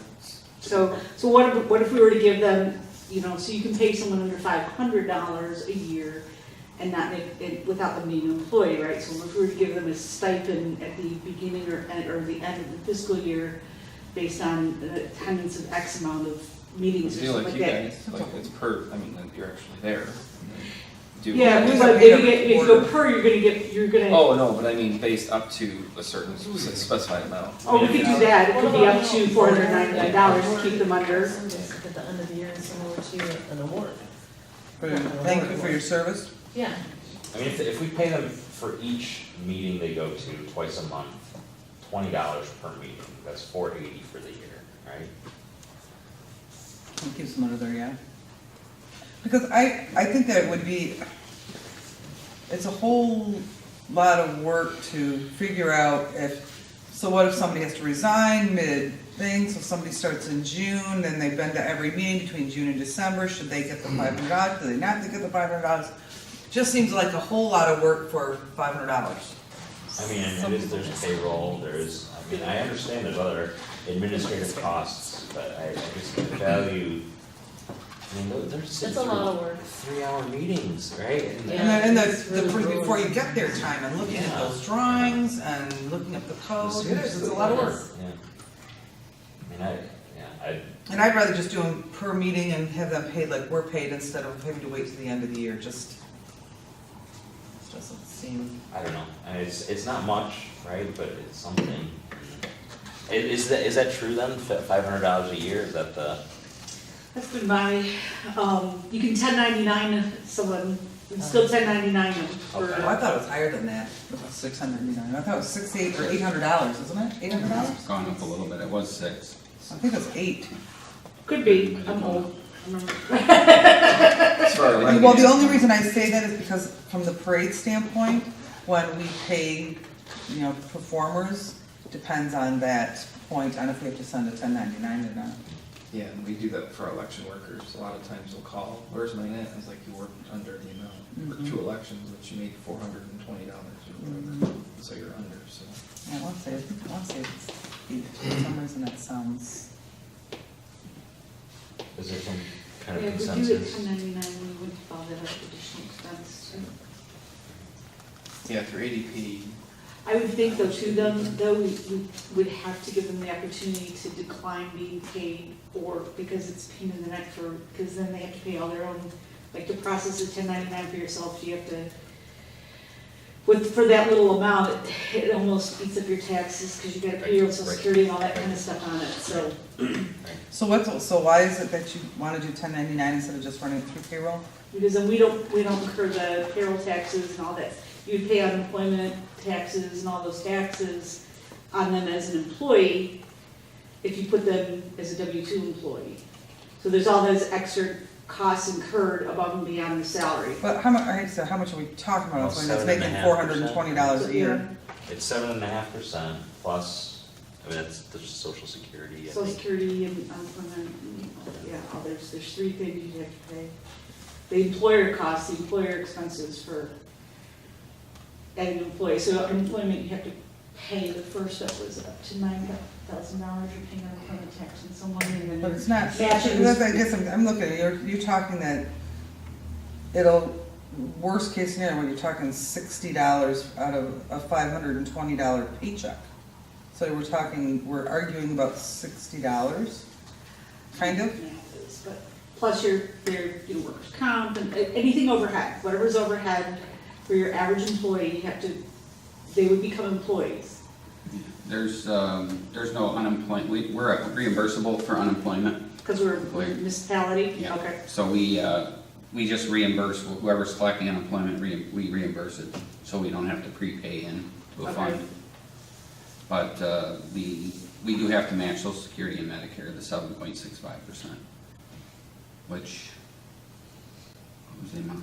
420. It was 480 times 9, is that what we figured, if we did? Well, I mean, I'd love to see $25 per meeting times 9 times, and I don't know if we pay them for the joint meetings, that's $58.50.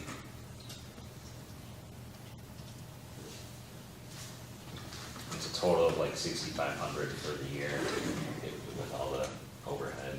I mean, there's definitely time as For all well, of them, administrative. 6,500? Yeah, if we do $25 per meeting. But then, don't you feel like you should do zoning as well? Even though they have different responsibilities? $480 for Social Security match. I was like, and Medicare match. For everybody. Yeah. I'm with Howie on that. What was that, Helen? no, well, I just feel like they're both, like, I mean, taking on the same responsibility. They Yeah. do, but they don't meet as much, the planning commission. I sit there and watch them Well, in meetings. I sat through almost 4 years of it, so. And I was- I She's 6,800. I was head of What that. about the thing safety? for 6,800 for years. taxes Yeah. and for Oh, so 20 you know, years. yeah. I know what about the Calculate the safety? same number as I did, 20 Lately, years. But when we're busy, Yeah, I know. but, no, they were, maybe $20. Could be 6,800 total. I'm not against it, because honestly, No. I think they work hard. Because we're trying to, there's a lot of stuff we gotta get, Prep work. spend some money on. All this paper. Stop it, we don't want to be paperless. Planning commission is the only one that's called out as far as council being able to set rate, right? I don't know, I'm sure we could, I'm sure there's legal standing to reimburse other boards, but I feel like planning commission does more work than even city council sometimes. There's a lot. Right, so, yeah. Does that make sense? Is everybody gonna vote for a budget that contains that line item? I'm good. 20 or 25. 25. It depends, 20. if we're gonna do ADP, 22, $10.99, 1099 25. 1099 is a $600 threshold according to, $600. yeah, still 600. So if they earn less than 600, we don't have to We issue don't have to do anything. 1099. They just have to claim. We just pay them a lump sum. That would be it. So $25 per meeting times 24 meetings is $600. That's assuming they don't have, and do they ever have an additional meeting? Yeah, Yeah. sometimes they do. Yeah. Yeah. But they also sometimes don't have a meeting, occasionally, but not lately. Well, but why, they limit how much, our dollar amount, can we just limit Yeah. not to Yeah. exceed, not to exceed, whatever? Oh, $25 not to exceed $600. $600. That's it. Well Good done, deal. Matt. Thanks, everybody. Appreciate it.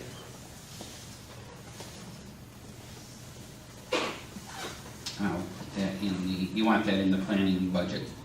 Is there a planning budget? There's Oh, not. planning budget, oh, planning budget, yeah. Yeah, Yeah. we could put a line item in there for that, okay. I didn't know if that belonged under city council or, because it's a commission of the city council, right? Is that where you'd rather have it? Under city council? Say, Who votes on us, what do we get? Compensation. The compensation committee. Compensation. Yeah, They got, so they won't have nothing to do with it. no, I'm on record as saying I recommended raises for council 3 times and they rejected it. Oh, No doubt. they're the residents, they get to decide.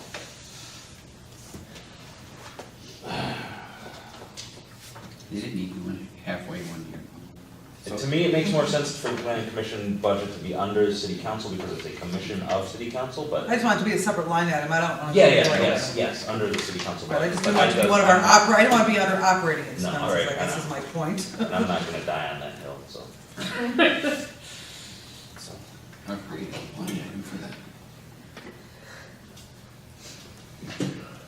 If they really don't want it, they can go donate to the food, they can go to the food bank and donate it. Sure. They're not gonna take But it. it's still taxes on it, so. You still get an They get a opportunity. write-out. Huh?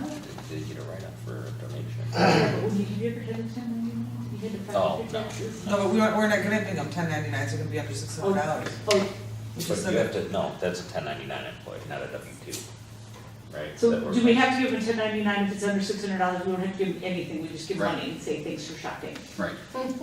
We can do it, we can do AP checks for them, and if we keep it under 600, then we don't have to issue Oh, it. And okay. they have to And claim they it don't- on their taxes as income, other income. I'm gonna guess if they don't get a 1099, they're not gonna claim. I don't, That's I between don't them, me and advocate the, that them at and all. their tax man. I don't Nothing- condone that in any way. All right, As long as they file, right? Yes.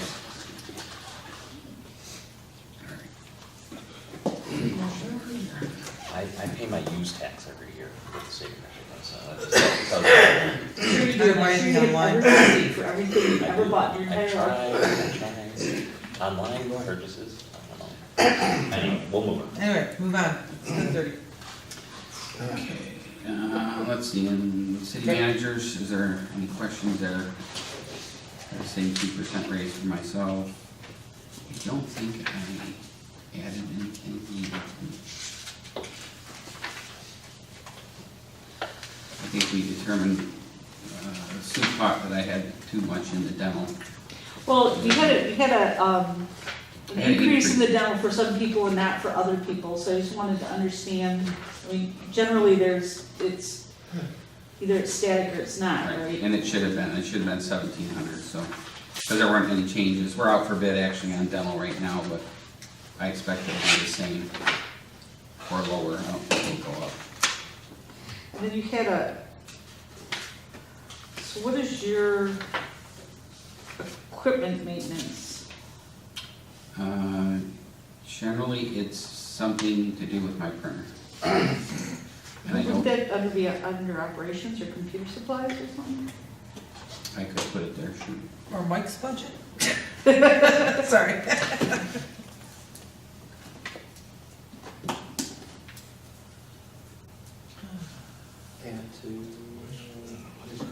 can zero that out and put it in Computer? operating supplies. I'll put it in 850. I'll change that. I'll zero out equipment maintenance.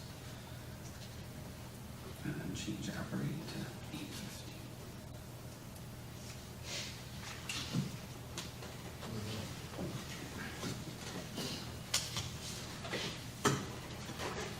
And then my dues is ICMA and Oakland County City Managers are my two membership dues.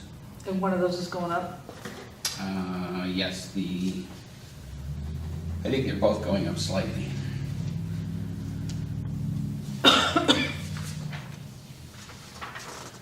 And here's, oh.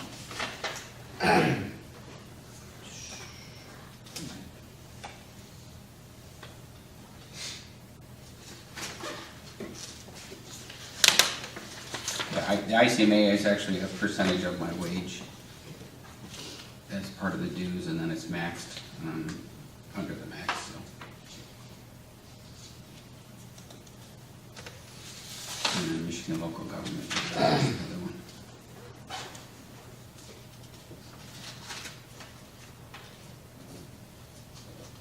Any other questions on city manager 172? Nope. All right, keep scrolling down here. Accounting is 20% of my salary is the salary and wages. Part-time used to be Chris, but now Chris works under that part-time temporary AP. We do issue her a 1099, she bills us monthly. She formed her own, I think LLC in fact.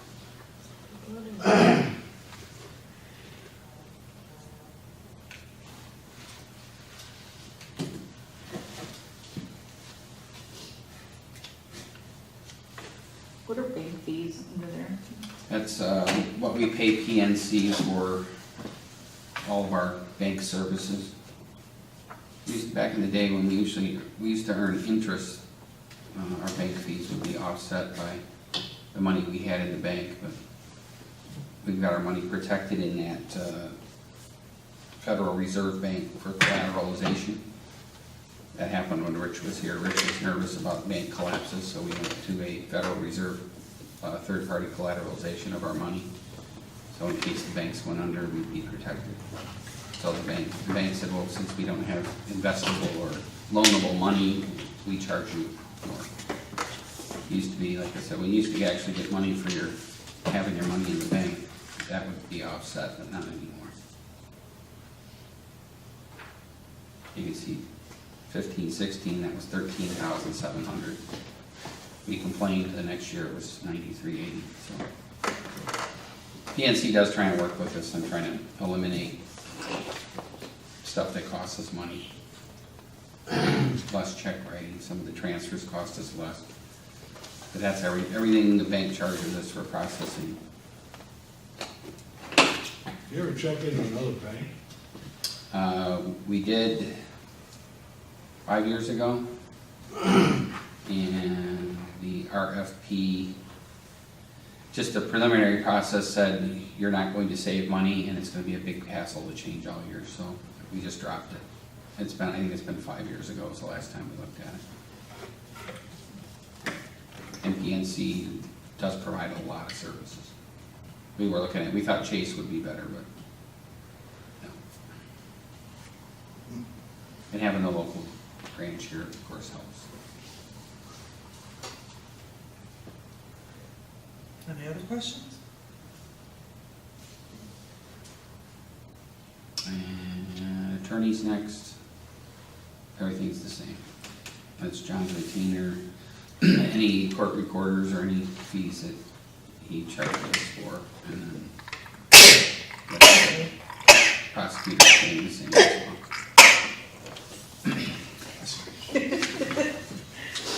I can tell those are sneezes or coughs. I do have a question under attorney.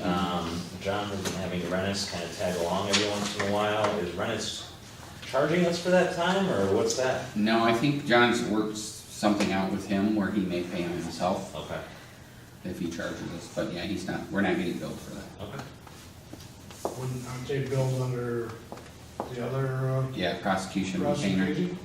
Yeah, but we don't get any extra billing for Rennis's time here, so Okay. I think he's worked something out with John.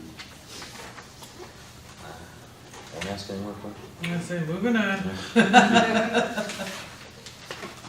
Let's see, what's next? City Hall? City Hall gym covered. We did they did make the adjustments, which we got rid of miscellaneous. We moved that to operating. And I did send you, you might not have got a chance to look at it, but I sent a detail of what's in miscellaneous to everyone. I sent that today, I think. Some things we haven't talked about on pages 11 and 12, museum, health Yeah. insurance, is that, Yeah, we'll go through those. okay. Mhm. Oh, I see, that's, okay. Yeah, museum is Melody.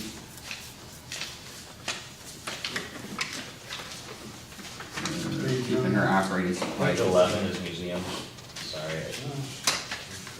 803. Senior program. Next week or over the paper? We'll unleash our process lines out.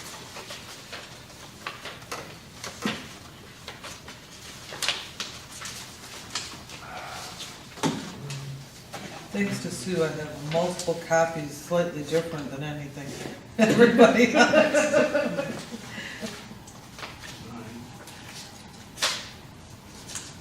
Any question on Melody's?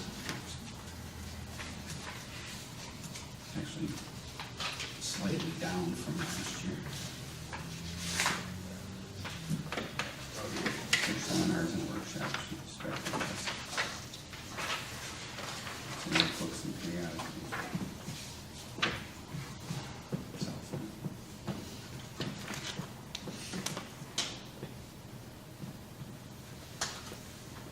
And then that. So was there a utility increase because of the new air conditioning unit? No, I think the gas bills there have been low, the electrical was a little higher than previous years. Their gas bill's actually been low. You'll see, we went up from 3,300 2 years ago to 4,800 this year. I think that's probably where Yeah, you compare a couple of years ago to yeah. this year. Note to look at analysis and make sure that Is that for the alarm system? shouldn't count under utility. I'll make a note to look at that and see if there's anything unusual there.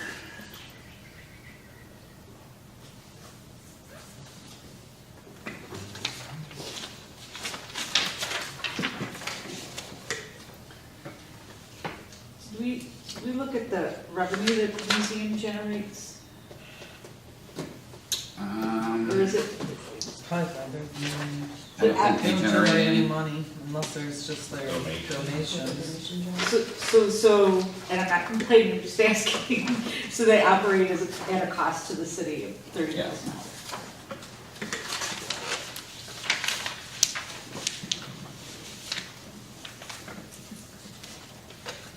And then that next section, unemployment, that's where we do reimbursable. So if anyone collects, we reimburse the unemployment insurance agency. Is that dollar for dollar then, or? Yeah, So the employees don't make any contribution to the fund either themselves? no.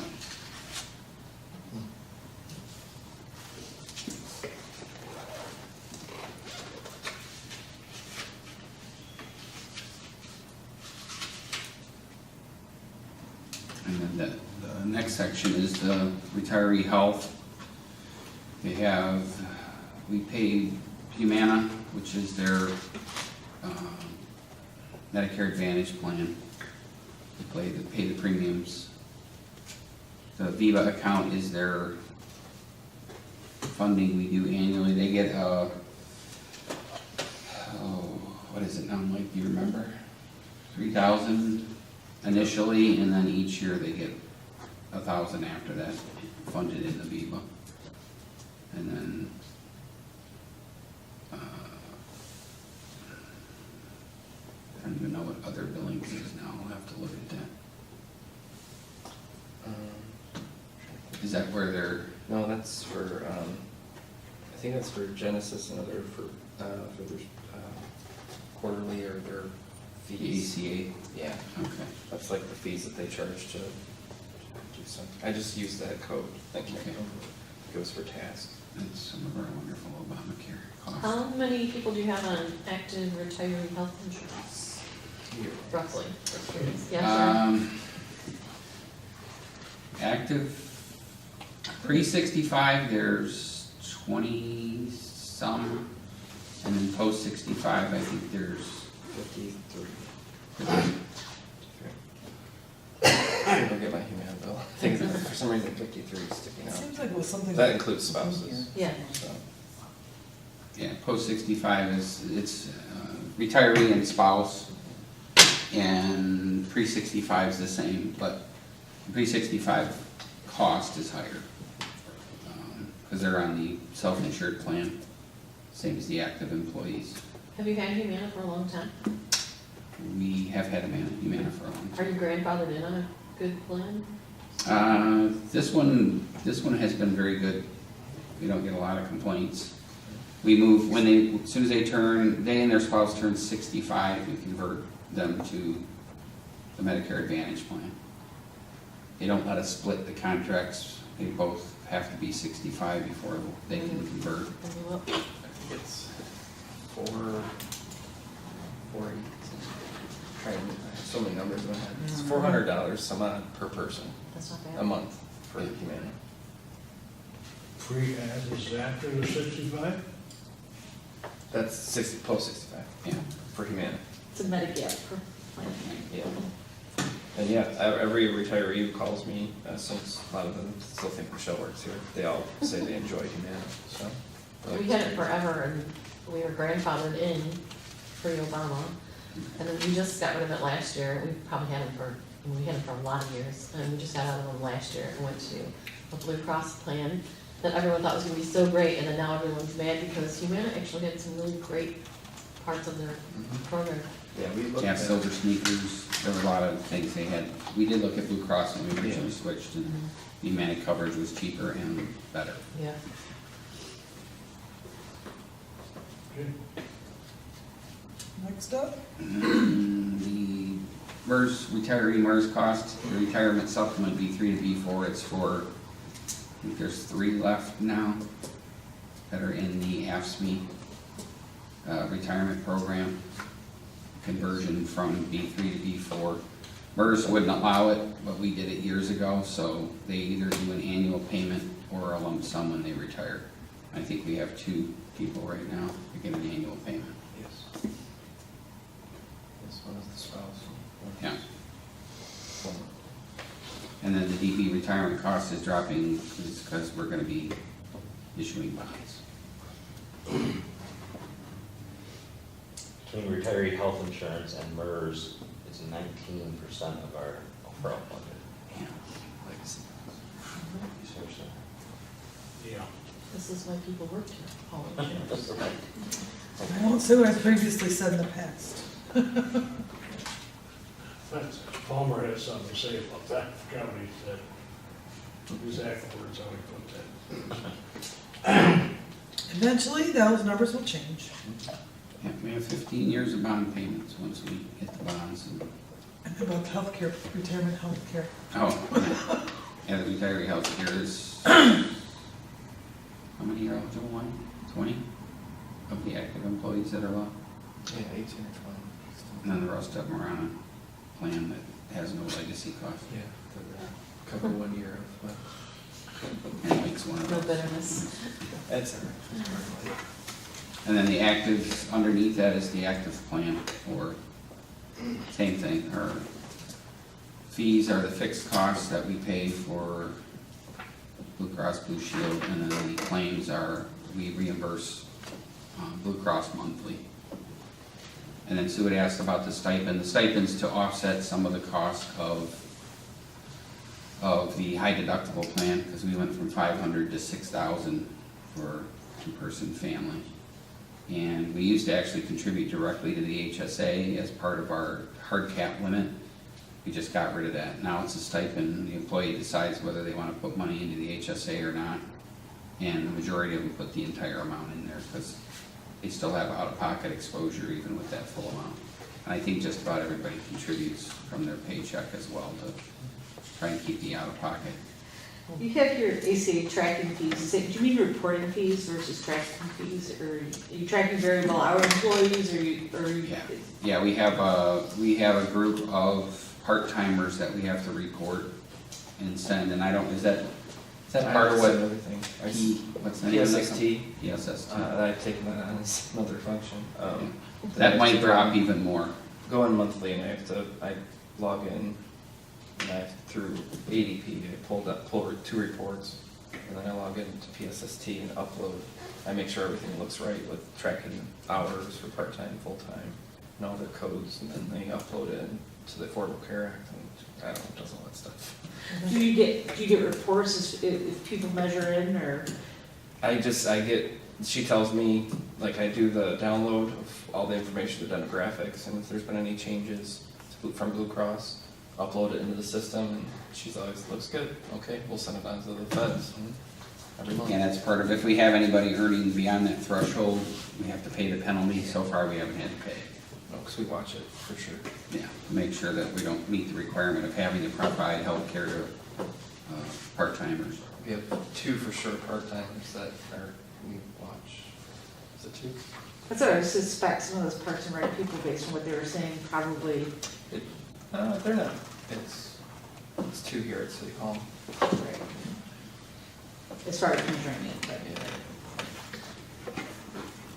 Yeah. And Dave's budget is Dave's budget.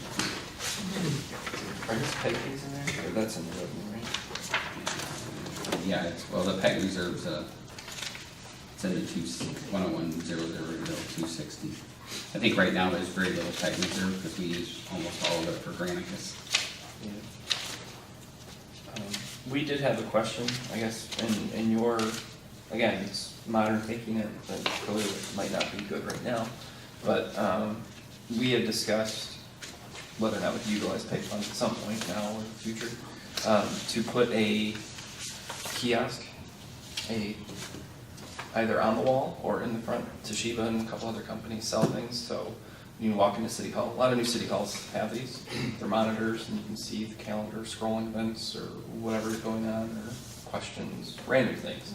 You can get software and all that kind of stuff. Either where the center area is to actually have a standing one, or you can have one mounted. And we discussed if that was an option that we thought about thinking about doing in the future, but because Dave and I, I've been into other city halls all over. I like you said, I'm excited about this kind of stuff. So I look around and I kind of get ideas and see how they do it. I think Oak Park just redid theirs. You walk in and you see this monitor that kind of says stuff, but it's just an idea for a future. So Kind of like a bulletin board. yeah, kind of like that. Just more of a digitized bulletin board rather than the old glass doors open. Everything will be on there, so you can see what's coming up. Not necessarily in this budget, just. Another task for you. So yeah, we that's what David said. Well, wherever the software has probably be loaded in my computer and then I upload it. So there's Indoor market. at work, we use something called SkyKit. Yeah. And it's really reasonably priced. It uses a Chromebox to drive it. You make slides with Google Slides. It's pretty reasonable. We did something similar in our library, in a library kiosk. that people can, Yeah, so it just kind of can scroll. But that's just a bulletin board. It's not Yeah. an interactive thing. Yeah, I mean, you can go, they have run the gamut. They can have simple, like you said, just a bulletin board all the way up to, you can touch it. You just don't know if we're that, forward with modern stuff here, if it's even necessary, but we had discussed that, so. But I don't know if we could utilize the PEG funds if there's PEG funds. There'll eventually be PEG funds again. Eventually, yeah. unless he's been using it for the new system that he put in or is going to, right? Yeah, I think it's done now, That's done. I think the, Granicus is where most of it goes. Yes. What is the other professional services in that category? That's actually, that additional 1,000 is for the new licenses for the PC and DBA to have their email. Oh, That was a note Dave gave me. It's an extra $1,000 a year for the additional Gmail accounts.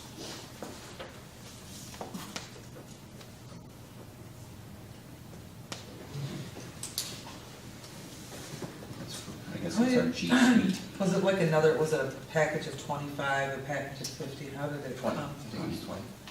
Yeah, $50 a year for one account. Were they all excited to get email? Was it Mr. McHale said he didn't know that he had been told he got email. Patty doesn't have her email anymore, her city email. Who? Okay. Oh, because there was that flyer for the farmer's market, I don't think I had it on the email, I was looking at the farmer's market flyers, and it still has Penny listed with a city email on the vendor application. That's from Mary, so she Yeah, I- changed to her AOL account. Yeah,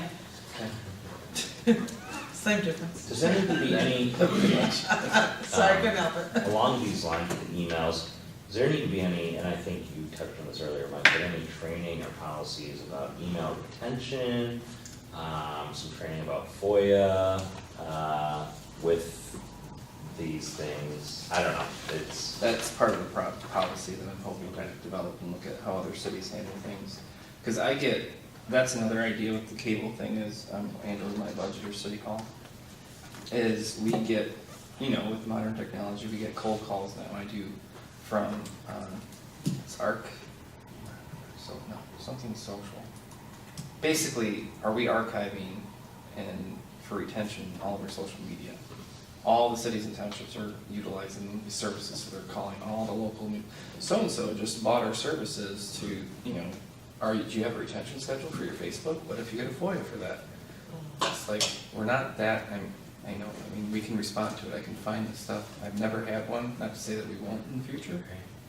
But same with emails, whenever we've had a FOIA email, Dave has gone through, and luckily we have the Gmail suite, so he's been able to go through and find those, and then we redact them. Now, what that doesn't do is, if somebody deletes an email from their inbox, right? And now Google has something that will retain, it's an additional service, will retain those emails. Even if somebody deletes it from their inbox, it still retains it in an archive. I think, I'm not the lawyer. No, but and that could be part of the process that in the policy we've established that, you have to follow a retention schedule that's established by the state for these, because they have been responding. I have a revamped retention schedule, and I know that they responded to those things, emails, because that's a big thing now. Because you worry about the discretionary, if you're talking about things you shouldn't be, even on the zoning or PC board. Right. So, those are things to, I guess, look at, see. That would be good for in-house training. Yeah. Okay, where are we at? Let's see, the general contingency, down to that, we have annual buyback of sick leave, and I think I'm committed every other year if I don't pay unused vacation 1 year, I have to the next, and it's maxed at 80 hours. And the employees have been really good about using their time, so.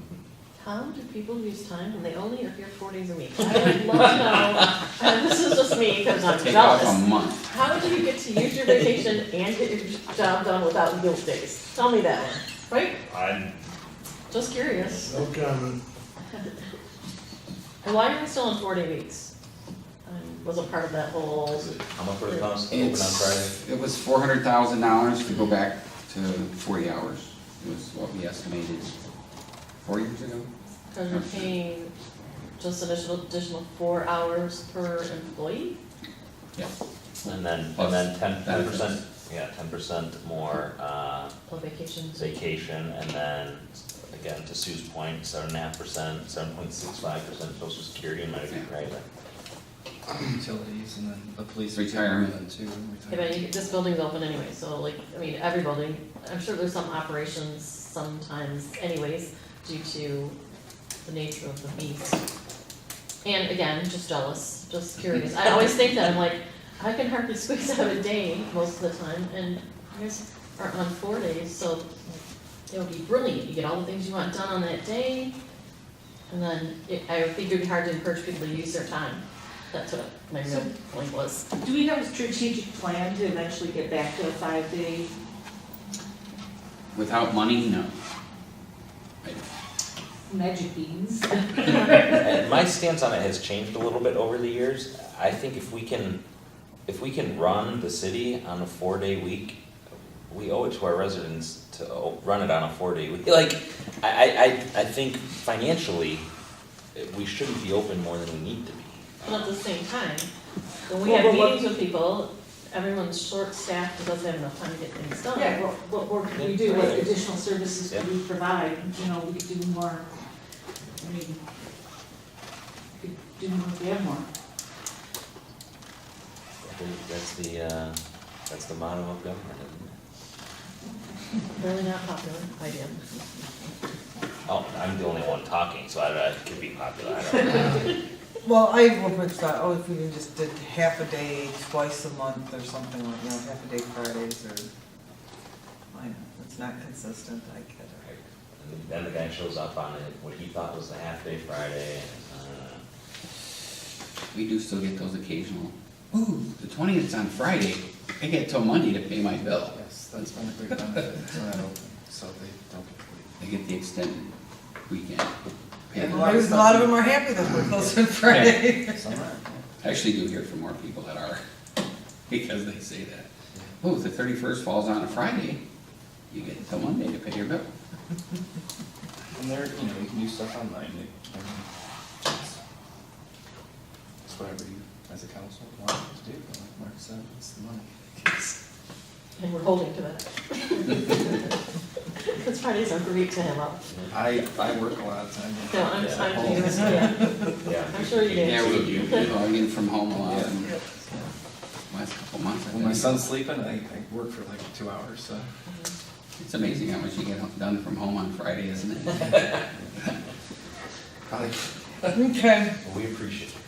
Get some sleep. All right, and then, let's see, debt payments, I think I gave you all schedules today as well. Should tie out to the Honeywell payments and then the debt principal for the fire truck. Principal and interest. That's the bottom section. And then I did adjust the, above that, the capital, I adjusted, City Hall's down to 14 now because we eliminated the police. Carrie's still working on a altered plan for carpet and we pulled the 10,000 for the bathrooms out as well. That leaves the City Hall capital at 14 with the $9,000 books, Chromebooks that Mike did. So I guess coming back to that, how are you feeling about that? So yeah, what's the plan there? So $9,000 for Chromebooks, are we replacing city councils? iPads? That's included in it. Um, And then I would sell those and try and get money from the company links that I go through. How many computers is that? It would basically, how many did we? 9 to 5 to 14?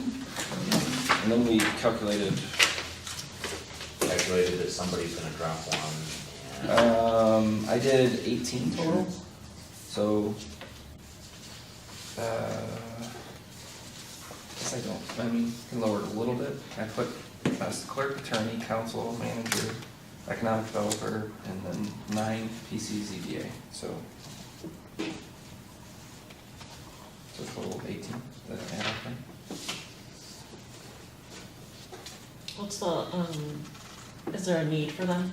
Like, what do you see? Yeah, so like the Well, if- economic developer, is there a reason for Because that position to have one? Because there's a computer in there now, right? That's a relatively new in the building department? And that's where I think a couple we added it there, and I think it's more if she was at, you know, she's going to, if you, that's part of the plan, I guess, or proposal. is if she's attending more and being more involved, if she's at the meeting, she can have a tablet there. I don't know. Again, like I said, it can decrease. It's Does she have a workstation or a laptop? She's a laptop. Why can't she bring a laptop? She could, that's why. Yeah, okay. So that's why it could decrease. Like, this is just the proposal to have everyone have these, so we're all the same, but it doesn't have to be all this many. I mean, we have a laptop here. Yeah, I'm fine with a laptop. I can actually keep my iPad. I utilize that at meetings, so I don't need one. I don't need a Chromebook. I'm fine working from the iPad. Oh, yeah, and I mean, it would be a replacement, so it's Oh. whatever. What's the advantage of a Chromebook over? You can actually, It's a keyboard, it's a small laptop. I mean, Because using Google Mail on an iPad is really cumbersome from my perspective. I really like the Granicus app. What does that look like on a Chromebook? it works because Dave tested it on the Dell one that sits next to me now, and it works wonderful. Like, is it like an extension to? Yeah, you can utilize the app on that. I'm gonna still print this. Yeah. That's why it's a proposal. It's, you can again opt out, or if you. What size screens are they? iPad size could more like, be- or laptop size? That's The ones where I that you guess looked at. I think they're probably like 12 inches, so they are smaller. I mean, you can get bigger ones.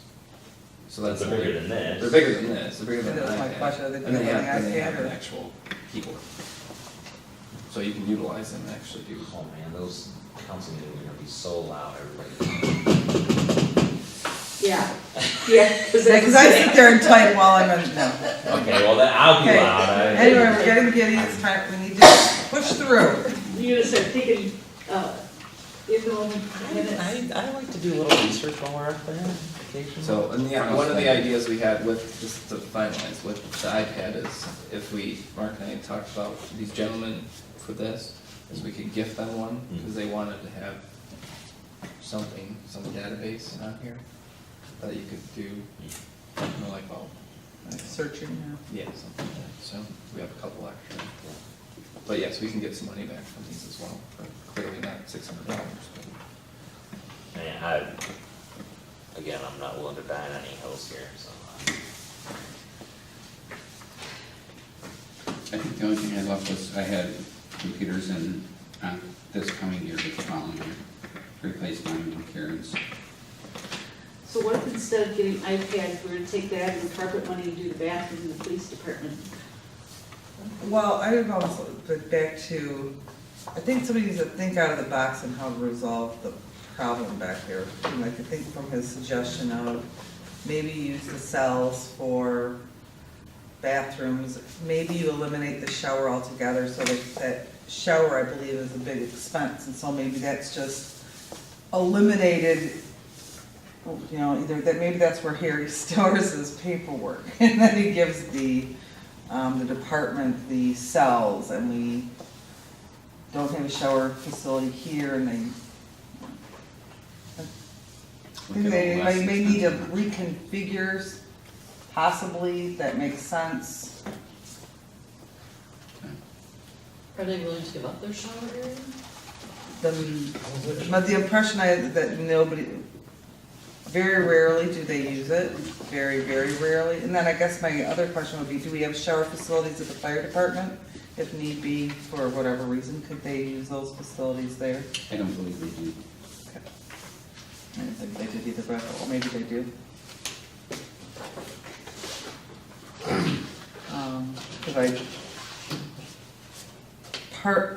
Or there's the showers moved to a cell, 'cause I think part of the issue is if you leave the shower where it currently is, in its current configuration, it is not appropriate for it to be a unisex shower.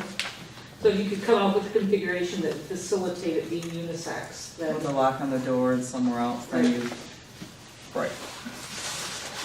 But I think this particular shower, there's issues with how much tile work there is, and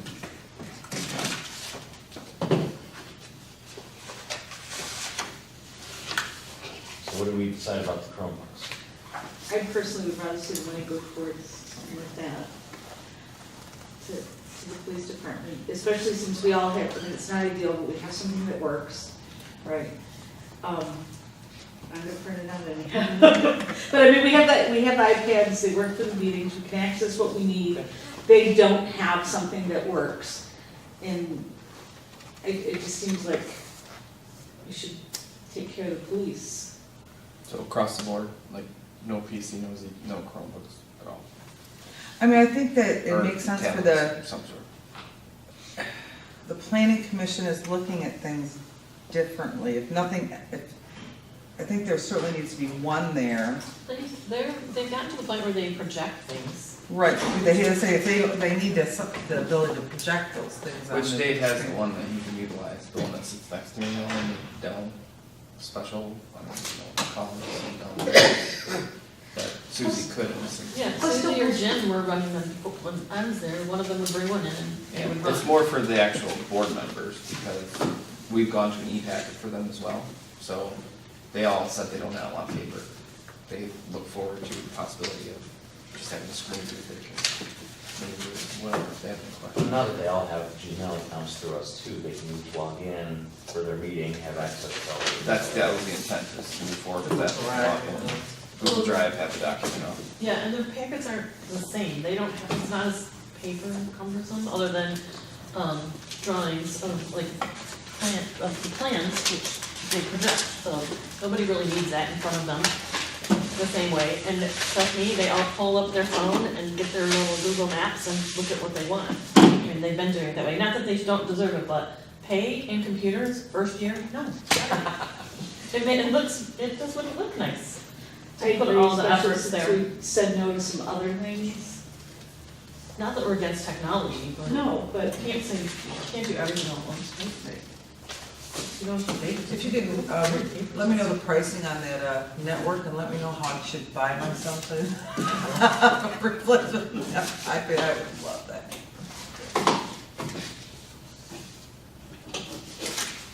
Okay, consensus, no. Just get Debbie one. Yeah, that's not favoritism. Not an option. I'll just take Susie's laptop away, let her get the Chromebook. You know, we're just gonna shuffle some things around.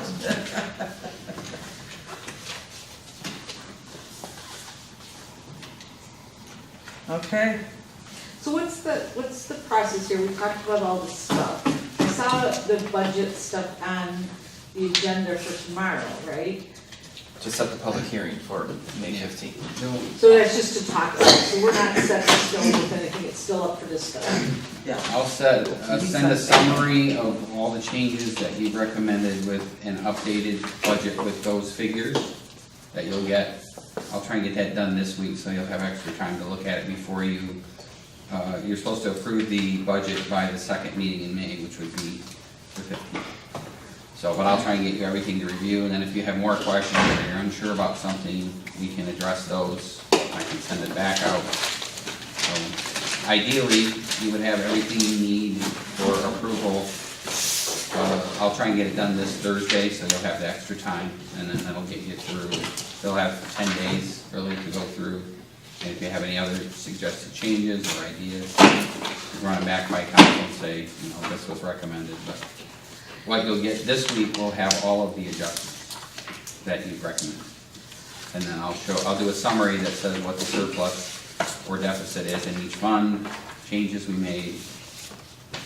So, Could you, Mike, tomorrow, could you send just the new ordinances in a separate email so they're easier to print out, just the ordinances, I can read them and mark them up, sorry. But You can do that right online. I can't mark them up online, I mean, you can, but I can't. People can, but I I can't. know. I'm old, I don't have a Kindle book. I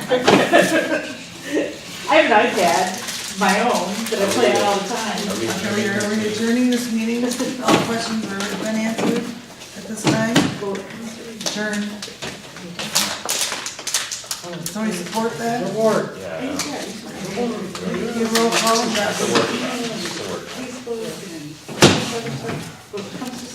That's why I can't mind too. All right, now we can talk about it. What's going on? Turn off the camera. Yeah. Hands up, camera. Dave's good at editing.